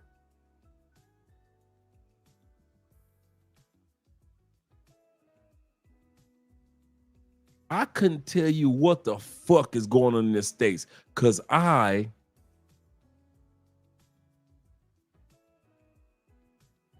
where did I learn that from? Prison. Because we knew if you focus on we called it focusing on the streets. See, we called it the streets, but for y'all called it the streets. Y'all ain't know shit about the streets. Or we called it real world. Like the real world, man, what the fuck going on, man? My girl tripping in the real world. Or, man, my girl tripping in the streets. We called it the street way before y'all called it the streets. We were calling the streets way back then. And we knew, dude, you need to cut the streets, dog. You need to cut that umbilical cord. Oh, man, but I love her. Nigga, what time the phones go off? And dudes used to realize. I said, what time the phones go off? 10:30. I say, yo, woman is sucking dick at 10:45. If the phones go off where you can't call the woman, this is before cell phones and all that. I say, bruh, if the phones go off tonight on a Monday night to where we can't make calls after 10:30, I say, your woman is sucking dick at 10:45. Nigga, suck that shit up. Sport coat fucking your woman. It is what it is. Ain't nobody fucking my woman. Nigga, it's just your imagination once again running away with me. It's just your imagination. Nigga, you imagine that your woman ain't fucking. The truth be told, nigga, your woman fucking and sucking dick. I said, okay, when you leave, watch how good your woman can suck dick when you leave. I bet you she don't suck dick the way she sucked dick before you got there. Before you just did these 5 years in here with me. Nigga, let it go. If when you get out, it all works out, I'm happy for you. If it doesn't, I told you. Guess what? Statistically, I don't know. This is the first time I heard the 85%. Did you know this first time I heard the 85%? 85% of post-incarceration relationships don't last 2 years. Your woman had been visiting you for all those years. She coming up, visitation day. She bringing the kids. Y'all hanging out. You married her in prison. You got your prison outfit on, and she got her nice little wedding dress on. Y'all get married in prison. Y'all been together since y'all was 15. All that shit sounds great. 85% of post-incarceration relationships, whether you're married or not, as soon as that dude get out, it does not work. Why? Because she was cheating? But for the most part, she's a different woman 5 years later that you never met because she's a different woman, and you're a different man because you were incarcerated for 5 years. So you're a different dude. She's a different woman for when y'all were together, and it doesn't work. That's why 85% of that shit don't work out. That's why those of us who learn in prison too.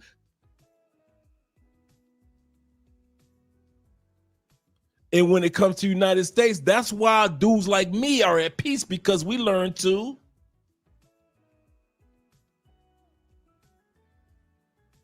And that's why half of y'all still get drugged in Medellin and Cartagena, because you have not learned to. Man, if I was living in Medellin, nigga, I wish the fuck I would be following a hip hop club from the start. Get the fuck out of here. I am not going to a hip hop club. I'm not going to a reggae. None of that. No. If it's English, I will go to a reggae club, and I know a lot of Colombian, or not Colombian, but Latin. I'm gonna say Colombian, but Latin reggae music and reggae clubs. That means, because remember, reggaeton is reggae music and Latin performances gel together. See, we think reggaeton, it's reggae music in English. Real reggaeton is Espanol and reggae. It's no English in it.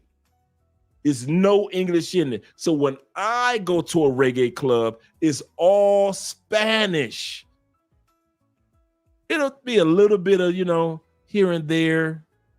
You'll hear a little bit of English speaking reggae, but most reggae, true reggaeton, there is no English in it. How did I learn that? I had to cut off reggaeton in the States and realize when Nori was saying, hey, listen, in Puerto Rico, we got reggaeton and ain't nobody speak. Y'all sit back, y'all listen to like when Nori and Daddy Yankee and back in the day when reggaeton first started in New York and and all them English speaking ass reggaeton performances. And y'all thought reggaeton was the shit. And now I come to Colombia, and then I'm listening to real Puerto Rican reggaeton. Ain't no English. Thank you, brother. Thank you, Kings of Dreams. Ain't no English involved in it. Yes, in Panama. It did start in Panama. Shout out to the Panamanians. Yes, sir. Yes, sir. Yes, sir, Jacoby. Yes, it did. No English. What's my point in saying all this? When you guys say stuff about the States, I can't tell you shit about the States. Other than politics for all of our other YouTube channels, I can't tell y'all nothing. Dude, I could tell you a performer's name, like what's the one, dollar signs? I could tell you what his name is. I could tell you about who was the other young kid that I heard that won a Grammy, just really good. I don't know shit. I don't know, dude. I don't know none of the rappers.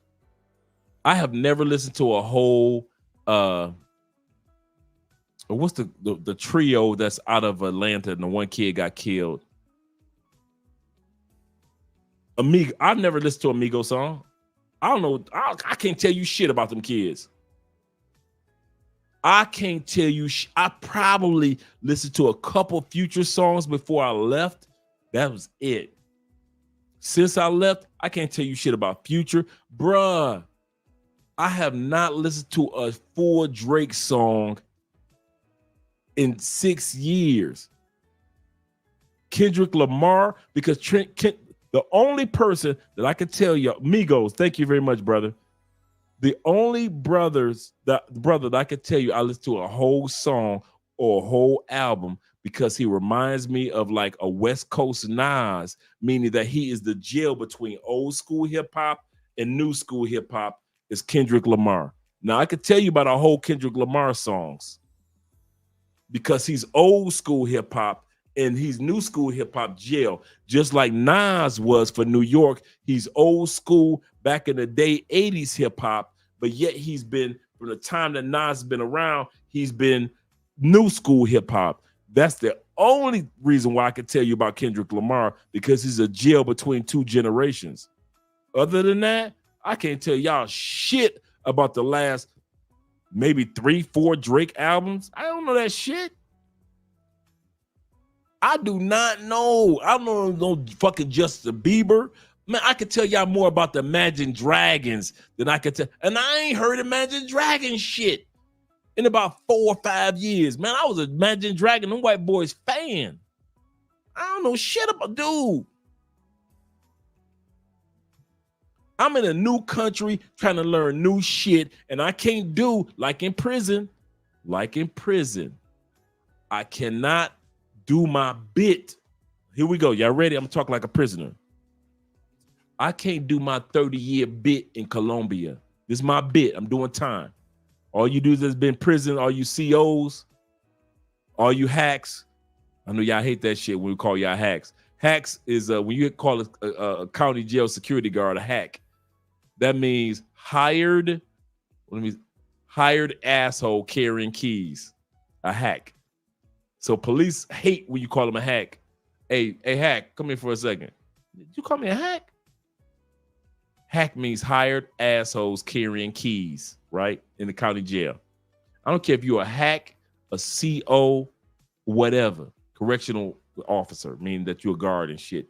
Usually guards, female guards getting fucked by the inmates anyway.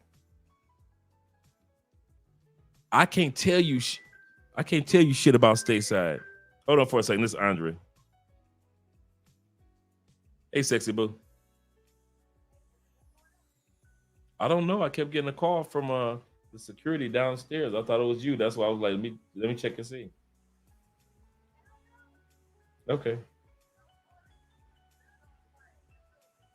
On the live stream.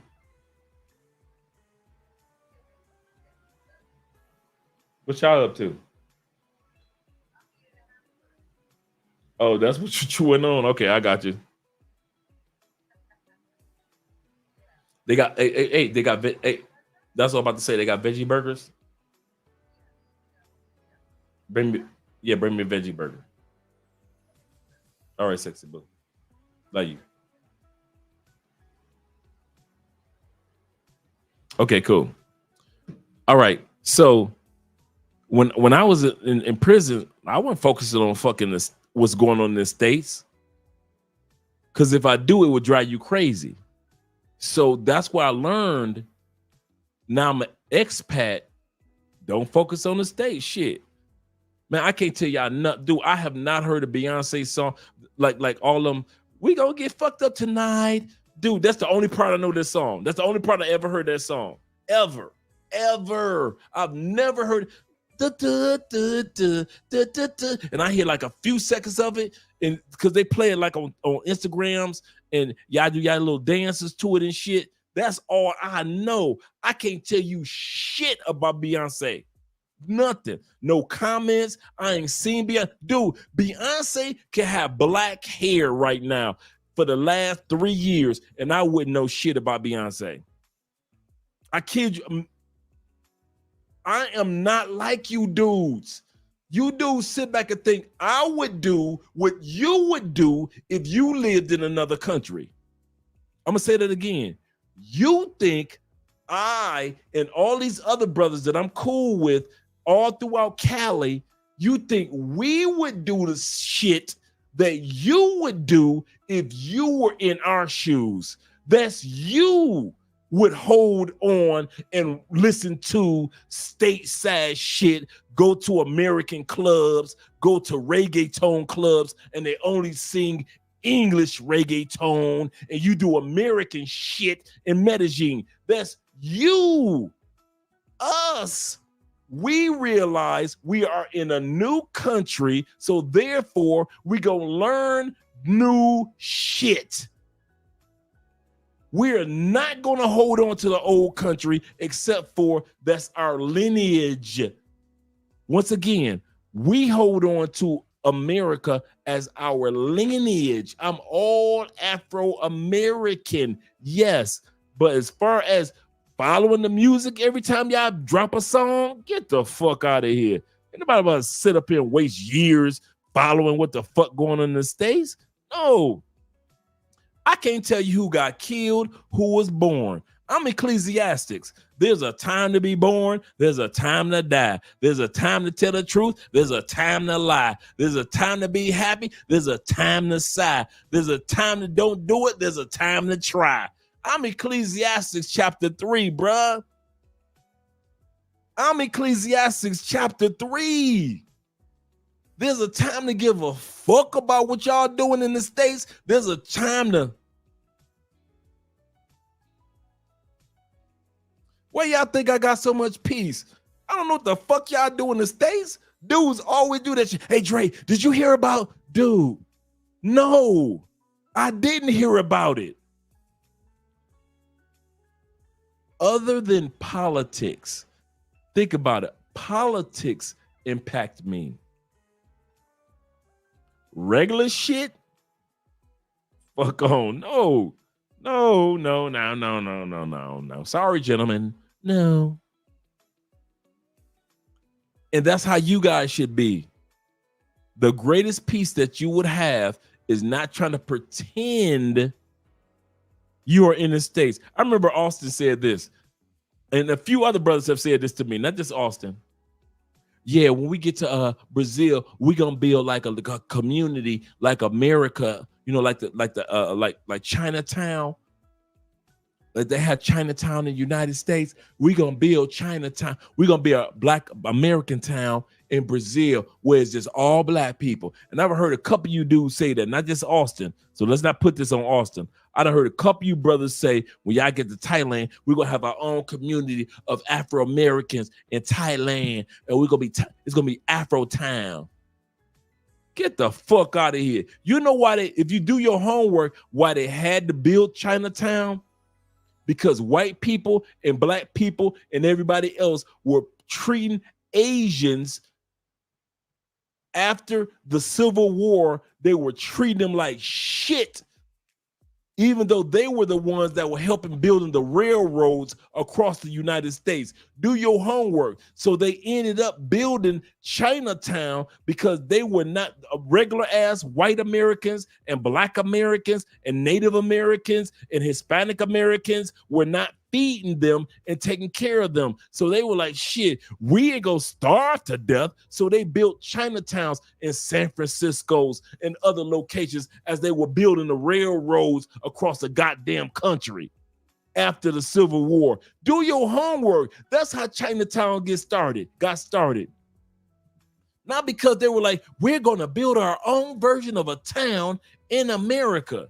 No, they had to do that shit for survival.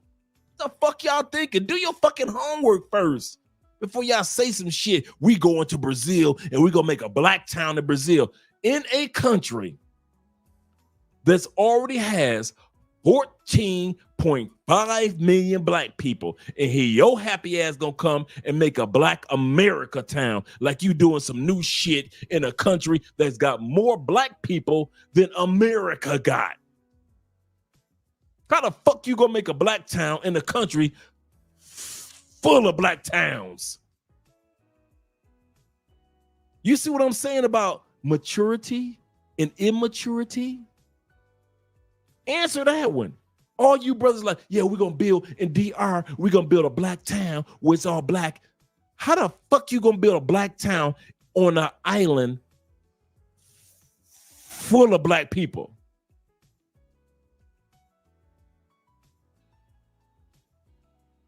With black towns.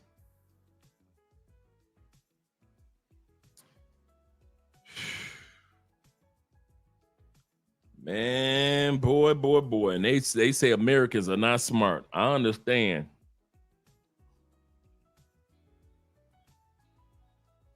There was a white dude that wrote a book, one of my favorite books. He said, most people are idiots, and I can prove it. That was the title of the book.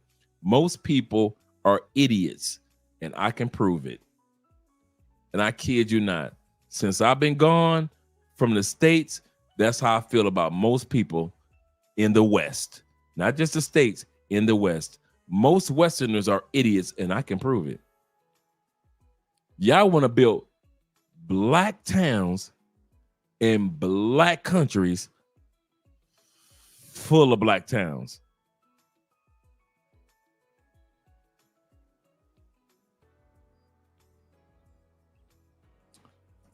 Yeah. Shout out to my man Bitsy in the building. He said, I like that title. I like that name. The shortest and Itsy Bitsy. I got you. He said the worst is Austin hollering followers.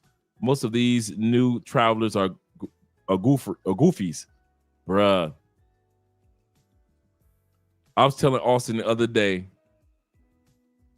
I said, these dudes go to your channel for therapy. Guys come to this channel to take off the rose-colored glasses. They want reality. They go to Austin's channel for therapy.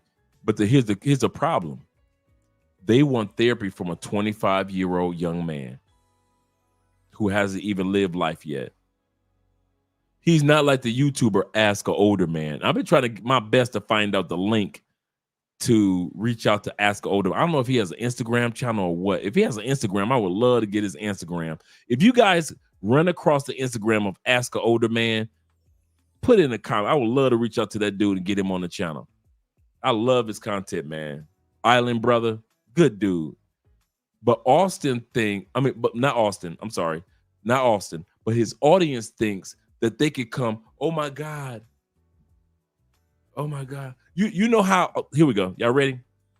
You know how the Catholic Church, when they like 3 kids discovered a tree that Jesus cried on, and Jesus talked to the 3 kids and say, I'm crying because I am sad because this tree is dying. And all of a sudden, for like 150 years, all the Catholics from around the world come to that one tree because 3 little kids said they saw Jesus, and Jesus said he cried because this tree was dying, right? Nothing against the Catholic Church, but y'all know how y'all do.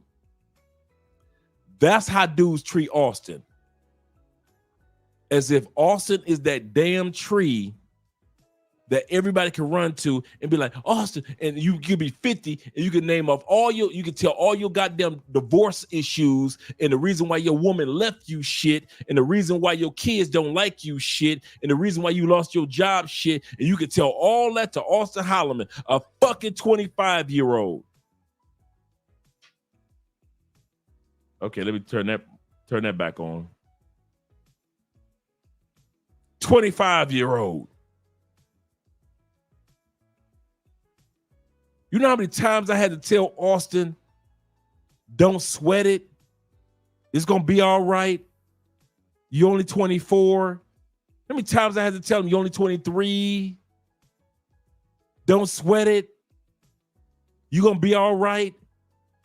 I had to tell him, I had to talk him off the cliff because y'all old asses trying to look at Austin Holloman like he is kumbaya. And Austin, I'm looking at Austin like, I remember 25.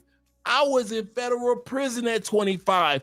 If I'm not going to put that pressure on that young man, why the fuck are y'all old ass men putting all that pressure on a 25-year-old dude? And I'm not talking about all the shit that he does. Soon as he put that camera on for 5 hours, here come 500 men crying like little ass girls. My mama didn't love me. My daddy didn't love me. My dog didn't love me.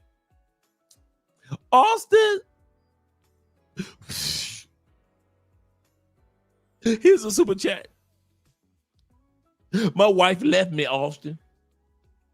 You picked a fine time to leave me, Lucille. 4 hungry children and crops in the field. Y'all be putting all that pressure on Austin. I'm like, what is the fuck is wrong with you 500 ignorant motherfuckers to where y'all want to put that pressure on a 25-year-old man that y'all want to sing the blues to? Yeah, you know what, Austin, you right. I ain't getting no pussy in that country either. I could not get no pussy in that country. You right, Austin. Can't nobody black get no pussy in that country. I don't know how it works, Austin. You are so right. I'm like, what is wrong with you people? You are weird. And I tell Austin this all the time, brother, do not let these people fuck your mind up. You are 25.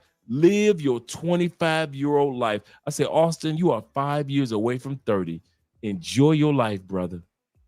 Enjoy your life. You don't owe nobody shit. Fuck up. I say, because all these 40, 50, 60-year-old motherfuckers on your live streams fucked up when they was 30. When they was 25, when they was 31. I say, Austin, I fucked up when I was 21. They caught me at 23. I say, all these dudes want to sit up here and put all this pressure on you as if you got the dude. They treat Austin like Austin is the fountain of fucking youth. Like all your mistakes gonna wash away as long as you follow this 25-year-old young man that's making the same mistakes that we made and deal with the same family issues that we dealt with.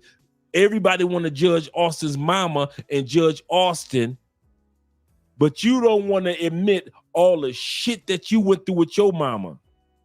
Y'all all want to act like your mama made cookies every weekend and she made Campbell's soup and motherfucking goddamn cheese, make grilled cheese for you every time you came home from kindergarten all the way to the 12th grade. Well, my mama didn't do that. And I went through hell with my mama just like Austin did. So I can relate to that shit. But some dudes want to sit up there, they don't want to admit shit. They want to act like, wow, why is your mother talking to you like that, Austin? You're the Messiah. Why would she dare talk to the Messiah like that? Like, get the fuck, are y'all crazy?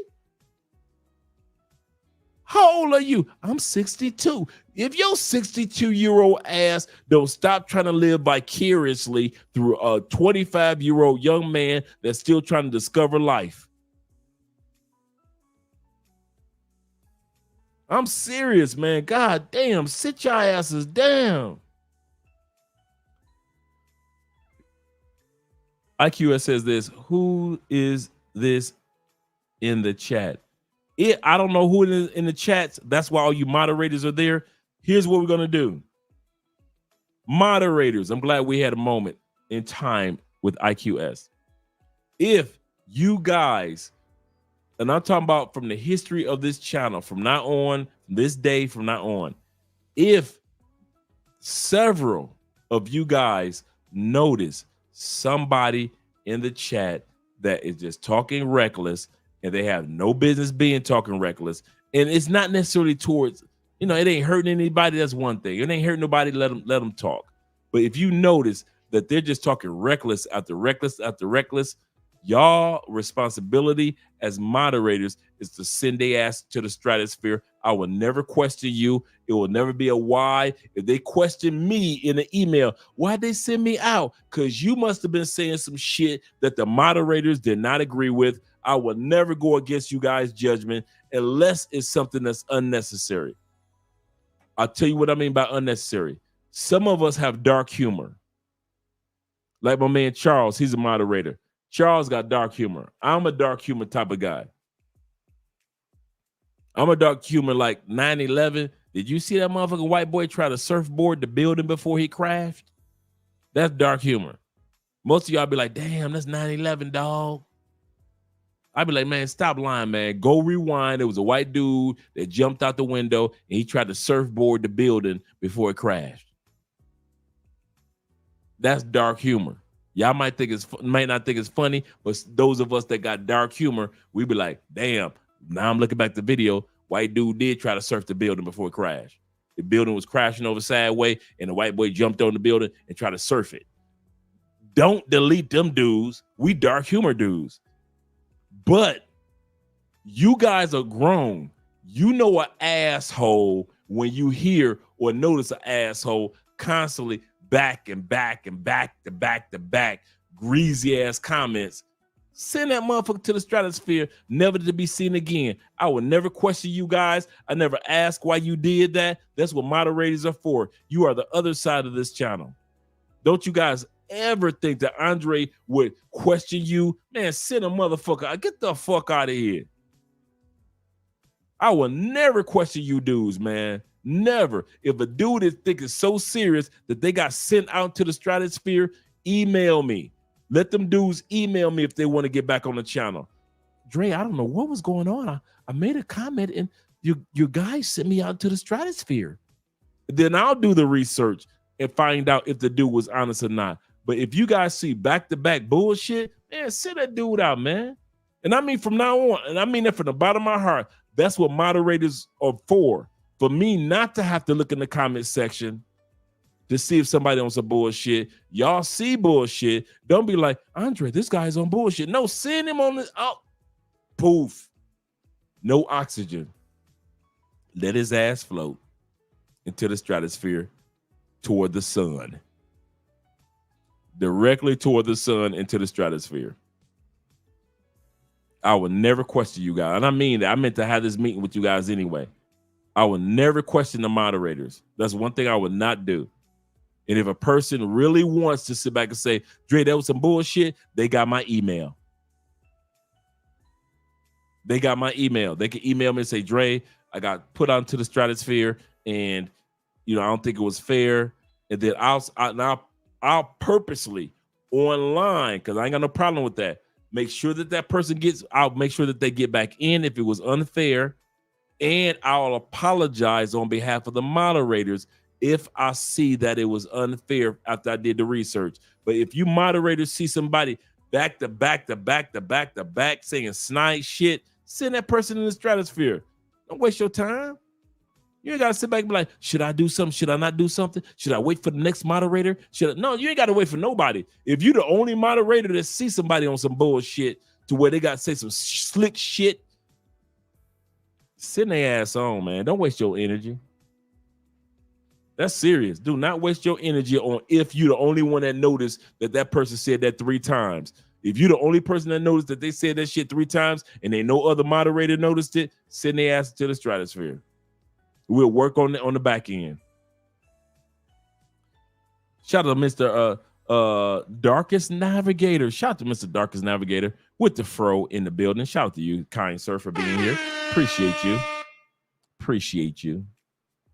Yeah, game over. Yeah, enjoy Mars. Seriously. Yeah. Man, that's what you guys are here for. Don't ever think I would question you guys. Well, why'd you do that?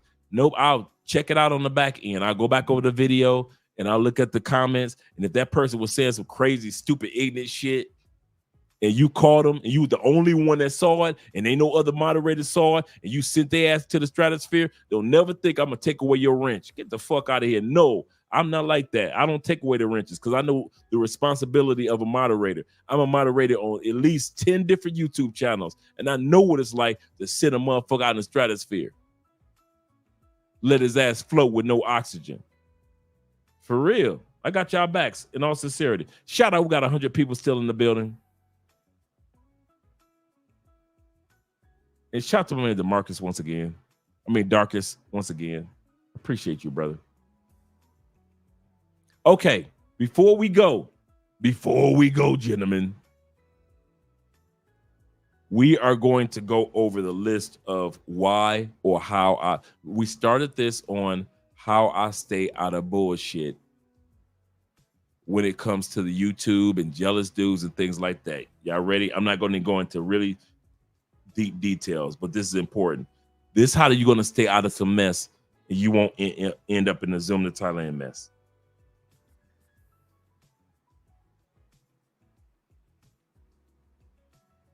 Let's go. Let me pull up my list.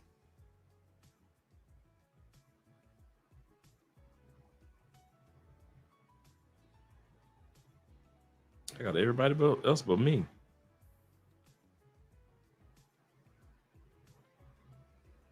Okay, here we go. 7 things to avoid when it comes to when you become an expat or you're traveling. These are 7 things to avoid if you're a YouTuber, content creator.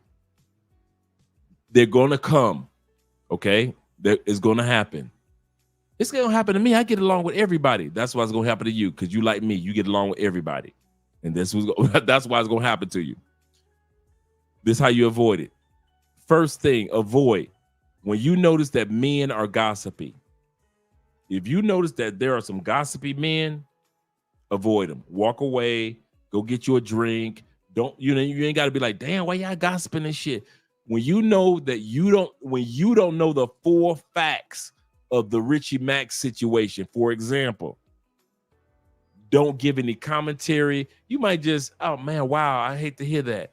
I understand that part. But to give your 2 cents, yeah, man, I heard Richie Mack was this, or I heard Richie, what, really? Don't do that shit. Don't do the what, really? What, really? Men gossip like bitches. Oh, y'all didn't want to hear that, huh? Men gossip like bitches.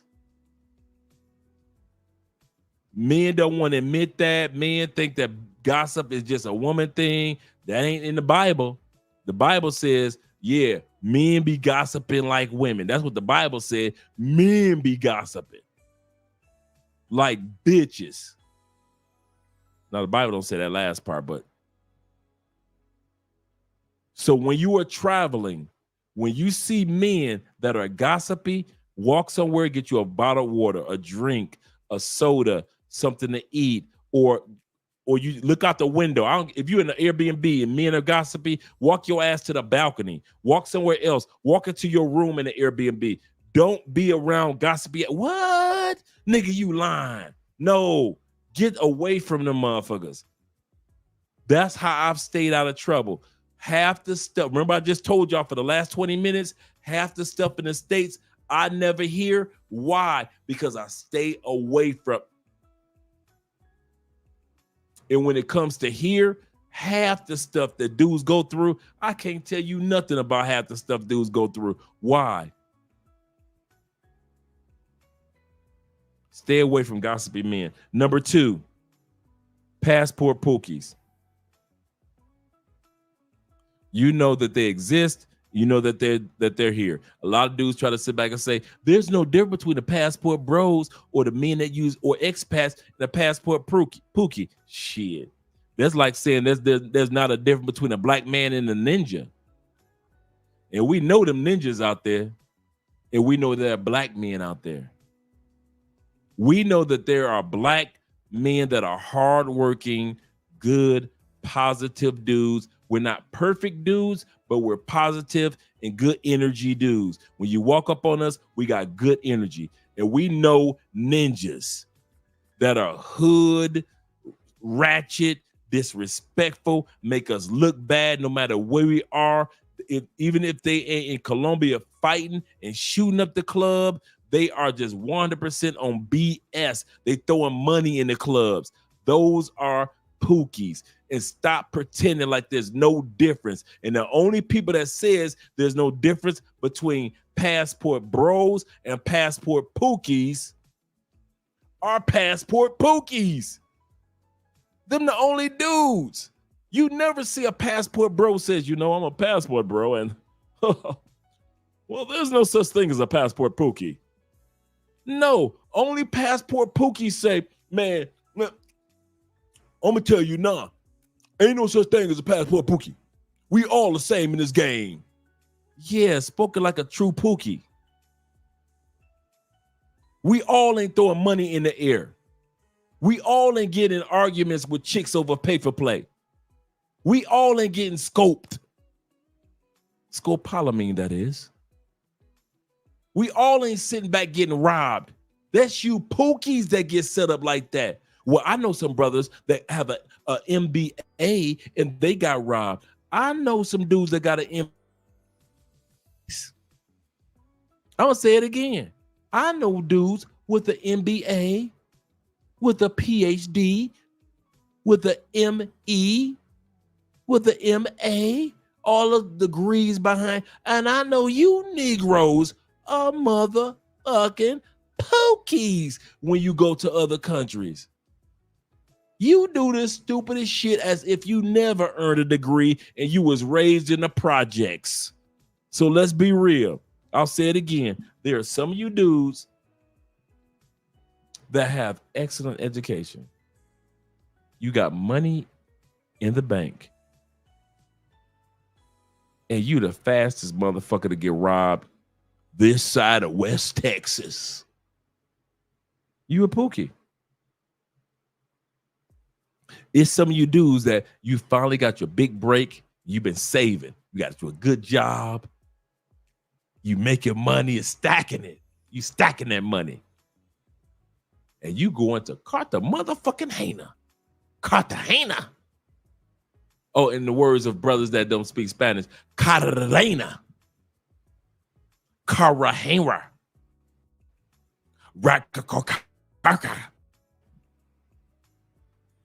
Because y'all don't know how to pronounce Cartagena. Roll your tongue. Cartagena. It's not Cartagena, it's Cartagena. I'll say it again. It is not Cartagena.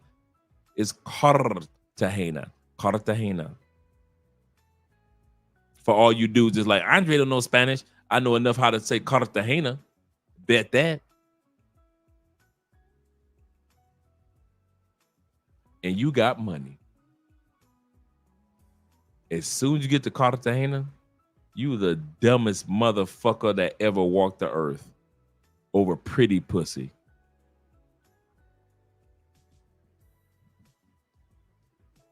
I ain't mad at you.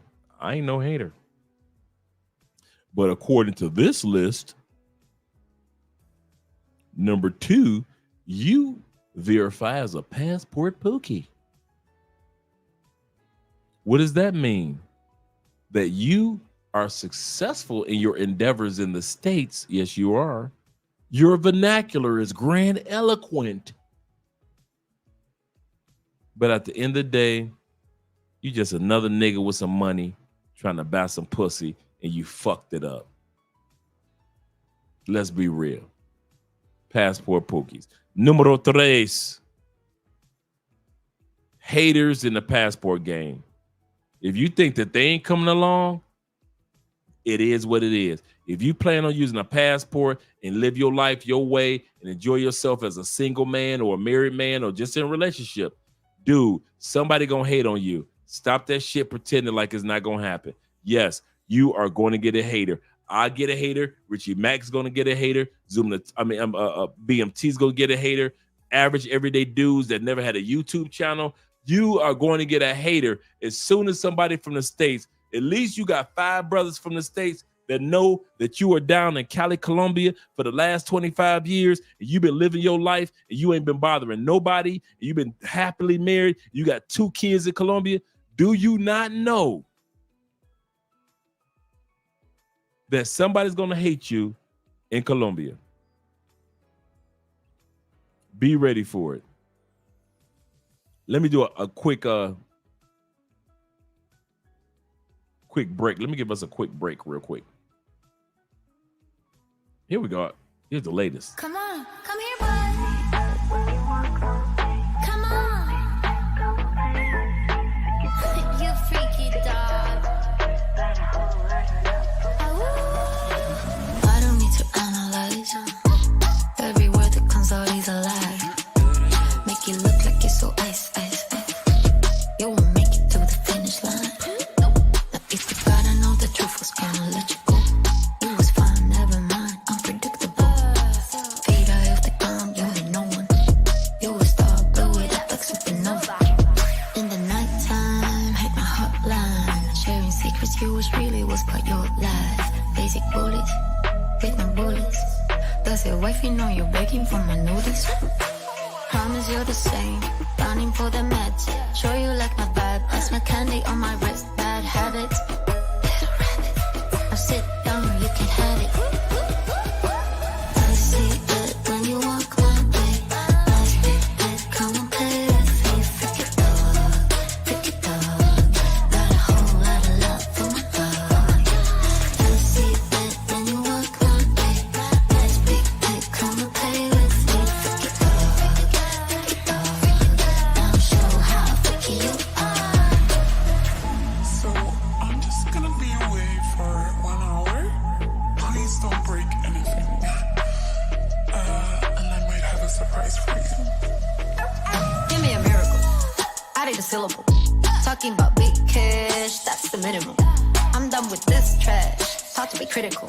Show me your mental state before we get physical. Pour some water in your cup, let it drip, drip, drip. Now look straight into my eyes, then you sip, sip, sip. It's about time that you shine. Take off that leash so that we can have some fun. I see it when you walk my way. Nice big bed, come and play with me. Freaky dog. Got a whole lot of love for my vibe. I see it when you walk my way. Nice big bed, come and play with me. Freaky dog. Now show how freaky you are. I see it when you walk my way. Nice big bed, come and play with me. Freaky dog. Got a whole lot of love for my dog.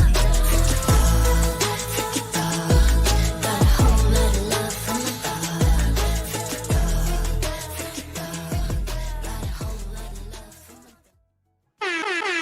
Oh yeah. My man Jay Burton says, he said, Dre talking about educated fools. We gotta know how to spot them. That makes us more educated, just being able to spot them. Absolutely correct. He said, separate ourselves from them. That's what we're talking about tonight. I'm glad that you said that. I really am glad that you said that. Man, listen.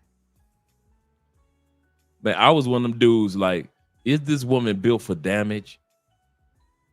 All those women that you just saw in that video, I clipped them. Is this woman built for damage?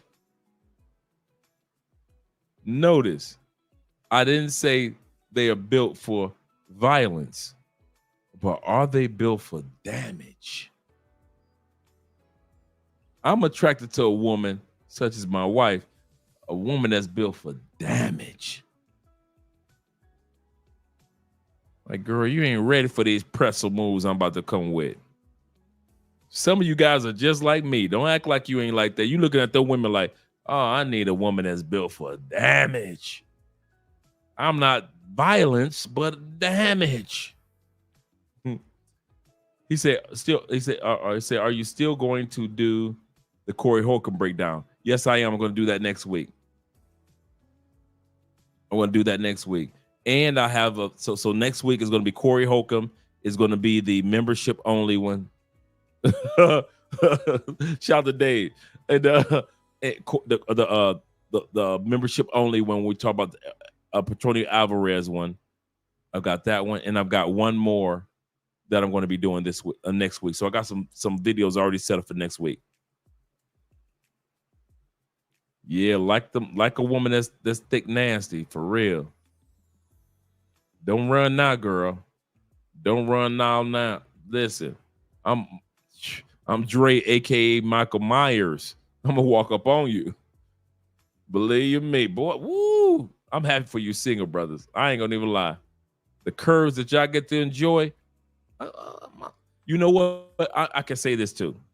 You know what? One thing I love about Andrea. Every time I see a curvy, sexy woman, I could say, in my mind, I bet, oh, she fine. Oh, I got one of those at home. I'm gonna tell y'all something. Y'all the first brothers I've ever said that to. I could be here in Colombia and I see somebody that's thick, nice, curvy. And I'll be like, damn, I got one of those at home. That's the first time I've ever been able to say that in my freaking life. Now, have I had curvy, thick chicks? Yes. But I'm talking about a woman that's a wife and a long time companion to where I could be like, that's my wife is built like them sexy chicks that I see my boys with. Every country that we go to, from DR to Mexico to Cuba, everybody's checking out my wife. Even if we were in DR, all the cities we went in DR, man, Andrea was oh my God, I was jealous. I'm gonna tell y'all the truth. I was jealous. We were in DR, everybody loved Andrea. Oh my God, Colombiana. Oh, Cuba, Colombiana. Oh my God, Caribbeans. Oh, you talking about all these fine sisters. Oh, Colombiana. Oh my God. What the? Mexico. Oh, Colombiana. What? Hey, I'm American. That shit, bruh. If you ever want to feel like your American privilege don't mean shit, take your Colombian woman with you to other countries. You ain't nothing. She is everything. Every country we have gone to, everybody worship Colombian women, and they like, oh my God, the Colombiana. She's so. I'm here, American. I'm an American black man. I'm an American black man. Got some money. That shit ain't work. That ain't work for nothing. Man, they worshipped Andrea. We were in DR. Men and women. That's what blew me away. I was like, the women? Shh. On behalf of Timothy Bright, I wanted to nominate the Cowgirls as part of the stream outro. Hey, and I got 2 new Cowgirl outros. I don't have them today. I don't have them now, but I have for you guys tomorrow morning. So I got new Cowgirl outros. I'm going to drop the classic, but I got 2 new ones coming down the turnpike for tomorrow morning when we do the live stream at 11:30 for you guys. 11:30 Eastern. I am with the Cowgirls. Yes, sir. Shout out to you, IQS. He said, with due respect, Andre is bad. And I see that, man. And it'd be funny.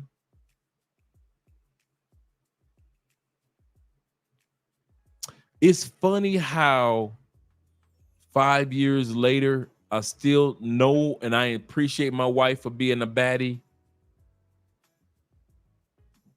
But then I still look through you guys, not in the sense of like disrespect or anything, but I still look through the eyes of you guys, or when we go to other countries, how women treat her, how Afro-Colombian women in Colombia look at her like, damn, that's your wife? Like I told you guys, we was at the sports bar, my man had twins, and the twins were like, damn, that's your wife? I'm like, damn, y'all some fine ass twins. Y'all focus on my wife? So it's stuff like that sometimes you know, you're like, damn, okay, all right, I got an attractive wife, all right. I guess I'm so used to appreciating the inner woman that Andrea is that, no, I can't say that, because Like when we go to sporting events like Sunday when we put on our soccer jerseys, Andrea be looking. So I'm like, damn, Andrea looking good. So yeah, I'm with you guys. He said I can't. He said I can't post. I can't post super chats. He said thanks, bro. Shout out to Timothy with the $2 in the building. Shout out to you, brother. Appreciate you guys. Sean is in the building. He said I seen that dude on Colombian Facebook dating group. He said group trying to be disrespectful towards you and Andrea, asking what. I remember that dude. I was like, dude, what's your point? Like me and Andrea, we in all the groups, like we're like 10, 12 groups on Facebook, right? And so, you know, just like you guys show your girlfriends or your lady friends, I show me and Andrea together. I never show Andrea by herself. Always show us together. And dudes be like, how much you pay for her? What's your wife's name? When you get done, let me have a chance.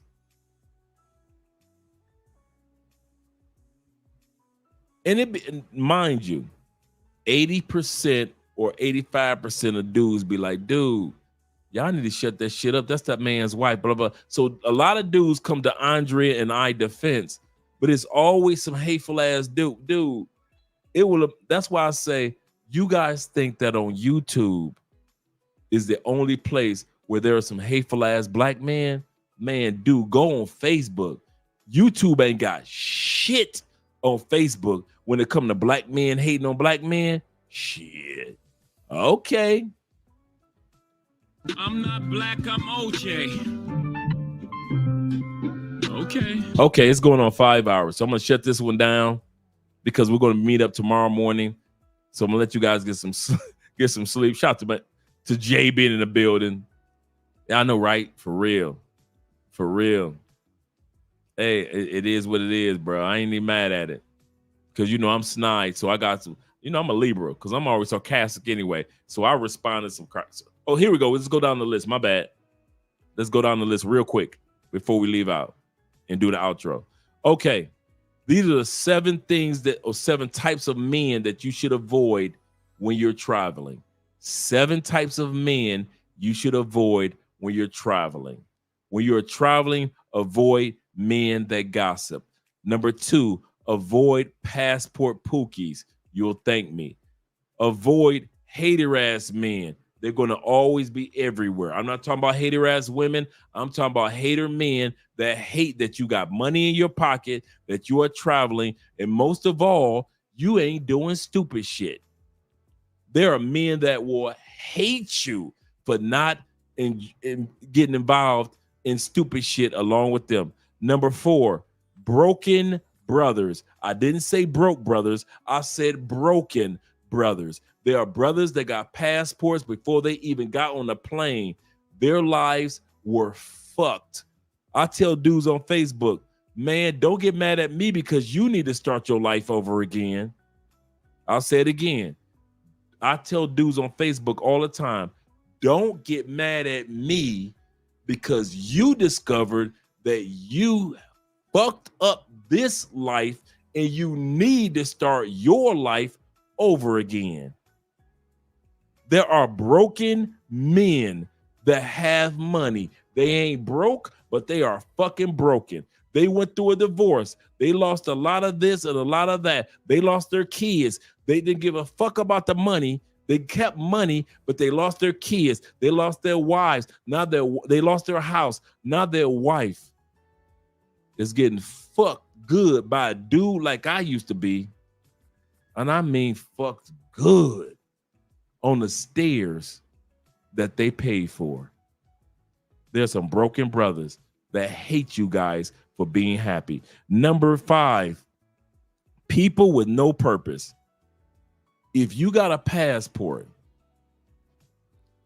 and you are enjoying your life, you're going to run across some people that got a passport for no fucking reason except for follow the rest of us. I'm going to say this again. There are people, brothers, that got passports for no reason except the fact that the rest of us got a passport, so they following us from country to country and don't know what the fuck to do with their life. They don't know if they want to be single. They don't know if they want to be married. They don't know if they want to live here. They don't know if they want to visit here. They just all over the fucking place. They got a passport with no fucking purpose behind it, and they cannot stand you. Avoid dudes that got a passport, but they ain't got no fucking purpose. Are you going to still stay in the States? Yes. Oh, no? No. What are you going to do? Yes or no? Passport with no fucking purpose. They just did it because they saw everybody else doing it. Number 6, peer pressure. Yeah, I thought that was going to end in high school. Guess what? You can still be going through peer pressure with a passport. Shout out to my man Timothy. You can still go through peer pressure with men with a passport. They will try to pressure you into doing the same shit. We pay for play. We single men. We could do this. I know one brother in DR. Shout out to my boy, Love Passports or Love Purpose and Passports. Him and his wife been together forever, at least 9 years. Great couple, man. I love them. And I mean love that couple. I talked to them on the phone. We talked to them on New Year's Eve. I'm trying to get them on the channel again. Bruh, this brother, while everybody else was going to Sosua, he met his wife. And every trip that his boys was going on, he went and spent his time with her while all these other ninjas were going to Sosua. Now, these ninjas still going to Sosua, which is nothing wrong with that. But instead of dealing with the peer pressure, this brother has been happily married with an amazing, beautiful, funny, fun, gorgeous wife. For you dudes that follow the channel, let me find their channel. Who am I to just be talking shit? Here we go.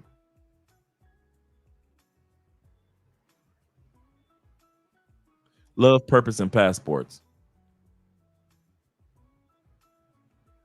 Really, that's what we're going to do? Love, Purpose, and Passports. There we go. There we go. Let me put up one of their videos.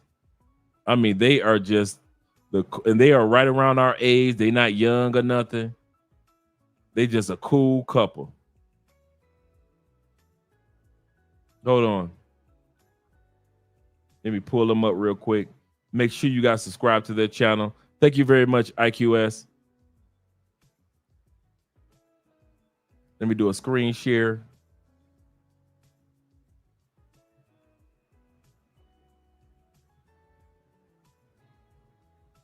You know what to do next, and you know it was smooth. So when you get to the register, they give you a driver's license because you need to have a driver's license to drive these. Pause. This sister is 1,000% Dominican. You see how perfect her English is. She speaks better English than most of us. But since most dudes be on fuckery when they go to DR, they will never meet women like her. You see where I'm going with this? Car driver's license. Oh, a race car driver's license. We'll show you later if you want.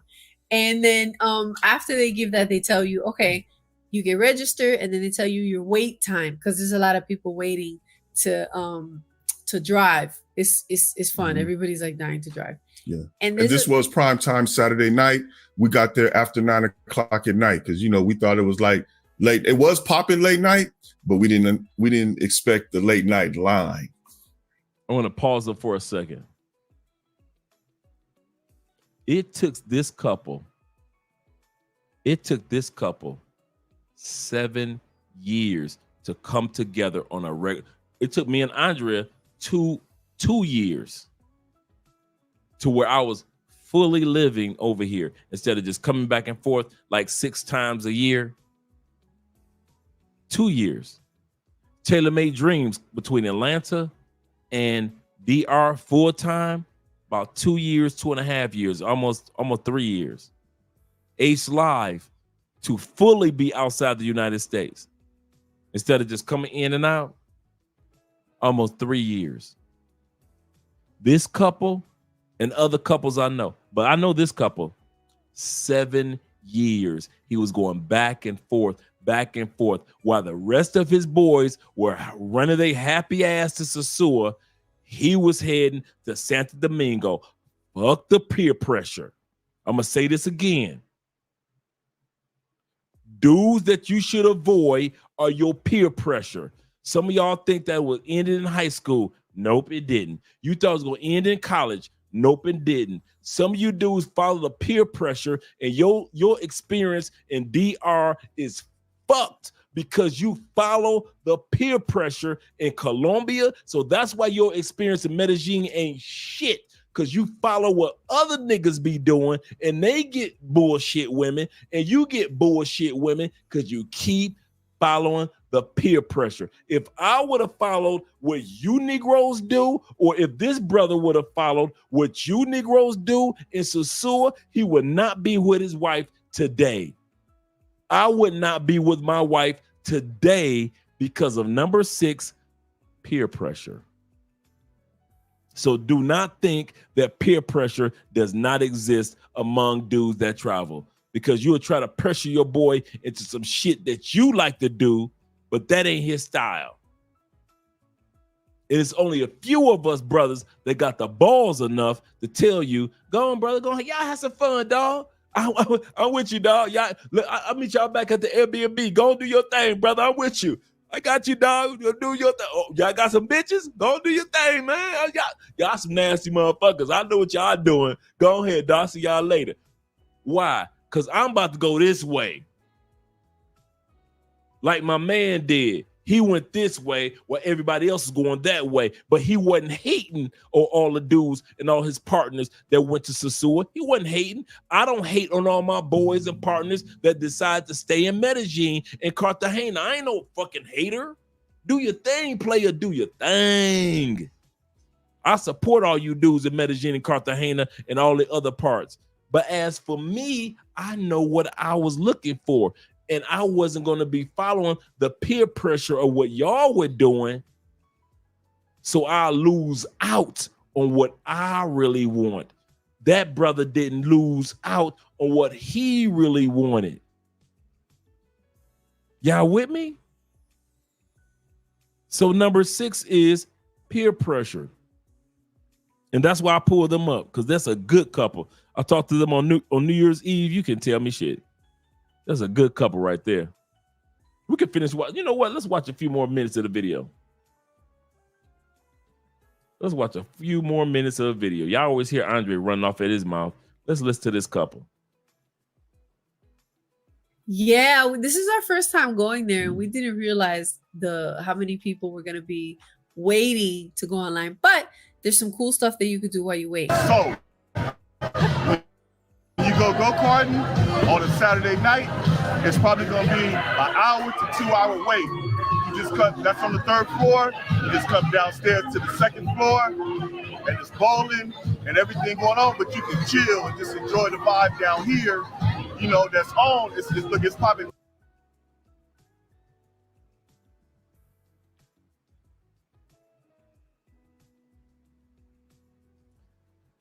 I have watched at least 61 videos from DR,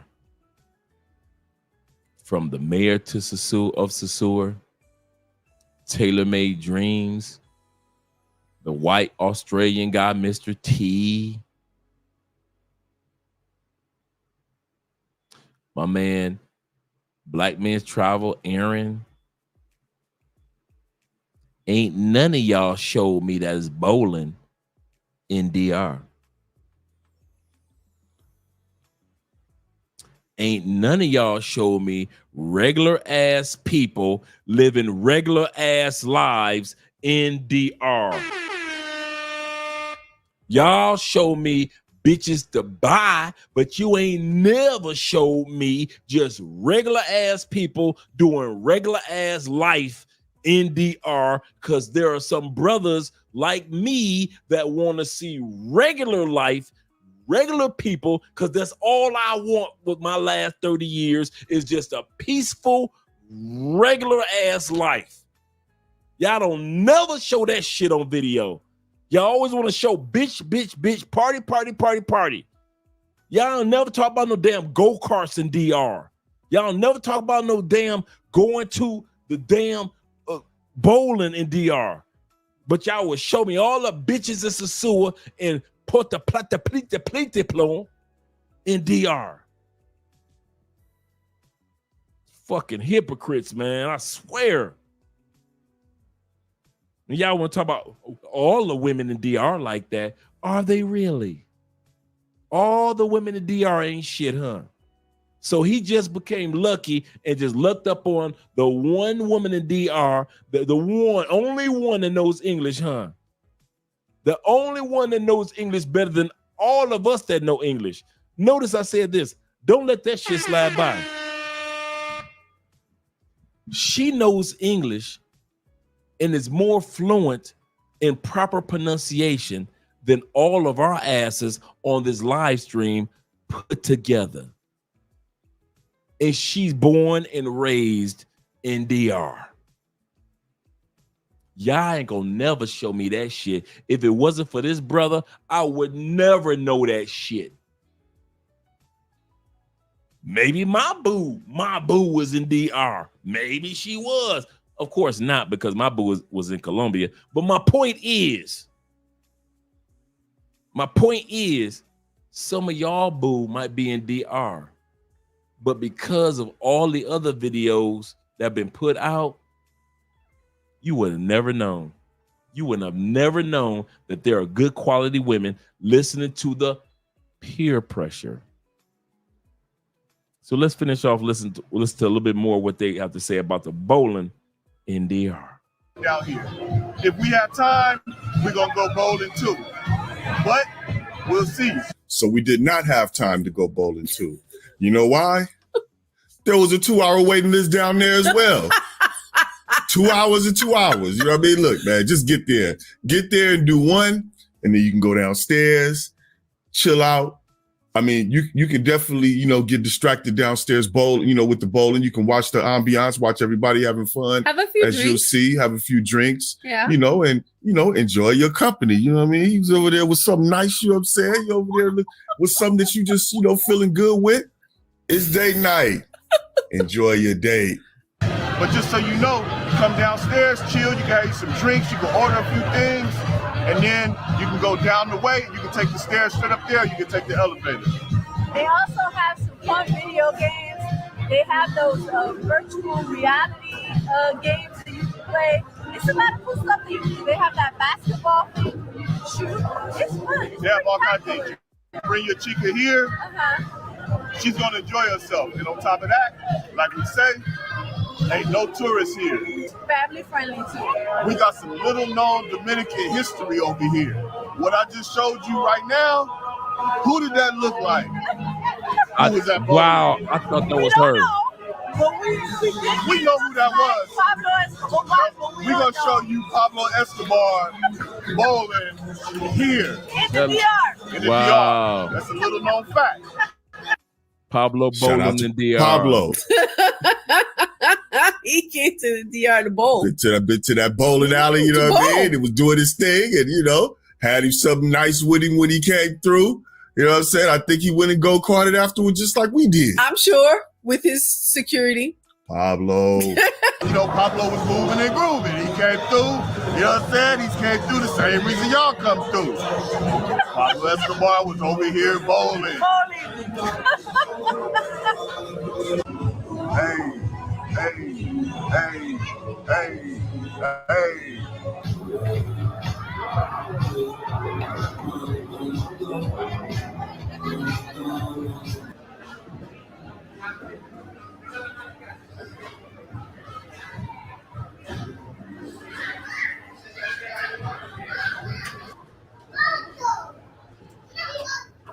So you can jump in the elevator, go back up when it's your time to get in the go-karts.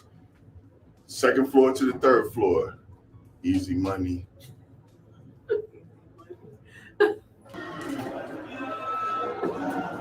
Do it.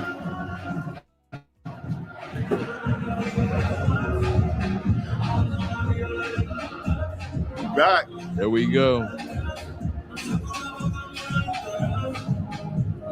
Back. So we're gonna see if it's our turn. You know, they'll tell you like it's 2 hours, and they said you gotta wait to see what's going on.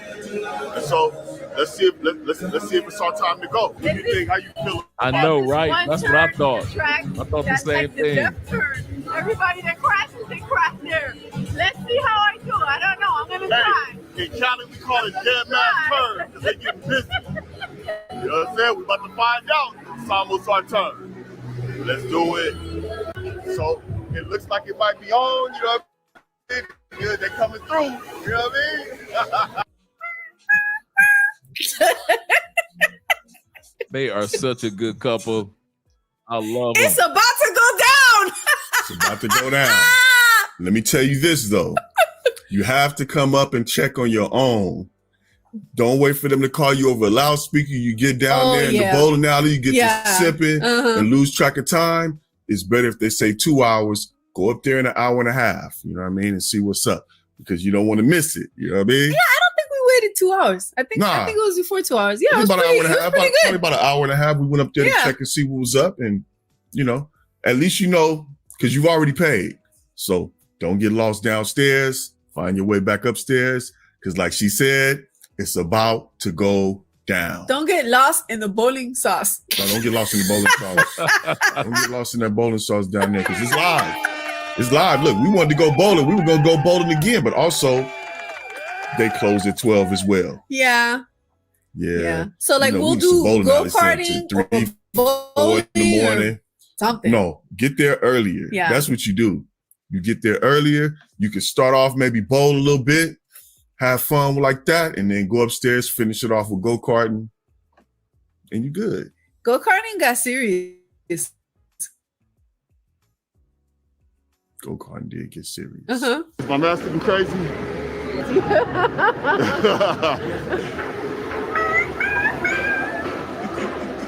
Let's go kart. Let's go kart.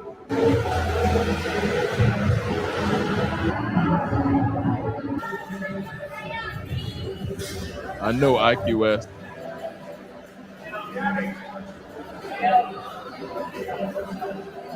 So at this point, you see him pulling off slow. Do not be deceived.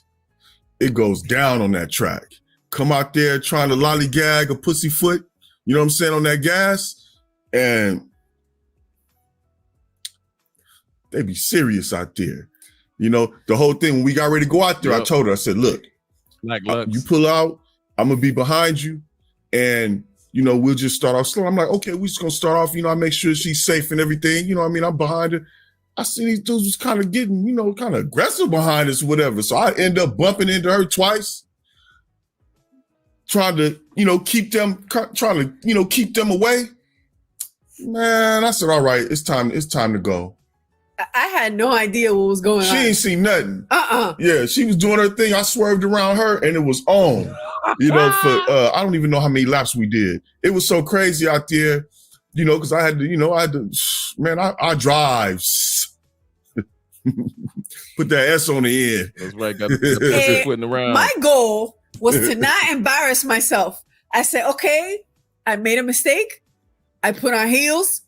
Bad choice of outfit to go go-karting. No, you didn't put on heels to go go-karting. But Gotta love I put it. on the heels and I said, okay, I could drive. I think I could drive pretty good. I could drive stick. I could drive. I said, my goal is to not die. I don't want to crash into anyone. I don't want to be embarrassed.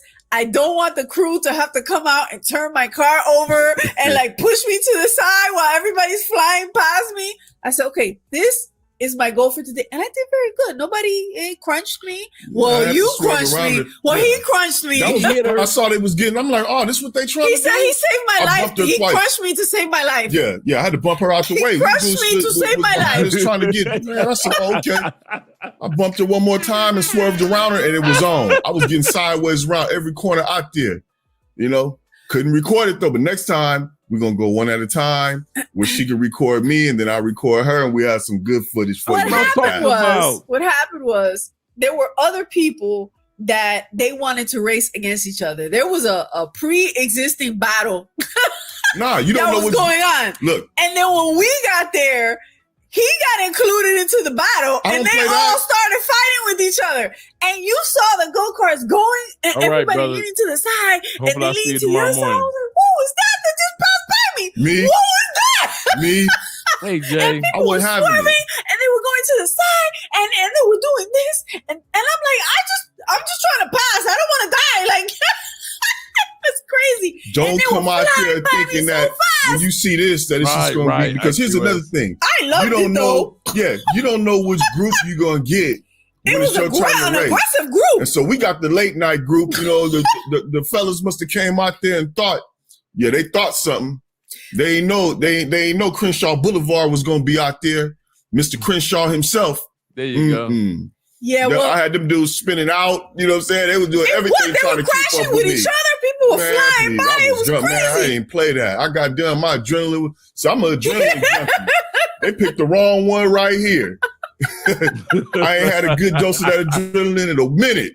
That did not go how we planned. He said to me, "Okay, you could go out first. Just go slow. I'm gonna be behind you. Don't be afraid in case of anything." So I pull out, and I'm having a good time. I'm like, "Oh, let me get some speed going." I like it, and I'm enjoying my speed. And lo and behold, I rammed her like 3 times in the people beginning. are flying by me, Yep. and I'm like, I haven't passed my first lap, and they passed like 3 times already. That I'm was like, me. oh my god, That it was was me. serious. I don't know what they thought, but He crunched me. He said he crunched me because he loved me. I'm like, come on, but he's trying to save After me that- from their crunches. I'm like, all right, mi amor. So just remember, you don't know what group you're going to get. Like, okay, let's say I'm like, come back next time like Ray, like, all right, I'm about to show him. And I get out there, you know, it might be everybody's daughters out there during that group. You just don't know what group you're going to get. But I got the group that was right for me. Wrong for them. They had no idea what They did not have any idea. Because I was thinking, I'm like, I know I'll weigh all those dudes. I said, I just want to make sure this car could, you know, that with me in it, it can still take those curves as fast. We had no you know, idea. I wanted to be able to take the curves too fast. Oh, he took the curves too fast. He took the curves Sideways fast. around that thing. Not Every American curve. woman. Hey, I don't even know it had a brake. I was smashing that gas. But anyway, look, fellas, when you go, don't think it's going to be ring around the rosies. It may be, but there's a good chance. And don't think them little girls can't roll either, because we saw the little girls getting the little girls sideways as well. You know? Excuse me. I rolled. Okay. I rolled. Okay. I hung out with all of you guys. I rolled. Okay. She did. She was out there. You know what I mean? She was out there, and, you know, using her to you know, make sure that, you know, we had In somebody to heels. go around and everything. You know, she did her thing. She did her thing. But anyway, let's get Right, with be it. Smooth.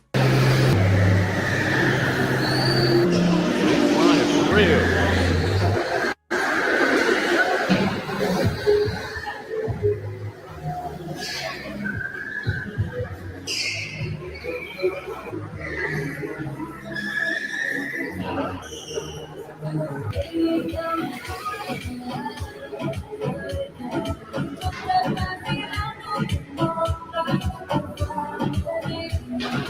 Really? And they know. There we go.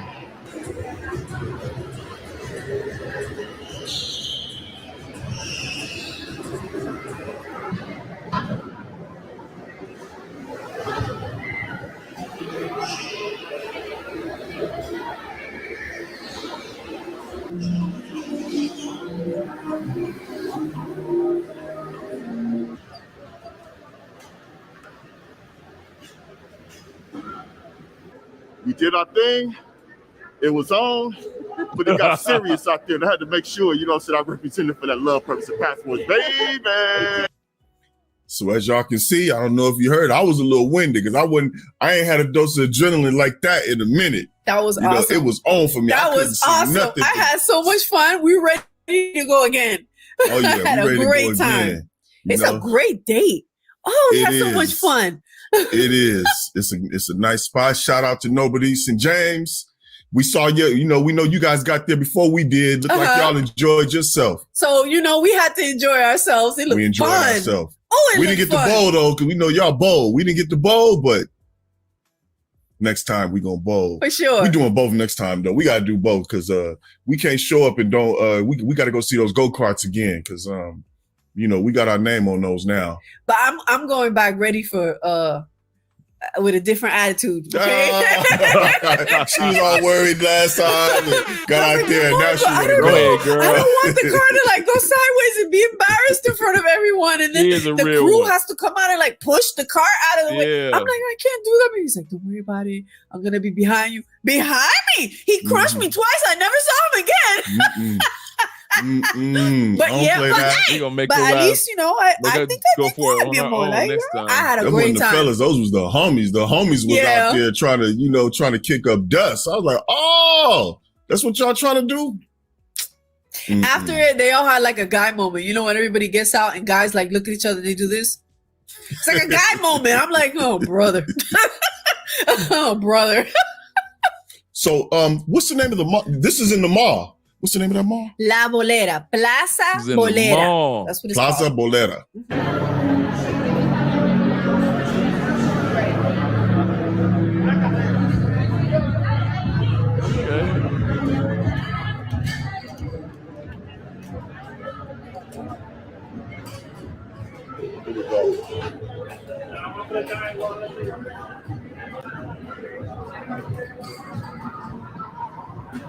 All right, they got the little mini Dave and Buster's. The little mini Dave and Buster's.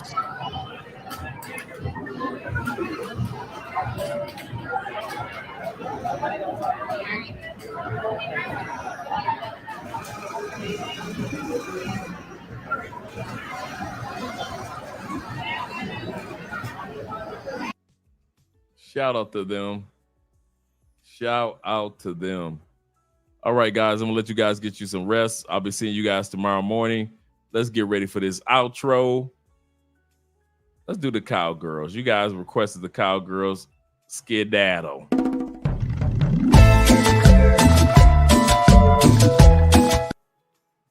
Let's see.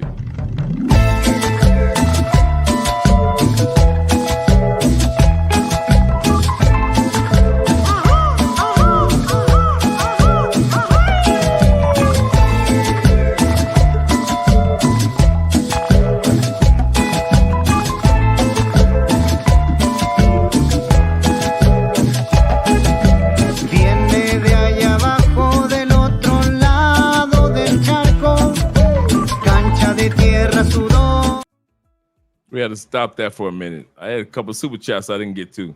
International Quiet Storm said this. We're going to come back to that. He said, thanks, Andre. I had to ask.